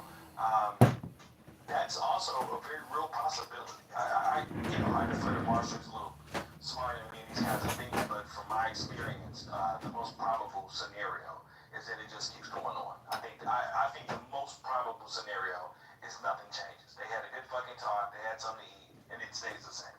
I think that's the most probable, unfortunately.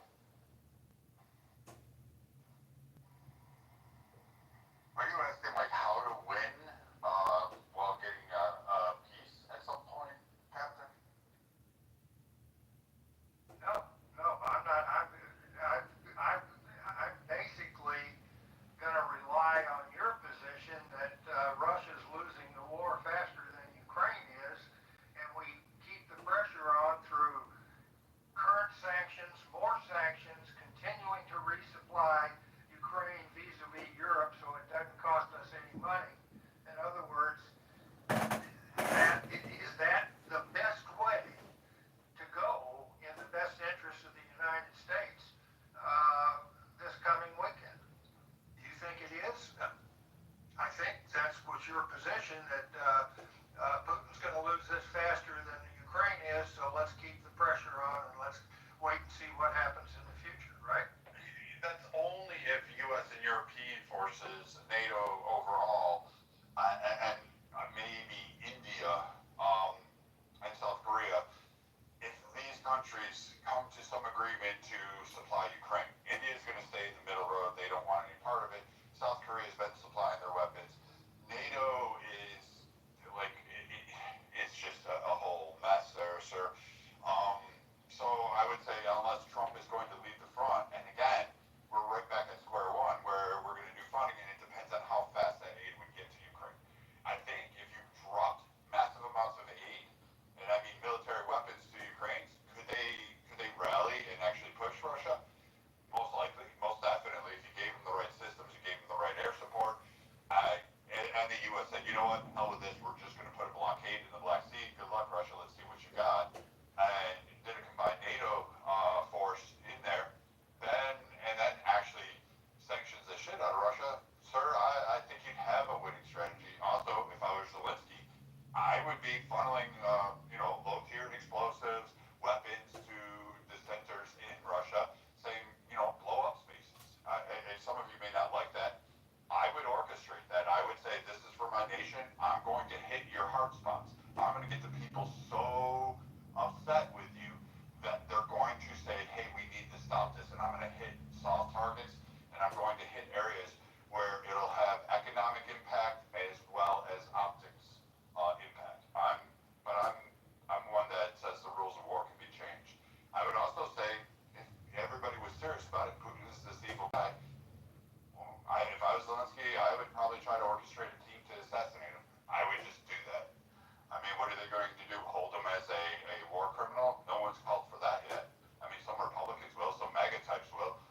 just that countries don't wantonly take other countries' land, despite the fact that Putin considers it a buffer zone.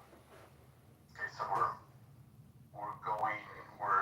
funding a war to enforce rules or guidelines.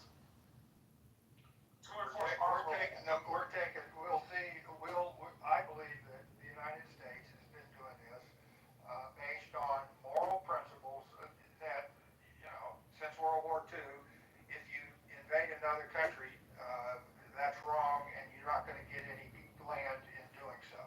And that's the moral position that the United States has taken. I agree with that position, by the way, but we're certainly unable to enforce it in Ukraine for the last 4 years. Actually 10 years if you start back in 2014. Yeah, well, I think that's noble. I think oftentimes wars aren't over morality. He doesn't have anybody anymore like he had the first time around. So, he did have some people. I think it's my perspective that is maybe not well understood by the general public, that the resources, or more specifically, the land that Putin has occupied and now occupies, how resource rich and important those resources are to the energy security of our greatest allies in Europe, and how that if those resources were to go into the hands of Russia, they further their monopoly on both oil and natural gas. And if you've ever been a consumer in a monopoly, it's very difficult. It's untenable, and there are few ways out. So I'd say that as long as people have a greater understanding that we're providing support to the Ukrainians, and I hope to some degree European partners are as well, they certainly need to step up their game. They did not say, well, let us bring in, some community leaders. The energy needs of Europe, and therefore trade amongst the world as it is today, depends on us not giving up that land. Not because of lives or relations, but because of resources, which is the basis of most conflict in the world. It's over resources. We've got a new guy on the stage that I don't know how, Raphael, I don't know how long you've been listening, but we're really wrestling with this problem, and I wonder if you've got any insights as to cessation of land, what's going to happen, what should happen on Friday, etc. You want to contribute your insight? Thank you, Hanson. Listen, I can talk way too much. I'm going to try and be incredibly brief. There are two ways that countries lose wars, militarily and then politically. And to focus in on that, I'll give you two examples. At the end of the Second World War, the Germans lost that war militarily, i.e. the Allies, the Russians, went all the way to Berlin. The Germans could not put another army in the field, defeated militarily. If you look at Vietnam, America lost that war politically. So the North Vietnamese, the Viet Cong, did not go all the way to Washington to defeat the United States. But the United States just said, this is costing us too much to keep prosecuting this war. We're getting nowhere. So if you understand the way that wars are lost, militarily and then also politically, it then kind of informs what is going on with Russia and Ukraine. So if we look at this, it's an asymmetric war, i.e.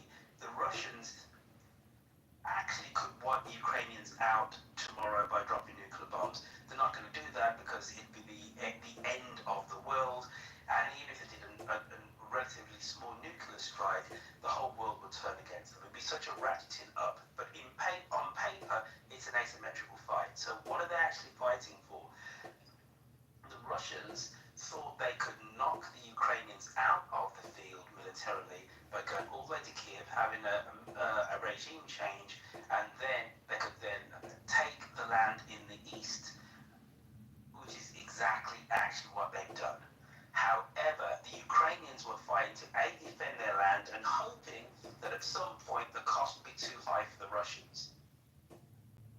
The fact of the matter is that from a Western perspective, we don't know when civil society will collapse in Russia, i.e. the institutions away from the state will just say, this is too expensive a fight. Somebody said on this stage that 1 million Russians there have been 1 million Russian casualties. That appears to be the Western consensus. We don't really know, but it appears to be the consensus. And if you look at when Russia fought the war in Afghanistan, it was much less Russian casualties, which then caused Russian mothers to complain and to demonstrate in Moscow, St. Petersburg, etc., and say we need to bring our boys home. But Putin has a much more iron grip on Russian society and the political apparatus than Gorbachev did at the end of the Soviet Union. So, rationally, the Ukrainians are going to have to give up some land regardless. Crimea is gone. The West has tacitly admitted that since 2014. That's gone. It ain't ever coming back in a plausible scenario. If you look at a map, it's a quiet secret here. If you look at a map of the formation of the Ukraine when it was part of the Soviet Union in 1922-24, those eastern bits which the Russians wanted and have occupied were not part of the new state of Ukraine, Soviet state of Ukraine. Actually, what the Russians have done is literally got all of their war aims, apart from having an acquiescent regime in Kiev. So, what are the Ukrainians fighting for? But bear in mind, I'm on the side of the Ukrainians in this fight. They fought for their independence as a state away from the Russian yoke. They fought for that. They managed to do that, and they forged a new national identity, which is much less Russian than it was before. And I forget what the percentage of the Ukrainian state who spoke Russian, let's say it's 30%, 20%, it's somewhere between those two. There is a much more homogeneous Ukrainian state which has been forged. They can valiantly say, we have defined who we are as a people, and actually they can walk away with this with honor. It feels like a relative defeat, but actually their political independence has been kept. I rest my case. Mr. Royfield, I still have that bottle of bourbon made by that great assistant distiller for you sitting at the cottage. Next time I'm in the great snowy north of the United States, my friend, I will come look you up. Yeah, promise if you say that about the next time you're in the Pacific Northwest, and then suspiciously your trip comes and goes, no phone call, no look. Wait a minute. I have not been to the Pacific Northwest in forever. I haven't admittedly been to the great state of Minnesota. Fair enough. Look, we have 15 minutes left in this room. This is a good opportunity for people to get their last thoughts. And want to just welcome anyone that hasn't spoken yet, get those off, and then I'd love to hear Anson, your conclusion after hearing people's points. What you think? So anyone that hasn't spoken, go now. Yeah, stick around, Royfield, because I really would like to get your feedback on what I'm going to say in the next 10 minutes or so.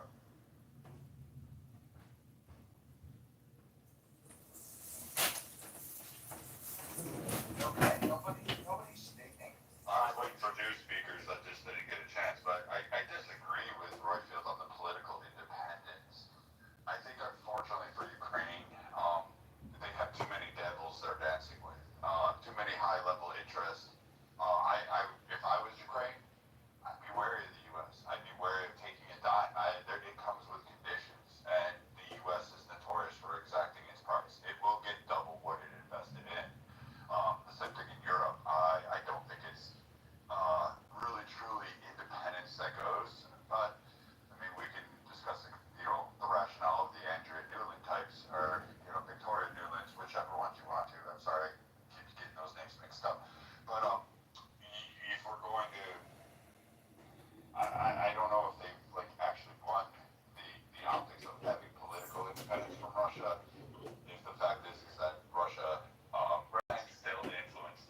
an eventual accession to the EU. And that's not opinion, that's just a fact. And you had changes in regime, Yanukovych, etc., in Ukraine, which kind of mirrored that. But there was a strong element, people in the east, people in the south, who were ethnically Russian, or at least spoke Russian as their first tongue, who wanted to more align the state with Russia. Now, if those territories have been cleaved off and now part of Russia, the demographics alone will tell you you have a more homogeneously Ukrainian state. Again, that's not rocket science, that's just the practicalities on the ground. So, whether the Ukrainian state is going to be in the pay to America, I would kind of question that in the medium to long term, but they have fought and won their independence away from being part of the Russian sphere of influence. And Wheel made a point, which I thought was quite clever. He said, why are we backing the Ukrainians in this? And Anson, or somebody else kind of, I think it was Marshall, sorry, answered this by saying this was a point of morality and political and geopolitical norms since 1945, that in Europe, countries don't roll over borders and snaffle other people's land. And whilst that is true, the real politique of it is, if this had happened in, I don't know, Asia or Africa, we wouldn't really be that bothered. The West is more bothered about this because A, it's Europe, and B, these countries, the next countries potentially to be threatened are the Baltics, who are part of NATO, and so they get incredibly jumpy. So you have to then understand. Yeah, well, my son's at the door. You have to understand that in the wider geopolitical context, the Ukrainians have pushed themselves away from Russian influence. That's a fact.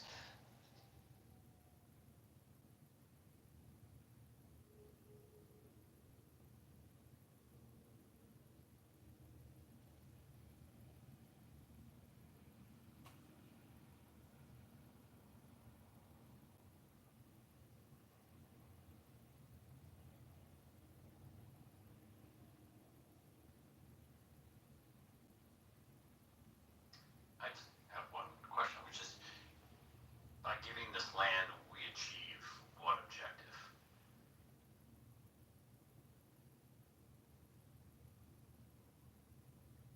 Peace.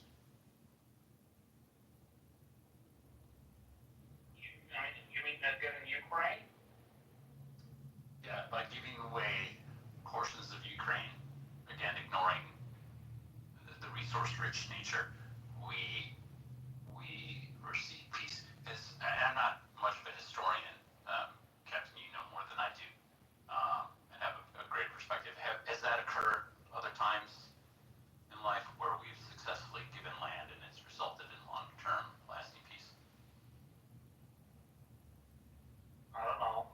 I'm not an expert on American history, but I'd say maybe Vietnam, maybe.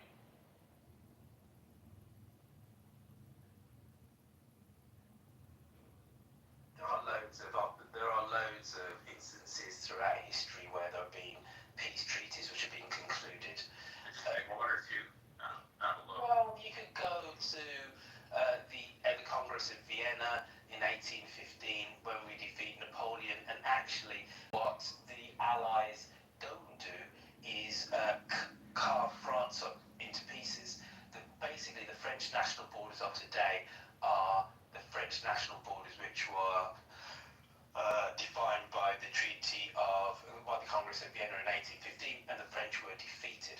Like, they basically are the same. So there are loads of examples. Another example of a political defeat over a military one is the American War of Independence. Yorktown did not mean that the British couldn't put any more troops in North America. There were troops occupying New York 2 years after Yorktown. But it was a political defeat. The British just said, us to keep on fighting this is just too expensive. Give them their bloody independence. So there is a rationality to a lot of this, which in hindsight makes complete utter sense. It might feel bitter at that moment, but you look at it in hindsight and you say, that's kind of all right. You've got to understand what were the Ukrainians truly fighting for. Yes, to defend their sovereignty, to keep every inch of land, but they're fighting an asymmetric war. It's not two equal powers going up against themselves. It's much more, there are more Ukrainians per head of the population in the field against the Russians than the Russians are putting in the field against the Ukrainians. Russia is 3 times bigger, it has a much bigger military, etc. That doesn't mean necessarily they're going to win the war militarily. The Ukrainians could keep fighting until the Russians just kind of give up. But how long is that going to take is the question. And do the Ukrainians have the political will to keep on fighting? You know, do they have the economic heft to keep on putting those troops in the ground? Do they have the manpower, etc.? And will their allies keep going? And this is an interesting question which has been brought up by somebody before in this room about talking about the European perspective. And this is where I slightly disagree. Americans generally kind of think that NATO is completely an American-backed thing, and it is an American-backed organization. However, with the accession of Trump, what has happened to NATO is that all of the NATO countries are now spending much more on defense, even Germany. So there is a very clear difference between European support for Ukraine and American support. Is that European support enough to substitute for American? No, not yet. But there is a scenario, I would say it's not likely, but there is a scenario that the Americans could just say, fuck it, doesn't really matter. And the Europeans kind of just say, no, we're going to keep going with this, Macron, Starmer, and the new Chancellor of Germany. It's not that plausible, but there is one way that the Ukrainians could keep going. But for what? They're not going to roll back anytime soon. The losses that have been made to Russia, there needs to be a political view that these lands have been lost, but we have gained our independence away from Russia.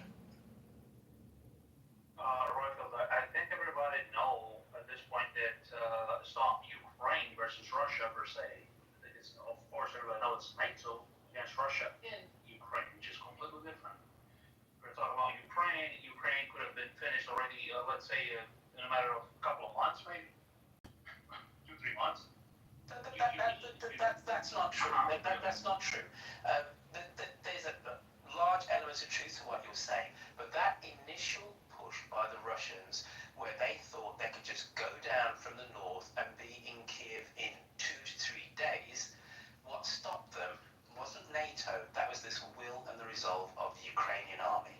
And, to be honest, the incompetence of the Russians, because they thought they were just going to go in and in effect have a coup d'etat and put a Russian-leading government there. They were not properly prepared for a long war, so they just trundled in. But it was the Ukrainians' fortitude and determination which turned them back. It absolutely was.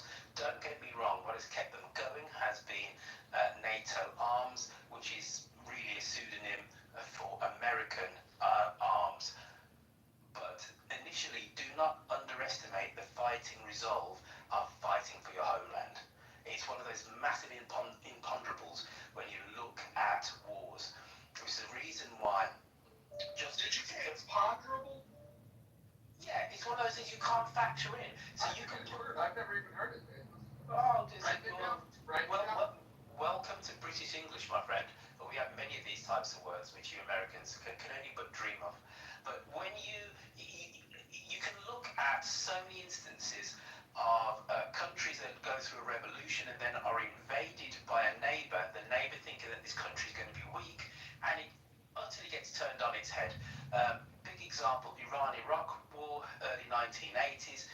Saddam Hussein invades Iran thinking I'll get these oil fields in the southwest, because the Iranians have gone through a revolution. They don't know the arse of their elbows, but filled with revolutionary zeal and the fact you're fighting for your homeland, the Iranians pushed them back. You could do the Vietnam War, which is exactly the same type of thing, goes on and on and on. So don't just think that the Ukrainians were just propped up by Western arms, because no, they're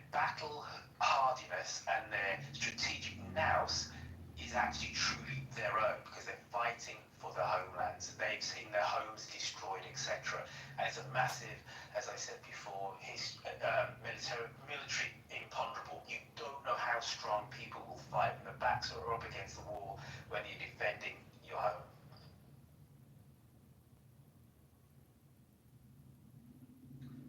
I think there's an opportunity here, at least for the United States. We're witnessing sort of a transition from an old conventional kinetic war to a highly technology-based conflict where the more technology is used, the fewer people are being lost on the battlefield. Or at least that's a perspective, certainly a Ukrainian perspective or a bias from a Ukrainian standpoint. They're substituting drones for soldiers and having great success recently, 3 months, 60, 90 days, something like that. But why maybe perhaps is the U.S. so reluctant to flux a little bit of technological might if we're so damn sophisticated and mighty? Is maybe my question. Like, why you don't see a chess master forego an opportunity to sit down at the board and move some pieces? Why are we so reluctant? Why are we so, shall I say, cowardice? Let's not forget that this is the cheapest it's ever going to get to kill Russian soldiers. And for that alone, we gotta weigh that in. Anson, you want to get some final thoughts here? Yeah, I finally voted. I'm sorry the poll's still not up there, but I finally voted not to give an inch, but I say that de jure. And this is where I suggested earlier that we can maybe achieve peace with a de facto temporary secession of land, i.e. have an armistice on the current battle lines, and then not cede land de jure through an ultimate peace treaty. In other words, a Korea-like situation.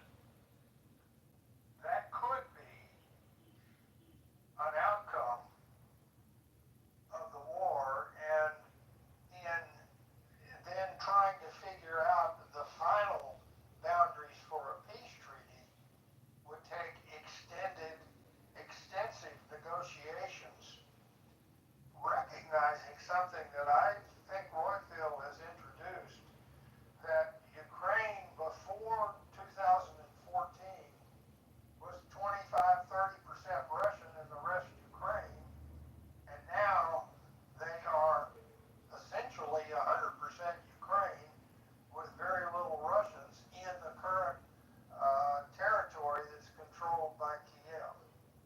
And that means something, but it counters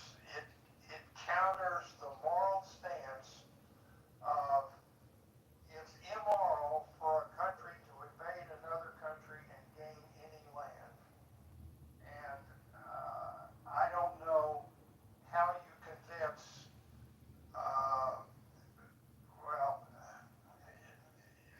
and Royfield also said that's really just a European situation. European slant Eastern Asia or Western Asia situation, if you don't consider Russia European. And that people gain land all the time through wars in the Middle East, in Africa, and all over other places of the world.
I can wrap it up with a de facto armistice ceding land, holding in abeyance a de jure peace treaty ceding the land legally, such that world maps are drawn with new boundaries across the country of Ukraine.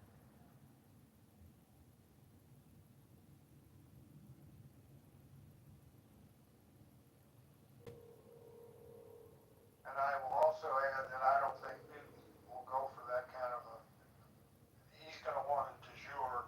He's not going to settle for a de facto, and he may just keep fighting unless he gets a de jure peace treaty out of this thing.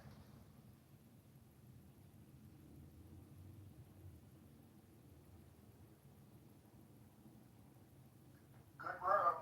Again, good discussion. Thanks for doing it, Roger. Yeah, absolutely. Look, everyone, I posted up top, you guys might want to RSVP. We're going to do the official money bomb for John Kitover for Congress. It's going to happen at 5 o'clock Pacific time, about an hour and a half from now. So you guys might want to RSVP for that. Thanks for showing up. Make sure you join the Rational Discussion Group. We'll be back here 5 days a week talking about these things. And we welcome everyone to join. It's the fastest growing house on the entire app. Thank you very much for participating. Have a good day.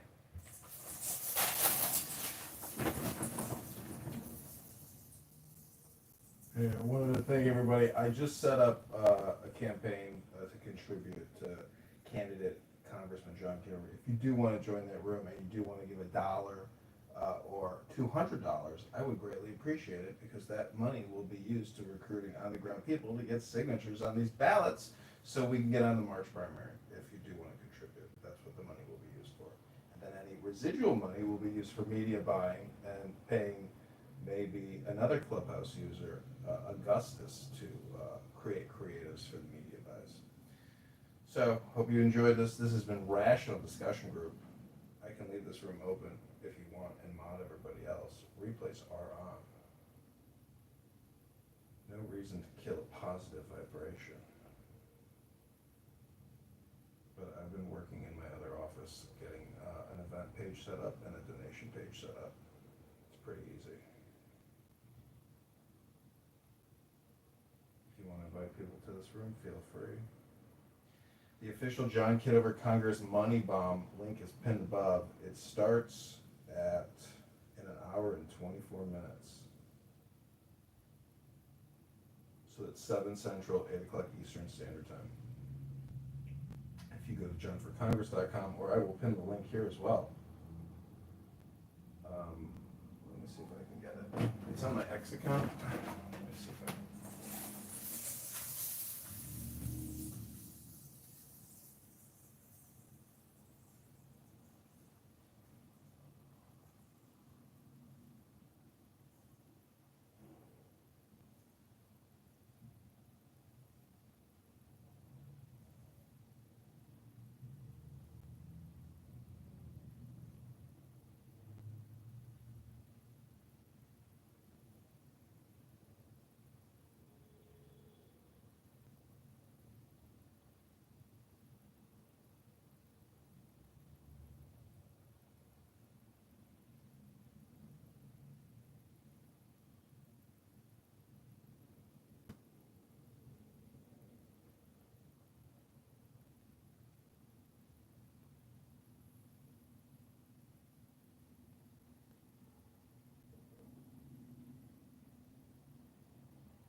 The Congressman. So Congressman's gonna read? Well, we're all gonna read. The source material is pinned above. We're gonna take a turn. It's in nifty little verses, so everybody gets a turn. I can't participate as a second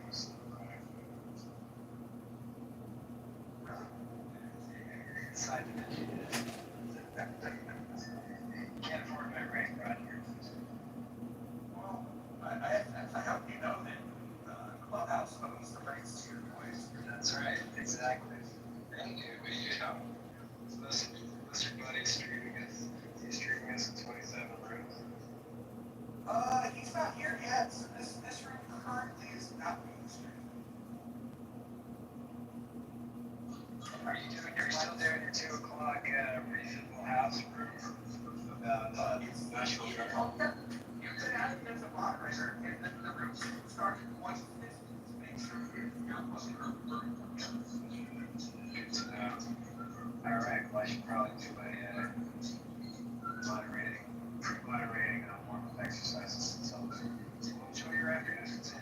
Maybe I'll check with my agent, see if I can jump into your 150. It's our topic for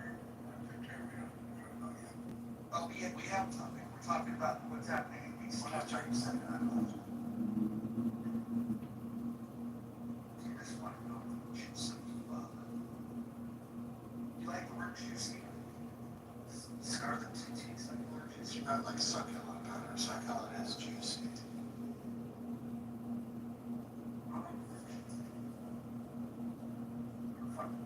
It's better than moist. You like the word moist? I like it. I don't like when I'm moist. I don't. How can you not like moist and be a member of stuff in the bus?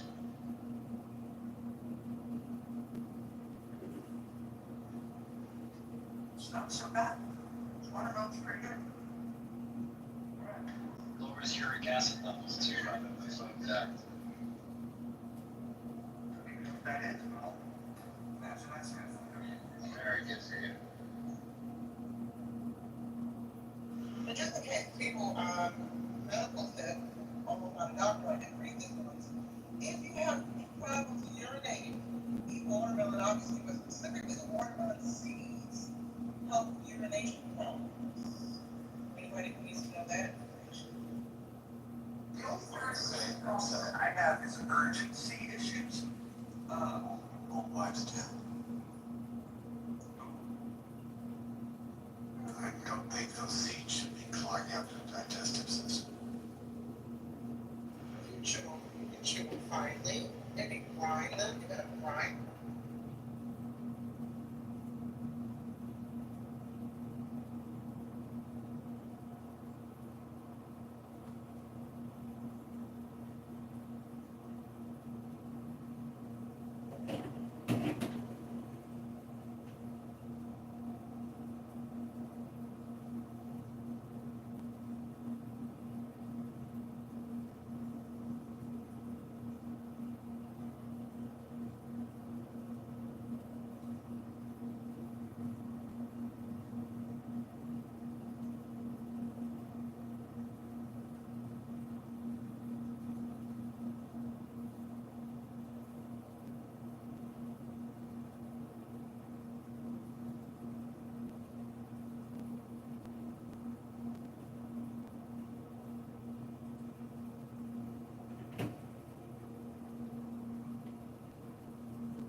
get in trouble here, so that's a good thing.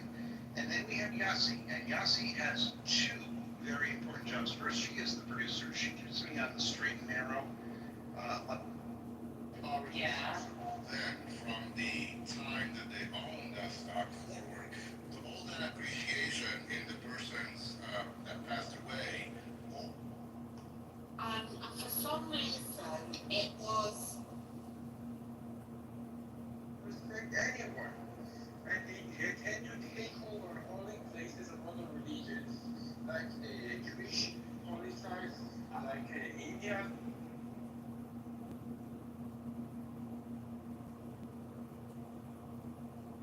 Agree with some of the shit that they do.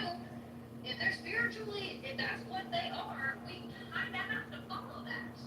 That's a part of spirituality, which is a large part of caring for human beings. Just because it. So she doesn't bark all the time, but it's like because they live in like outbid. And everybody's welcome on stage, and also Marshall. We have Marshall. Thank you. You see why see why I need her?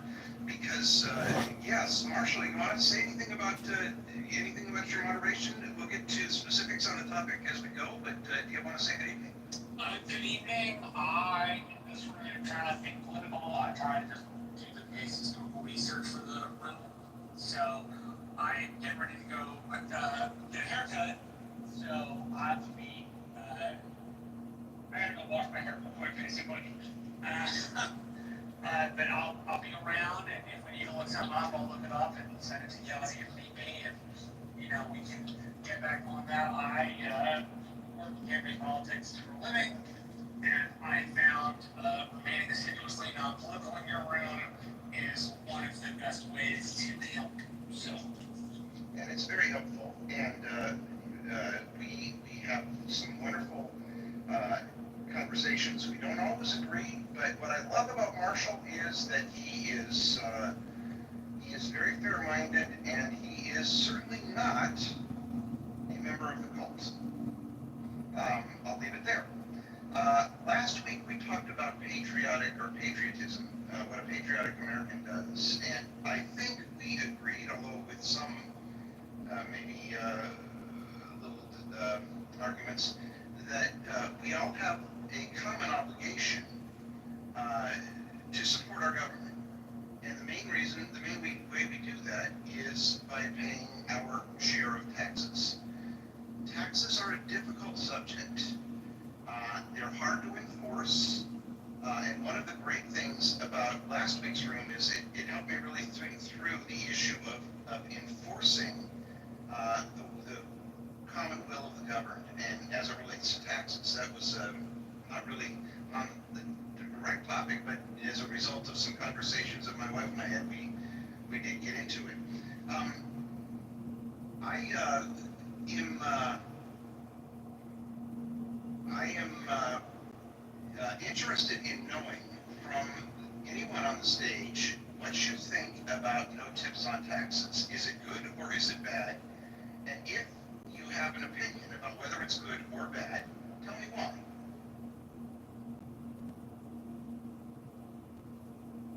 As you may know, this is one of Donald Trump's policy, no tips on taxes. Is it a good thing or a bad thing? may I answer? Yes. You may, Mojo. Not only is it a good thing, it's a great thing. And by the way, it's not his idea.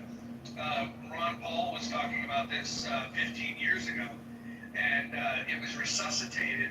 In fact, it was first brought up by Ron Paul when he was speaking in Nevada, and when Donald Trump started flirting with libertarians during the election process, he got plugged into things that might matter to them. And in the state of Nevada, where you have people working for tips that make up a good percentage of the state, it's a message that really resonates.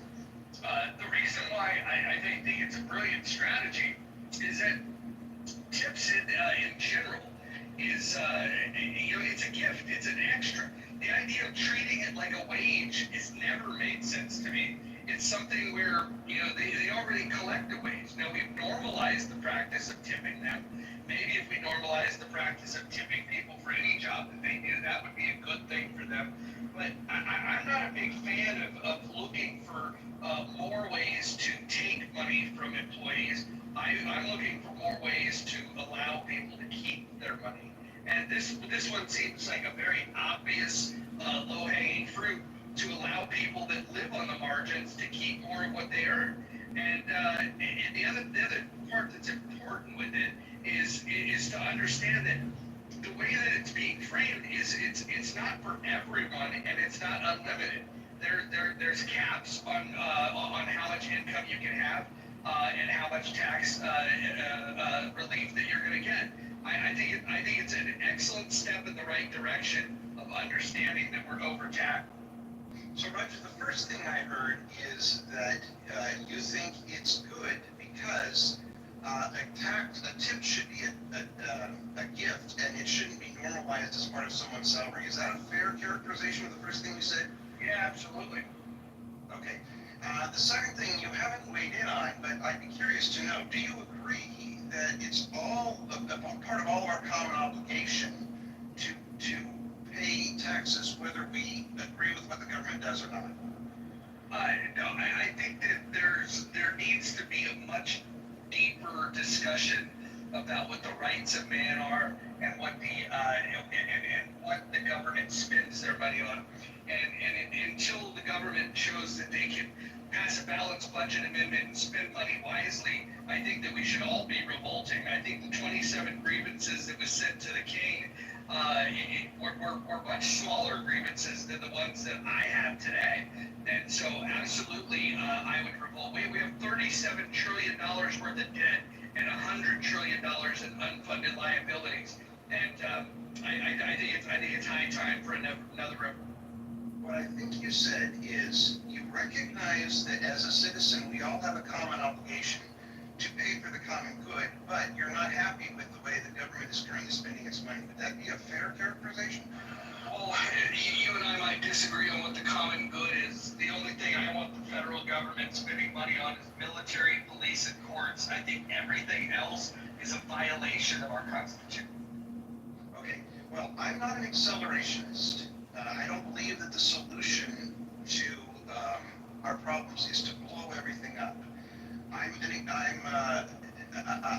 incrementalist, and I think we learn, we grow, we improve incrementally, and as a result, I just would like to kind of leave it with you there that you do argue with how the money is spent, but you also recognize that if you could be persuaded that certain things are for the common good, you agree that we have a responsibility as citizens to pay for our fair share. Is that fair? I do think we should fund the military, courts, and police, and the way that I would propose to go about doing that would be with usage fees, lotteries, and things like that. We'll get there, but next week you're going to love the topic, because the topic next week is what does the federal government do that we can live without? And I think that's a fair discussion. But today we're going to confine ourselves to how we define our common obligation. So I thank you for your participation and your basic consent, that your agreement that when something can be agreed that we need it in common, we should pay for it. Now we're going to discuss today how we do that. How we pay for our specific patriotic obligation. Yeah, go ahead. This is Jim. Yes. Check will work for me. I double tapped on it. Yeah, Jim, we understand that. So tips, it's kind of interesting because I did work for Disney. That was my first film job. And one of the things that happened there is that there are many cultures where tip is considered part of the bill. And a lot of people, from other countries thought it was part of the bill. I think, just like the previous speaker said, it's a gift. And I think tipping culture is going through some transition right now. I think sometimes we're asked a little bit much for tips, but I really do think that it is a gift. And when I give somebody a tip, I'm saying thank you in a different way than just saying thank you. That's right, Jim. And I am going to change my behavior towards people who receive tips drastically since the tips can't be taxed. I pay taxes on what I'm giving them. So I've had to pay a tax on the dollar that I'm giving to them, and they don't have to pay a tax on receiving it. It's unlike that in any other form of employment. If I have an employee and I pay that employee, I withhold payroll taxes and I withhold Social Security taxes. But as a worker in a restaurant or someone who receives tips, they don't have to pay taxes on it. And I think that if people want to grumble about what the government is doing, that is absolutely your right. But I think it's extremely unpatriotic to argue that you shouldn't pay taxes if you disagree with what the government is doing. I also want to say real quick that can we agree that the tariffs are being paid by the person that imposes the tariffs, or the nation imposes the tariffs, and not by those others who made it support might pay for it? Can we agree on that? We will talk about that in a minute, Jim. I think I don't think the way you said it is what you mean, but we'll get to that in a minute. I think Grover Norquist is a complete coward. And I know that some people may disagree, but that's why next week we are going to talk about what does the government do that we really, really don't need? What can we live without? And I'm extremely eager to hear people's idea. I will give you an example of something that the government does for me, and it does it for Jim too, that maybe I could live without, and that is paratransit. Now, paratransit is paid for by some federal subsidies, and yes, it does make life for disabled people a hell of a lot easier. But, as Roger says very eloquently, we have $37 trillion of federal debt. And if we have that kind of debt, maybe I shouldn't have paratransit. I'm perfectly willing to sacrifice that, and I hope that next week, rather than cowardly saying let's blow the whole thing up, that people will come to this room with some ideas, some real serious ideas about what we can live without. So ultimately, there are three forms of taxation. They are consumption taxes, wealth taxes, and income taxes. Now, Roger might argue, and we'll get to this in a second, that there also are lotteries, and I will cover that. Consumption taxes. Let's talk about those first. Those are the easiest form for the government to calculate. They are the easiest form for the government to collect by far. They also are voluntary in the sense that someone is choosing to purchase something, and just by virtue of the fact that they have purchased that thing, they are paying the tax. So it is a form of voluntary taxation, unlike the other two forms of taxation that we'll discuss today. They are also regressive. That means that they fall much harder on poorer people than wealthier people. I don't think anybody needs proof of that, but does anybody have any question about the fact that they are regressive? Okay, good. Excellent. I did mention that I would talk about lotteries. I think a lottery is, we all know what a lottery is? It's an extremely inefficient use of a dollar. Now, I think we can agree that if you spend $10 and the government only gets one of those, and we call that a tax, that's an extremely inefficient tax. It also has a moral component, and some people may object to it, or some people may not object to it. That's the idea that you're encouraging people to gamble, essentially, or to voluntarily pay taxes. But as I said, if they want to voluntarily pay it, it's like if I have one of these deals at a restaurant where they'll give back a share of the bills to the charity if they have a dinner night. Well, you spend $100, and maybe you get back 10 or 15 to the organization. That is very inefficient. So it is a kind of thing that they do essentially. It is a thing that gives you something theoretically back for your tax dollar, but it's inefficient. I also think there is a moral component to it in that the government is, with the lottery, encouraging particularly poorer people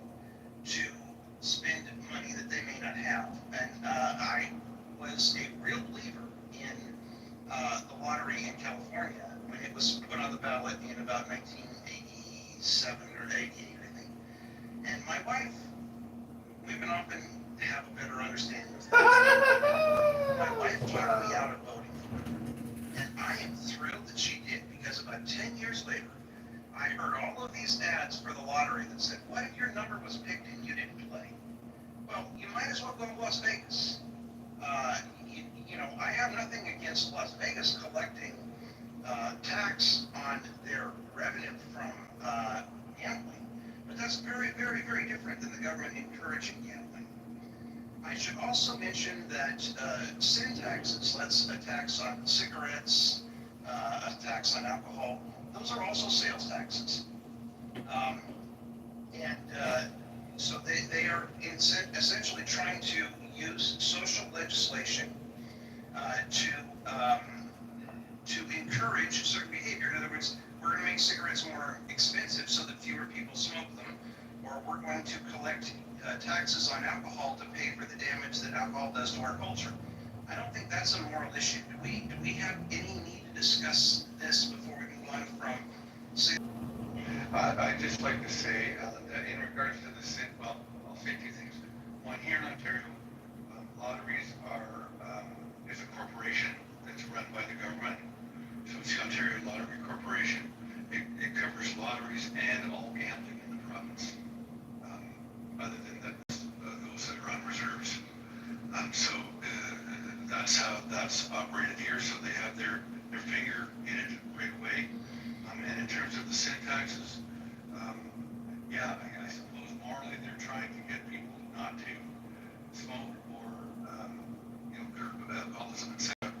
But they raise a lot of money that way too. So, I don't know how they can sit on both sides of the fence, but they do. So. Well, personally, I'm a fan of sin taxes. I think, even though I think social legislation using the tax policy to enforce certain social ideas may not always be the wisest. I think sin taxes may be one of the best. I'm on the opposite side. I'm for tax credits for sinning. Like you fornicate twice and you get a tax credit. Like that would be my thought. The Reverend Scott Jones has been heard from. Can I just say, I would be really interested in having that run by the church. All right, that's. You never know. Put the asses in the seats. That kind of preaching puts the asses in the seats. And that's what the collection plate's for. Well, I think Scott's idea of the collection plate is people should take money out of it and not put money into it. I don't know. But anyhow, that's funny, Scott. That's absolutely hysterical. Let me just say I'm not a fan of that kind of syntaxes. I think the government should stay out of our bedrooms altogether. We kind of learned that last week. At least tried to. I'm not sure we succeeded, but anyhow. You missed a doozy on that one, Reverend Jones. Okay, so, by the way, tariffs are also a tax. And I think it's really important, if Abby was here, and I wish she were, because she tried to argue this with me once, and I wasn't prepared. And one of the things that I have learned, if I'm going to be in a discussion with Abby, is I should always be prepared. I am both a husband and a brother. Now, the fact that I am a brother has nothing to do with the fact that I am a husband. Abby was arguing that the tariffs are not a tax because their purpose is to foster and encourage a certain industrial process in the United States. That may be true. I am a brother. But as far as anybody is concerned, when they purchase something, they are paying a tax. And in that sense, it is important that we tell the truth about it. And a tariff is a tax. Does anybody want to argue with me on that? Good. I'm glad to hear that. All right. Now, the second form of taxation is wealth taxes. I'm sure Roger and I are not going to completely agree on this, but I would love to try to come to a compromise with him on it. Wealth taxes, I don't mean what Elizabeth Warren is talking about, because I think that her idea was absolutely insane. Can someone give me an example of a federal wealth tax?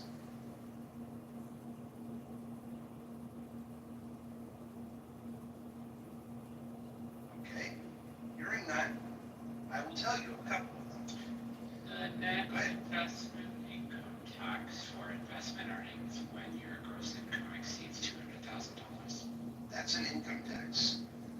That's a good try, Monica, but that I would classify because it's related to your income. That is an income tax. Now, capital gains and capital gains are gains on an asset. You bought a stock at 10, you sold it at 100, and you pay a certain tax on that gain. Capital gains is a very clear form of wealth tax, and I would add to it that it's fairly easy to calculate. It's fairly easy to collect. Now, we have some discussions about long-term capital gains and short-term capital gains, and if somebody wants to engage in that discussion, I'm perfectly happy to engage in it. The current idea is that you pay less tax if you hold something more than a specific period of time, I believe it's a year, and you pay more tax if you turn it over quicker. If I were writing the tax law, I would absolutely argue that we need a third form of capital gains tax, and this would not be for necessarily to raise revenue, it would be to discourage a behavior, and that would be day trading, a huge tax on day trading. Why? Because day trading doesn't help anybody except the trader. It does nothing for in fact, it hurts other traders because it'll make the price of stocks deviate more widely. So we could debate that at some point, but that would be one of the things I would point. Another form of wealth tax is property tax, and I thought about this for a while, but we're not going to talk about property tax much in this room because it's not a federal tax. Capital gains is, but we don't have a federal tax on property that I'm aware of, at least. If some tax eagle was here, they might argue with me on this finer point, but that's pretty much it for wealth taxes. Does anybody want to discuss anything about wealth taxes specifically? Okay, wealth taxes are not as easy to collect as sales taxes, but nowhere near as complicated to collect as income taxes. And that is the last form of taxation we're going to talk about. Oh, before we do that, though, there is one idea that I have for, it came up last week, and it's for dealing with reparations. I am not a fan of giving people money in terms of reparations. On the other hand, it is very clear that historically, the black community has suffered from things that have kept their wealth from growing. So I would be a fan of incorporating wealth taxes, incorporating reparations into wealth taxes by perhaps giving blacks a higher allowance on their estate taxes than everyone else. But that's for another day. It's just one idea, and I'm not saying it's necessarily a good idea, but I think would you give that to would you have to be black? Would you have to be African descendant of slaves? I think you'd have to prove you were a descendant of slaves. Because like in that instance, like you would get like somebody like Barack Obama who wouldn't qualify for it, and Michelle Obama who would, right? I mean, yeah, you'd have to prove that one member of the couple was a descendant of slaves, and I think it would be. What I like about your question, Scott, is it gets to the essence of what's wrong with the idea of just paying just paying out a dollar amount. I'm very much opposed to that, but I think that if we were to reinstate what I think is one of the best form of taxation, which is this inheritance tax, we would be all much better off. And by the way, I don't know if Roger is still in the room, but if he is, he was given a very good piece of advice, tax advice, the other day in a room, and I didn't get a chance to say it. It may not be to his personal liking, and I respect that, and I don't think the government should ever tell people how they should behave. But if you give your money to your children while they're living, you can avoid a certain amount of inheritance tax if you're at that level. And Roger isn't even at that level, so it doesn't matter. If what he told me is true, it doesn't even matter. But I would favor bringing the estate tax level way back down, maybe as low as $1 million. And it would raise a significant amount of money. And not only that, but it would level the playing field. Why should my children, who are raised by a middle-class person, be at a tremendous disadvantage relative to a wealthy person's children? Yeah, I just wanted to say, by the way, I wanted to acknowledge that Roger is not in the left, but his cohort and my good friend Anson is here. Okay, Anson, congratulations on the beginning of your new, and I wanted to know, where are you getting such creative titles? I mean, you guys are oozing creativity. I love it. Congratulations on the new one. You can respond to that, Anson. Yeah, thanks, Scott. Obviously, we're at least the first room pokes right off the critical thinking. Second one tonight to the exact same time. That was more, that wasn't intentional poaching, but I'm not. I thought you it wasn't, there were no different prepositions or anything. It was case, and it was the exact same. But what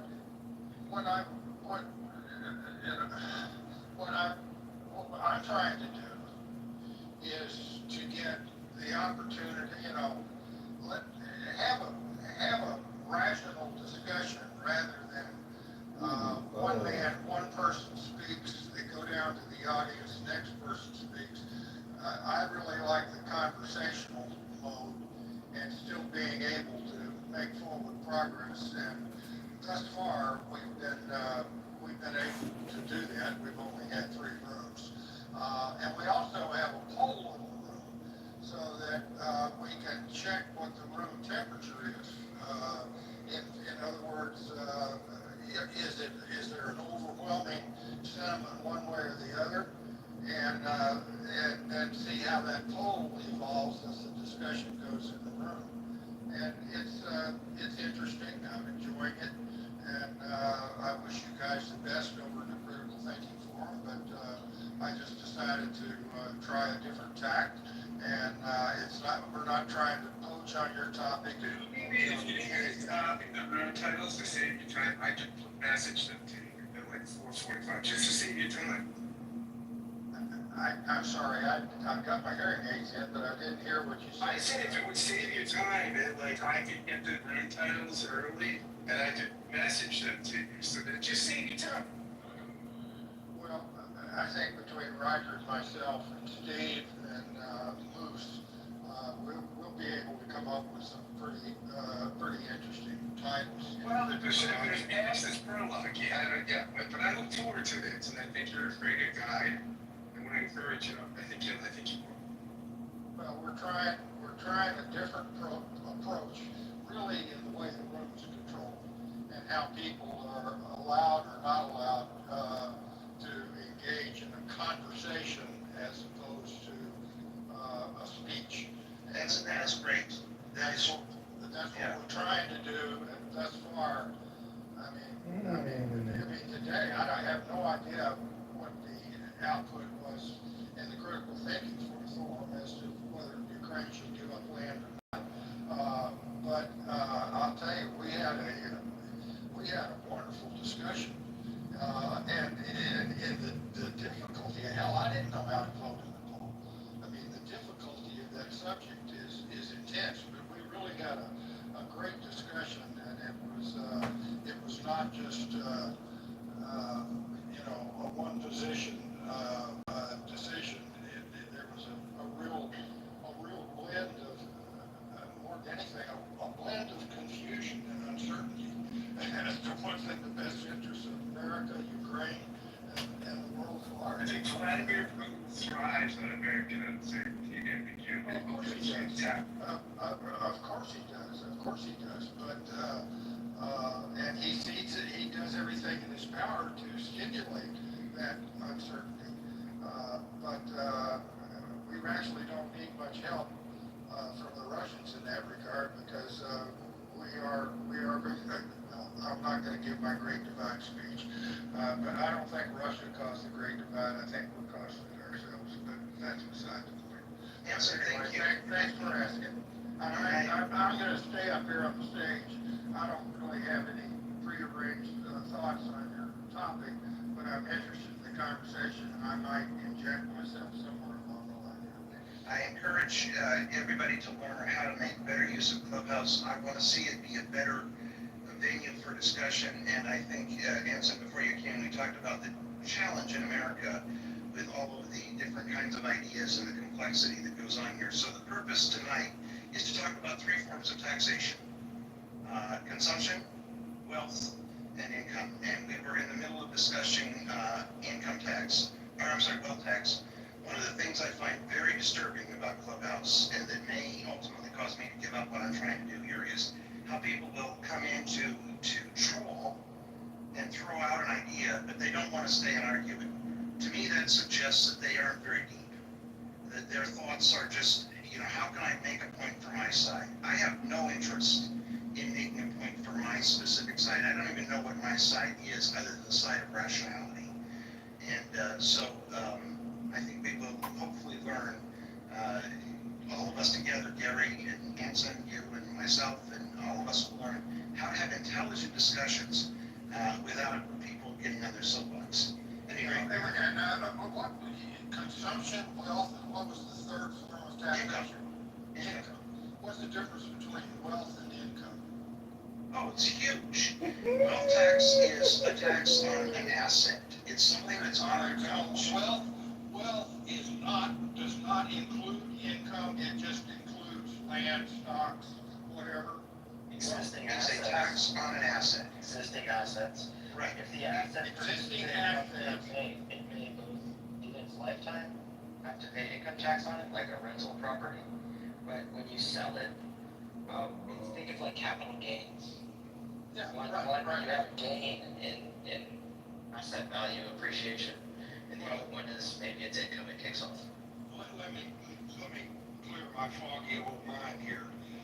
If I make $100,000 a year and pay tax on it, that's income tax. That's all income. If I have a stock portfolio worth $1 million and I have a profit on the sale of that stock portfolio of $100,000 in a year, that is wealth tax. That's a capital gain. Won't get taxed, but that's wealth tax. This is when Romney ran against Barack Obama. Barack Obama paid all the tax, right? And Romney paid like half of it. Just real quick, Scott, in America, we don't have wealth taxes yet. We have capital gains tax, it translates to your income tax, and gets split based upon how your other income's composed, how much you have. But income from assets is income itself, but we do not have a wealth tax as of yet in America. Do you remember that? Respectfully, in Washington State, a wealth tax was passed. Let's slow this down. Let's slow this down. Anson, when you report your capital gain, you report it on your income tax return. It is still a tax on wealth. It is not a tax on, you could claim it's a tax on income, but technically you are paying that tax because you have wealth. So So I would, then the fact that somebody said we do not currently have a wealth tax, but what you're saying, Alan, we do have a wealth tax, we just call it capital gains. Well, I'm trying to help us classify how we tax and what the benefit to the government is, how we talk about it. So yes, Anson, you do not have a wealth tax the way that Elizabeth Warren imagines it, and I think that's a terrible idea. But when you think about it, state taxes at bottom are wealth taxes. It's a debt tax. It's a one-time wealth tax, perhaps. State income tax is not a wealth tax. But when I pay taxes, when I pay local taxes on my home, that is a wealth tax. That's a wealth tax. When you pay property taxes, that's a wealth tax. An estate is when you die. Can we call them four different taxes? One's a property tax. Because you have a property, I would call capital gains and ownership, capital assets that have property taxes, right? Luxury taxes, they fall into property taxes. But I think that the wealth tax, as to keep the nomenclature clean, is purely assessed on someone's annually based upon how much wealth they have. That purely probably is a separate thing than a property maintenance tax. Like you have property tax on a house, right? The point I'm trying to make is that if you don't have wealth, you don't pay that tax. And that it is neither regressive You nor don't have progressive. property. You can have wealth without any property. Yes. If it's all cash in the bank and it doesn't appreciate, Then there's no wealth tax. Then it's not taxed except at death. Correct. So that purely tells you whether it's a wealth or a property tax. Yeah, I mean, I think the nomenclature is hard. But I don't think you can claim to be a patriotic American and then brag about not paying your taxes. I just don't think it matches. So the question becomes, how do we assess what is a fair share or a citizen's obligation? And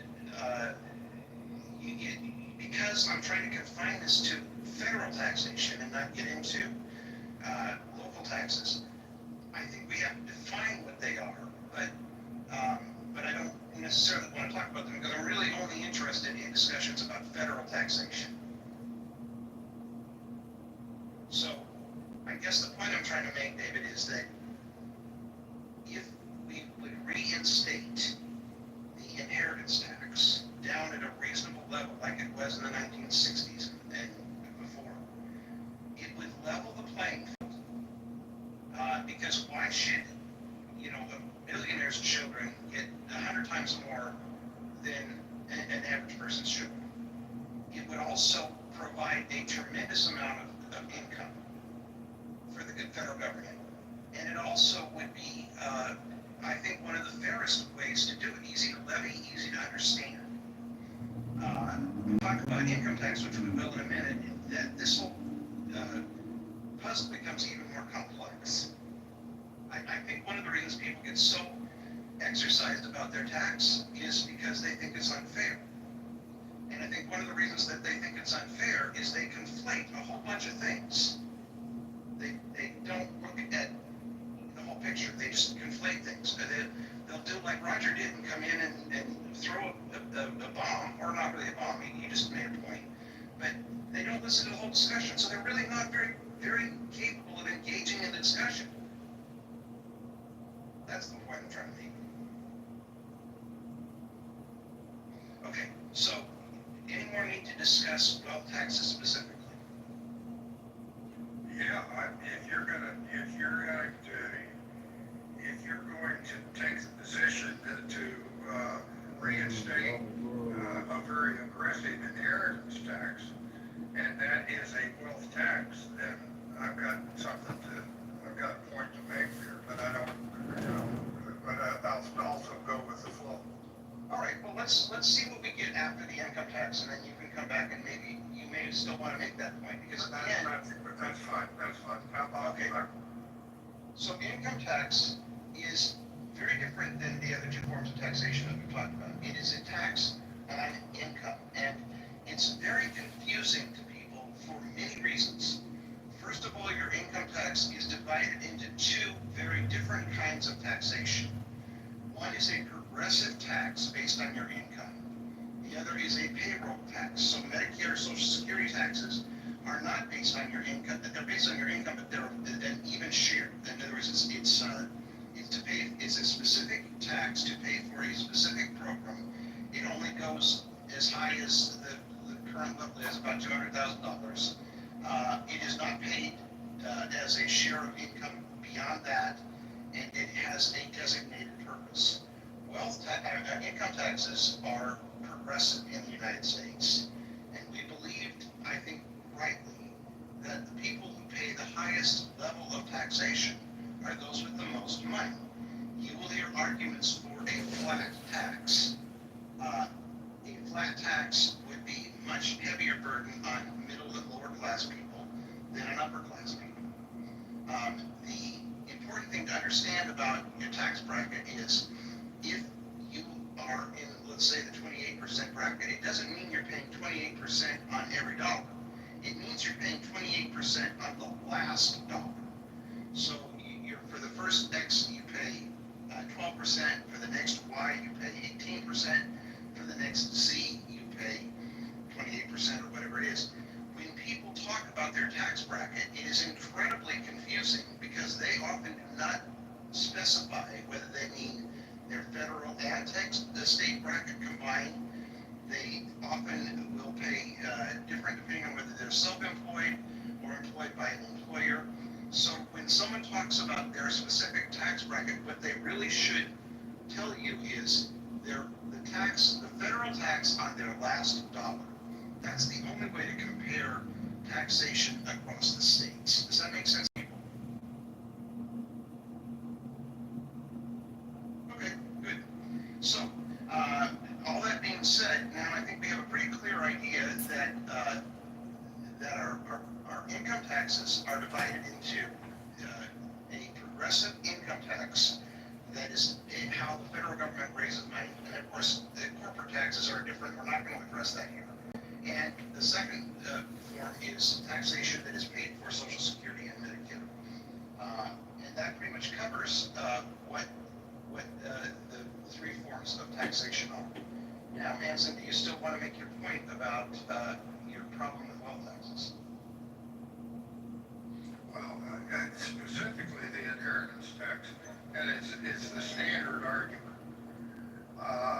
If my family owns 2,000 acres of farmland,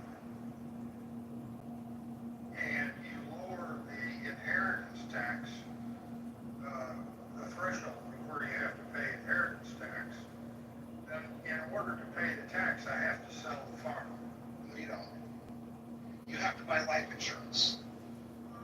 You have to plan for it. In other words, you're making the Rush Limbaugh, I think, very unintelligent argument that if you haven't planned for it and the government assesses it, that there's something wrong. That's why those of us who sold life insurance sold life insurance. That's one of the reasons.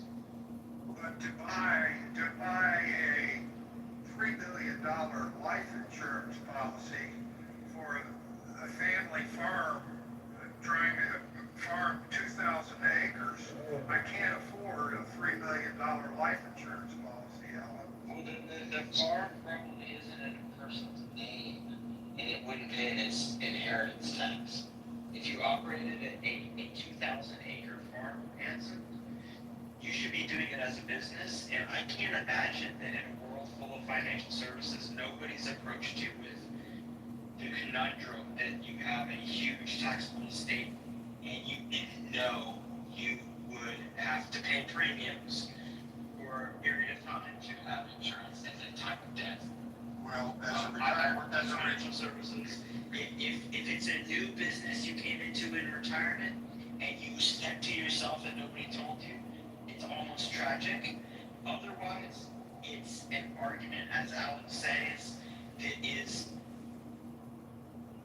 not, it doesn't stand the test of the financial services and all the wealthy people that are already doing something to account for large inheritances. It's part of the business of being rich. You have to know better.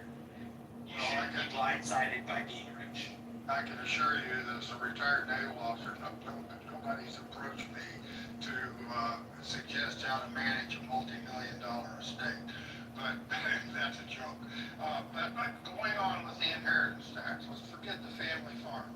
Your solution is buy life insurance. I'm not sure I like that insurance and that approach. But let's now go to the guy that has a $3 million stock portfolio. Would the revised inheritance tax that $3 million stock portfolio, assuming I didn't do something sneaky and create a business or whatever David was talking about? My dad if he had a $3 million stock portfolio, would that whole stock portfolio be taxed at whatever percent based upon your inheritance tax, just like the family farm would be taxed at whatever percent settles your estate and death. And what it does is it does an assessment. Creditors, the debtors, their wives do this reconciliation just like a bankruptcy. Who owes what, who gets what from this estate. So at the end, the net taxable estate is the size, the net worth of the deceased individual. That estate is what is assessed, whatever the threshold is. If it's $5 million and this person ended up having $7 million and $3 million was a stock portfolio and whatever was land assets, usually the illiquid assets like real estate, people intend to not do anything like have a fire sale, and they'll sell the liquid ones. So that the stock portfolio is part of that net assessment.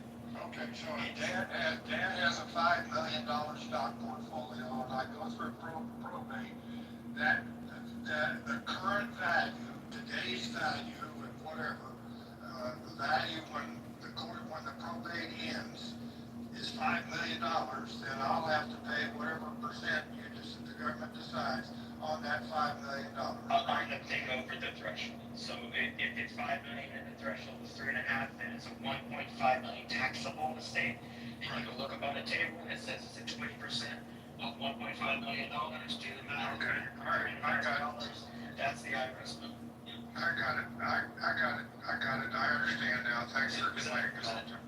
Comport with what you know, Alan. Yeah, that's consistent. And Hanson, your point is, I think, an example of why I wanted to have this discussion. Because for 20 years or more, people listened to an idiot like Rush Limbaugh, a complete, total idiot who had no college education and had very little foresight about what he was talking about. If you own something and you haven't planned for your obligation in taxation at death, shame on you. If the idea is that we don't want to pay taxes, that we just want to accelerate the disintegration of our country, we're on the right course. But if we want to have an intelligent discussion about what fair taxation is, my point is that income tax is problematic because it has so many deductions and ways that we've tried to use for social legislation, and that while I hated Elizabeth Warren's idea about a wealth tax, estate taxes is also a wealth tax, and this nation did quite well when the wealth taxes were at a level that supported, the issue. Roger will come in here and say we have $37 trillion of federal deficit. He's right. What the fuck are we going to do about it? And I think that when you have an idiot like Rush Limbaugh or similar right-wing commentators who haven't thought through the whole problem and don't have a better solution, they want to accelerate just the destruction of everything. That's why I say Grover Norquist was a coward. Next week we'll talk about what services we can live without, and I'm perfectly happy to do that. But we have an obligation to pay off our federal deficit. We have an obligation for the common defense, and I would submit we have some other obligations that we should be talking about. And the answer is not to just blow the whole thing up. Hey, this is Mayor Allen. Can I say something? Yeah, please go ahead. Yeah, I was going to say, to Edson's example as well, if it's purely stock, you can actually gift stock to a beneficiary. You don't actually, it doesn't have to be liquidated. The cost basis gets adjusted. I forgot what the phrase was. It's stepped up. Stepped up basis. Yeah, stepped up basis. So on your example of your dad's stock portfolio, you don't actually have to sell it. You can gift it. There used to be this phrase when I was on Wall Street.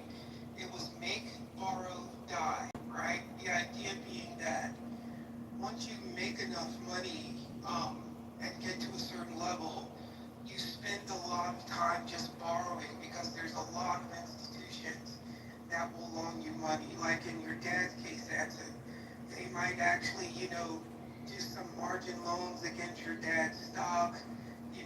You're paying back the interest. Hopefully, there's never any calls on any of that stock.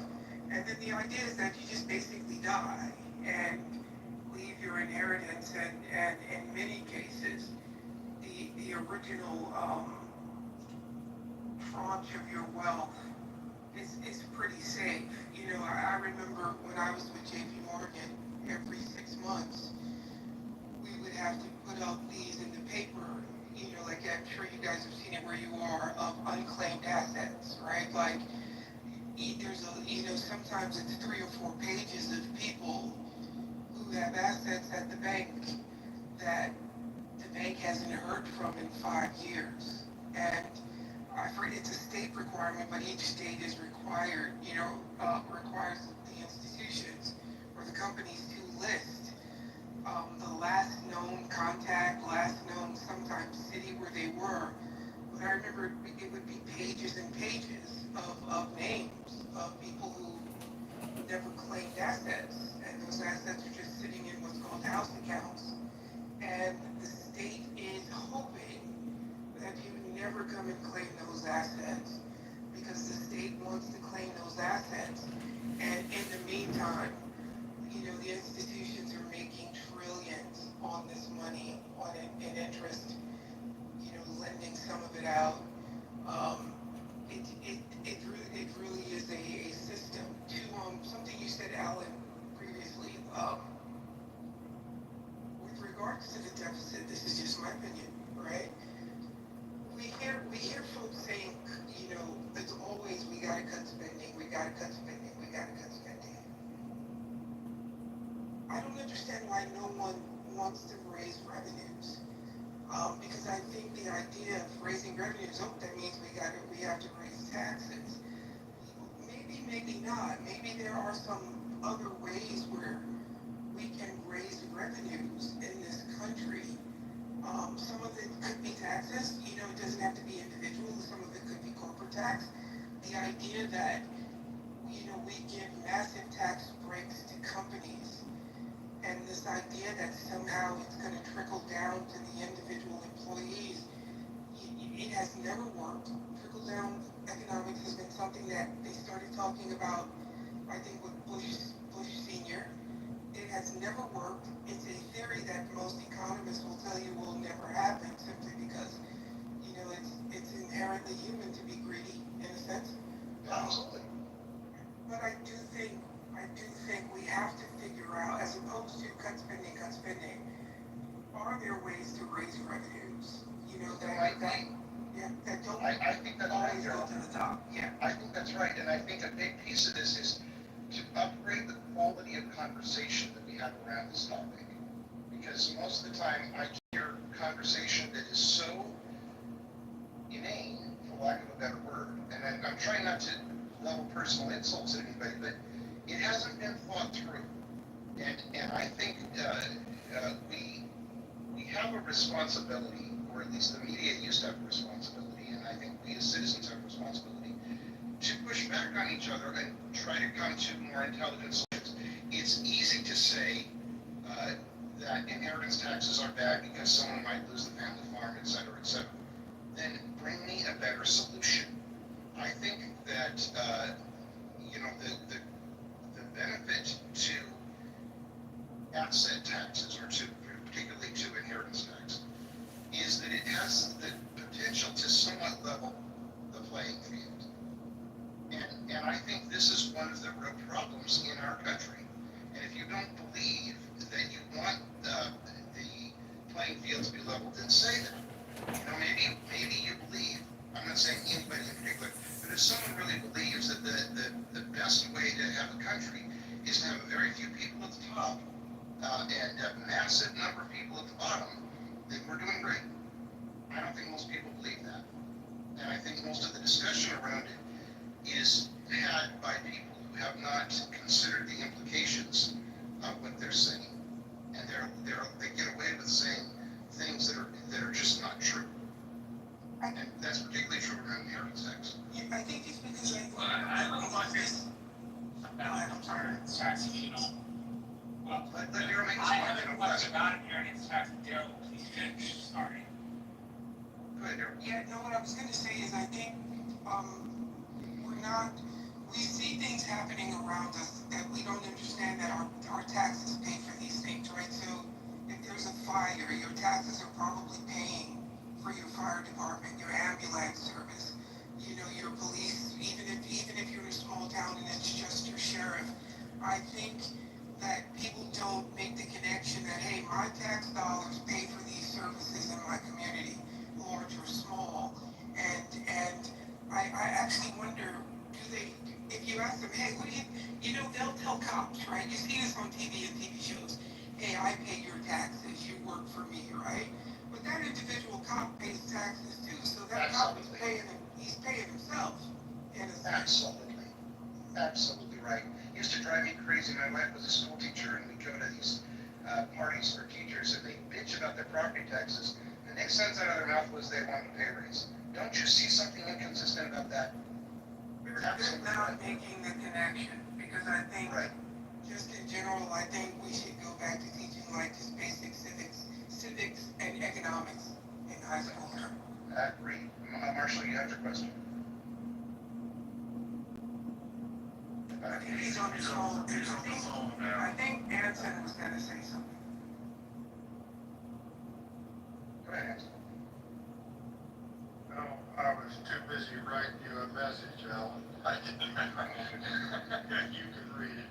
I'm not going to raise the point publicly. Let me ask this question. If we added up all of the income, which it would be probably, wealth tax, income each year for each individual, and didn't have a single loophole, would we be able to create, in other words, the billionaire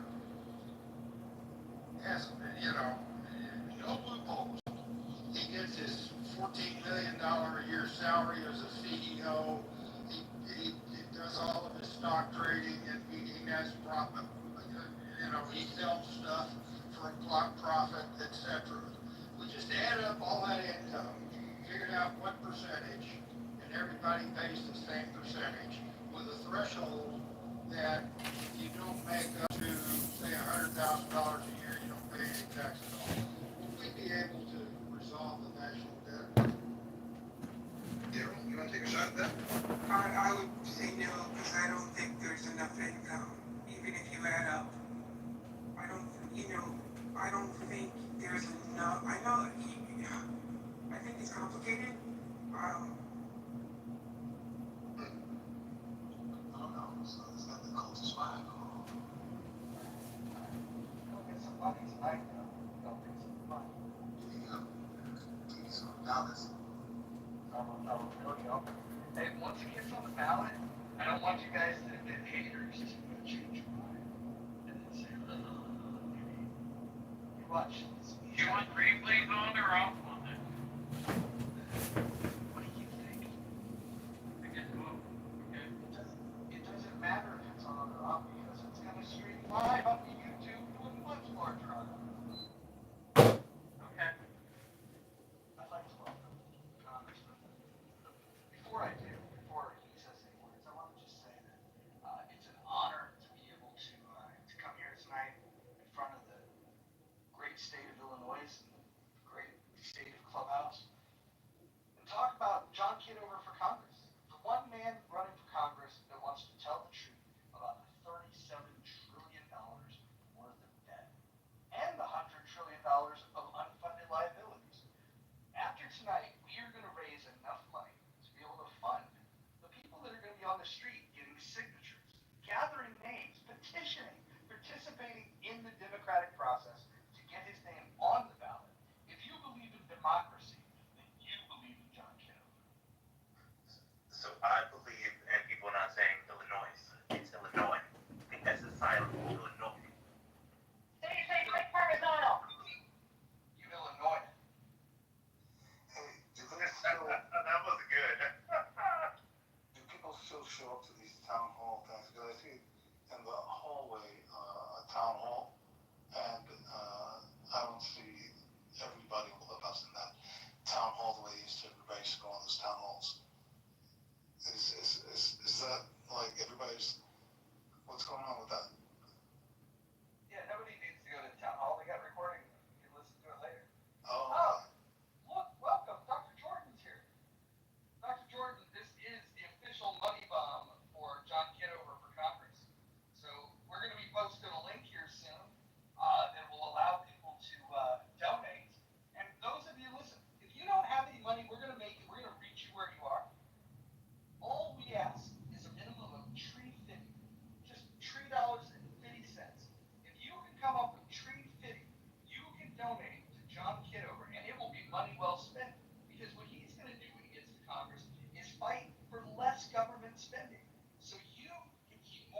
your money, and the government won't have to waste it.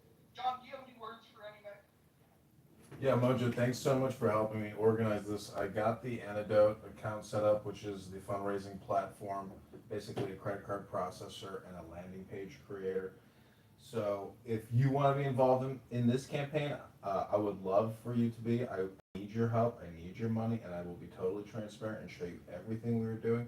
So far today, we have raised $110, and we've already posted 3 ads in the 3 major towns in the district. That's Rockford, Peoria, and Bloomington Normal. We posted in the marketing and in the government portions on Craigslist to find Republicans or politically interested consultants to help join the campaign. They'll be doing door knocking, signatures on ballots for the March primary. They'll also be at grocery stores and creating content on behalf of the campaign. And you know what? They're probably going to end up joining some of these clubhouse rooms, because I'm going to force any campaign coordinator or consultant to join the clubhouse rooms to get their work done, or to be involved in some of these conference calls. So I'm going to pin the link to the top of the room. If you do want to contribute to the campaign, I would love for you to do so. I will be your friend for life. And I need your help, because part of this is a communication campaign, and your money will be used to basically spam out our messaging to all the potential voters in the 16th district, as well as across the Ethernet and America. So this is really a giant marketing communication operation. Your money is needed. Your thoughts are needed. Your voices are needed, but I'm also going to accumulate your voices regardless. I love you all, and I hope you will join me on this journey as we try to defeat Darren LaHood in the 16th District of Illinois. Wow, that was powerful. So I think the way we'll do it is, now that we've got it posted up, we will talk about how much money we've raised every hour. We'll do it like Jerry Lewis telethon style. If anybody wants to, announce their donation plans, that would be great. But yeah, just like Jerry's kids, we're going to be raising money, and this telethon's going to go all fucking night. We're going to be raising money for John Kitover, because we're fed up. We're fed up with the government spending your money. $37 trillion. Did you know that if you were to stack $100 bills on top of each other, it would be a pile 25,000 miles high? That's $37 trillion. I just wanted you guys to understand that, and that is what John Kitover is fighting for. So if you believe that the government is spending too much money, that the government is borrowing too much money, you might want to join John Kitover for Congress. And the way that you can support me, if you can click that link above, and you can reach into your pockets and you can make a generous donation. Go ahead, Tom. Yeah, but Jerry Lewis had a lot of performers come, and I don't know, maybe 9 can sing a tune, maybe Dr. Jordan can sing a tune. There needs to be some entertainment besides you and your humorous self. Oh, we will definitely have entertainment. I might pick Brad in here who can yell at people. He was doing that, a very good job of that earlier today. It was classic Clubhouse with Brad. We'll get him in here. He'll be yelling at somebody. We're gonna call this Yell for Freedom. I think maybe Mojo, that JB can do some poetry, maybe JB. How about for every woman that Brad cusses out on this stage tonight, I will donate $10. $10 to the John Kitover for Congress. I'll put in for that, yeah. Yep, there we go. Also, if you don't like me and you don't want to donate any money to the campaign, that's okay, but we still need your likes, your retweets. Post this clubhouse room to your ex account. Send it to all your friends on Instagram. I know many of you have large social media followings. We need your help to essentially distribute this global message of stop borrowing, stop spending.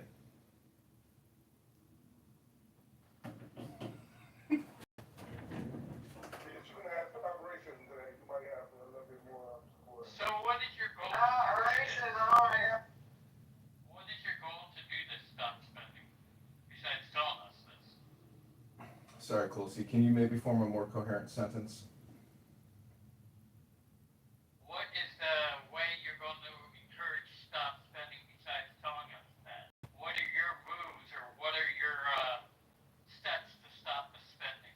Sure. So I looked up what Darren LaHood, who I'm running against in the 16th district, has ever said on his social media profiles about lowering your property taxes or your income taxes. He is he doesn't say anything about it. He's not interested in your property taxes or your income taxes. He's a can kicker. That's what I like to label him, as a can kicker. He keeps kicking the debt down the road.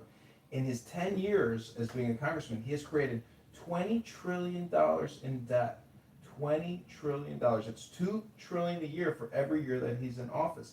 10 years is enough. We need somebody who's willing to crush the cans, recycle them, and stop just kicking the can. Vote no on HRX. Lower the NDAA by, let's say, $400 billion. Lower Medicare, Medicaid by, say, $400 billion. Let's start cutting now. Let's stop borrowing. Let's stop spending. Financing campaigns, nice rooms like this. I have a question, John. When it comes to, I work in Medicare and I work in Medicaid, I work with seniors. When it comes to healthcare and primary care, when it comes to Medicaid and Medicare, what do you mean by cut? Do you mean, what do you mean by cuts?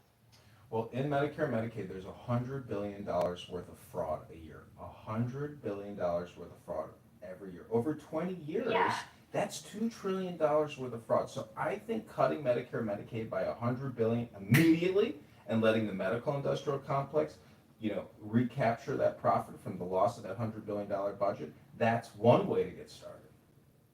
Okay, because when it comes to Medicare, yes, there is a lot of fraud, of course. So when it comes to Medicare and cutting the cost of Medicare, I don't think you need cutting the cost of Medicare. I think you need adding more regulation to the Medicare process, because what I see a lot is primary care doctors charging procedures that are not even done, getting money and premiums from these seniors, charging for medications, referrals, procedures that aren't done. So what do you mean by cuts? And that's where I get confused when people say cuts or regulation on what's being done with these primaries and these insurance companies. Yeah, I mean lowering the annual budgetary expense by a minimum of $100 billion a year to start. But how would that stop the fraud? That's where I'm getting at. How would that stop the fraud? Because it wouldn't. It would just leave more room for fraudulent activities and less money for people who actually need it. So that's where I feel like when people use the word cut in Medicare, it's like almost what do you call that? Where it's shock factor. Shock value, where, you don't even know what you're talking about when it comes to cutting the funding. You need regulation. So you need more funding in Medicare and Medicaid. No, what I'm saying is, allocate for that fraud. Pockets, what I'm saying is if we immediately lower it by $100 billion, guess what? That's $100 billion less of fraud a year. No, that's not how fraud works. The fraud is what is getting us into the negatives when it comes to the funding of Medicare. It doesn't matter if you cut $100 billion. These frauds are still going to be taking that $100 billion. Doesn't matter if we cut it or not. These people who are doing these actions are still going to do it, John. So that's where I want to know, what are you going to do when it comes to Well, let's say fraud? if $100 billion out of $2 billion is a percentage, well then that percentage less is of fraud. So I understand what you're saying, Pockets. I'm being facetious in saying that we can't keep borrowing $2 trillion a year and only collect $5 trillion a year in tax revenue. How do you suggest we deal with that annual deficit, Pockets? The regulation on fraud. That's where I get really upset with that. People want to cut funding, but they don't want to regulate the fraudulent activities. They don't want to put people into these positions to regulate the fraud that's happening. And I don't think people remember when I don't know if it was Trump, somebody in the Republican Party wanted to make it public access for what you're being charged with, or the access charges and your medical bills. People wanted to make that public. I know that. I think Congress, whether it was the House or the Senate, someone denied that. But I feel like we need to get to that point to where people are actually seeing what they're being charged with. They're seeing these access charges, which is ridiculous what these seniors are being charged with in the medical field. So I feel like cutting funding in Medicare is just going to be hard. I don't know how cutting funding is going to help the fraud situation. It doesn't make sense. No, I agree. Listen, Here's the solution. A politician like John is not going to tell you you need to raise taxes and cut spending. You need to do both of them. Democrats are going to propose to raise taxes and not cut any fucking spending. Republicans are going to throw in the seat at the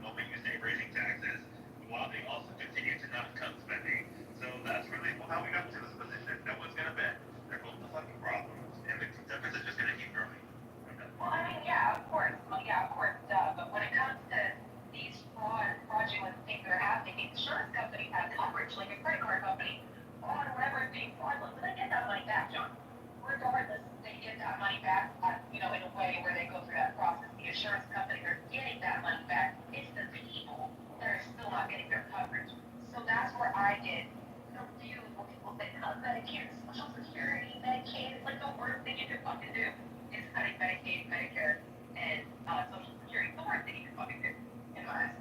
Okay. And that's someone who works, that's someone who works in this industry. Sean had donated $100 to the campaign. Wow. Thank you, JB. We are now at over $210 raised so far. Now, but the one thing I do agree with you, John, is the term limits. I agree with that. Term limits when it comes to season. I agree. And JB, if there's any videos you want me to delete on YouTube that may have your name, I'm more than willing to delete them now. 100% delete it immediately. Delete what? I'm sorry? Any YouTube videos from Clown House. I'm going to take it. How much do I have to give my videos to it? I mean, you can give $1. I delete them at this point. I mean, at this point, I feel like there's got to be at least 10,000 of them. If I were to give like a penny for each of them, that would be equitable for me. I'm really don't take it this seriously. Because you are in local election. I think that's very important. Local is more important than federal in my eyes. So what are you going to do? No, this is a federal election. I'm running for Congress in the 16th congressional district. Even worse. So what are you going to do for the 16th district? What are you going to do? Well, you have to ask yourself, if you were the leader of your people, what would you want to do for your people? One is lower their property taxes. I know, but I'm telling you, any good, pragmatic, common sense person who wants to help his people would lower their property taxes and lower their income tax burden. Also, maybe eliminate private and public debt on behalf. Those would be 3 great things that a good leader could do for their people.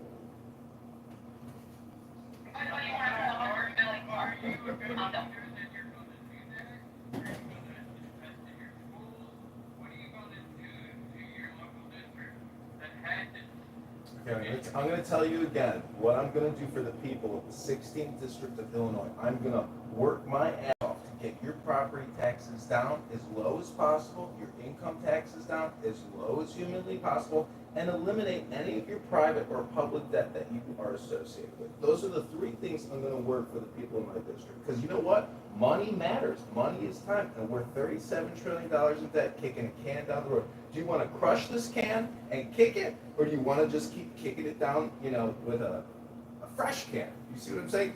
So that's what I'm going to tell the people. You're doing Kamala with the coconut.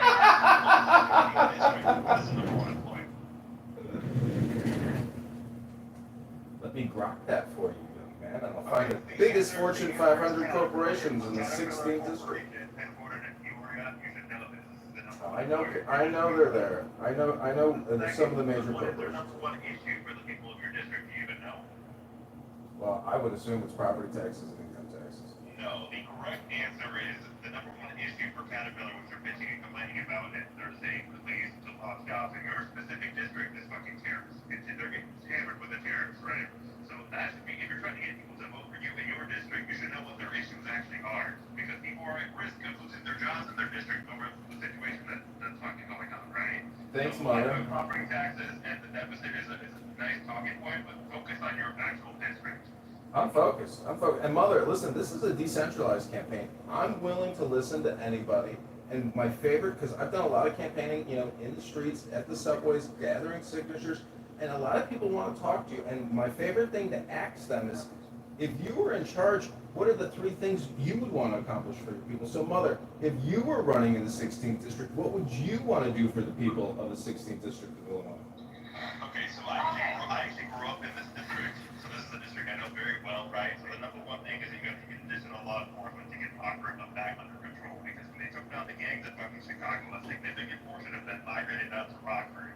So they need a lot more resources to help get that back under control. The second thing is getting additional manufacturing jobs, which have been crippled in this area, specifically back into that area of tax incentives, et cetera, right? Then you got to go down to the southern part of your fucking district, which is Peoria, Illinois, and Normal, et cetera, right? And those areas are predominantly manufacturing-focused, agricultural-based products. So you need to get them in a position where they are exporting a lot of corn, et cetera, whatever, to other countries are getting fucked too with what's going on with the different tariffs and back and forth with China, right? So like those are the main issues for the main people that are employed in your district. think you don't know that, John. You should fucking know this. How long have you been in this district? Oh, I know it now, Mother. Also, I want to announce that there is a clubhouse town hall happening right now. Oh, what a coincidence, because this is technically the Republican Illinois Town Hall Convention here. We're raising funds for the campaign to elect John Kitover. Our campaign website is johnforcongress.com. If you want to follow the campaign on YouTube, it's John_Kitover_Congressman on YouTube and X.com. The profile handle is John Kitover, Illinois. Some of you may appear on some of my YouTube videos. Some of you may have a lot of fun watching my YouTube because you're there. You've been recorded onto Clownhouse onto YouTube. I'm sorry, I came off a little strong. I apologize, John. Oh, that's okay, Mother. I fully expect it. And I get all the information because I'll never forget the caterpillar. Yeah, they were considering at one point relocating on the state of Illinois too. I mean, the tax issue is a problem, right? But it's not the number one problem. Like the property tax, etc. For people, like yes, property taxes in Illinois are an issue, but it's like item number 10. Well, I gotta tell you, I am a homeowner. The property taxes are insane. The water, the sewer, the garbage, it just never ends. And mom and pop landlords, they can't make it. It's impossible at this point. You can't turn a profit. Hey, John, what makes you military? Did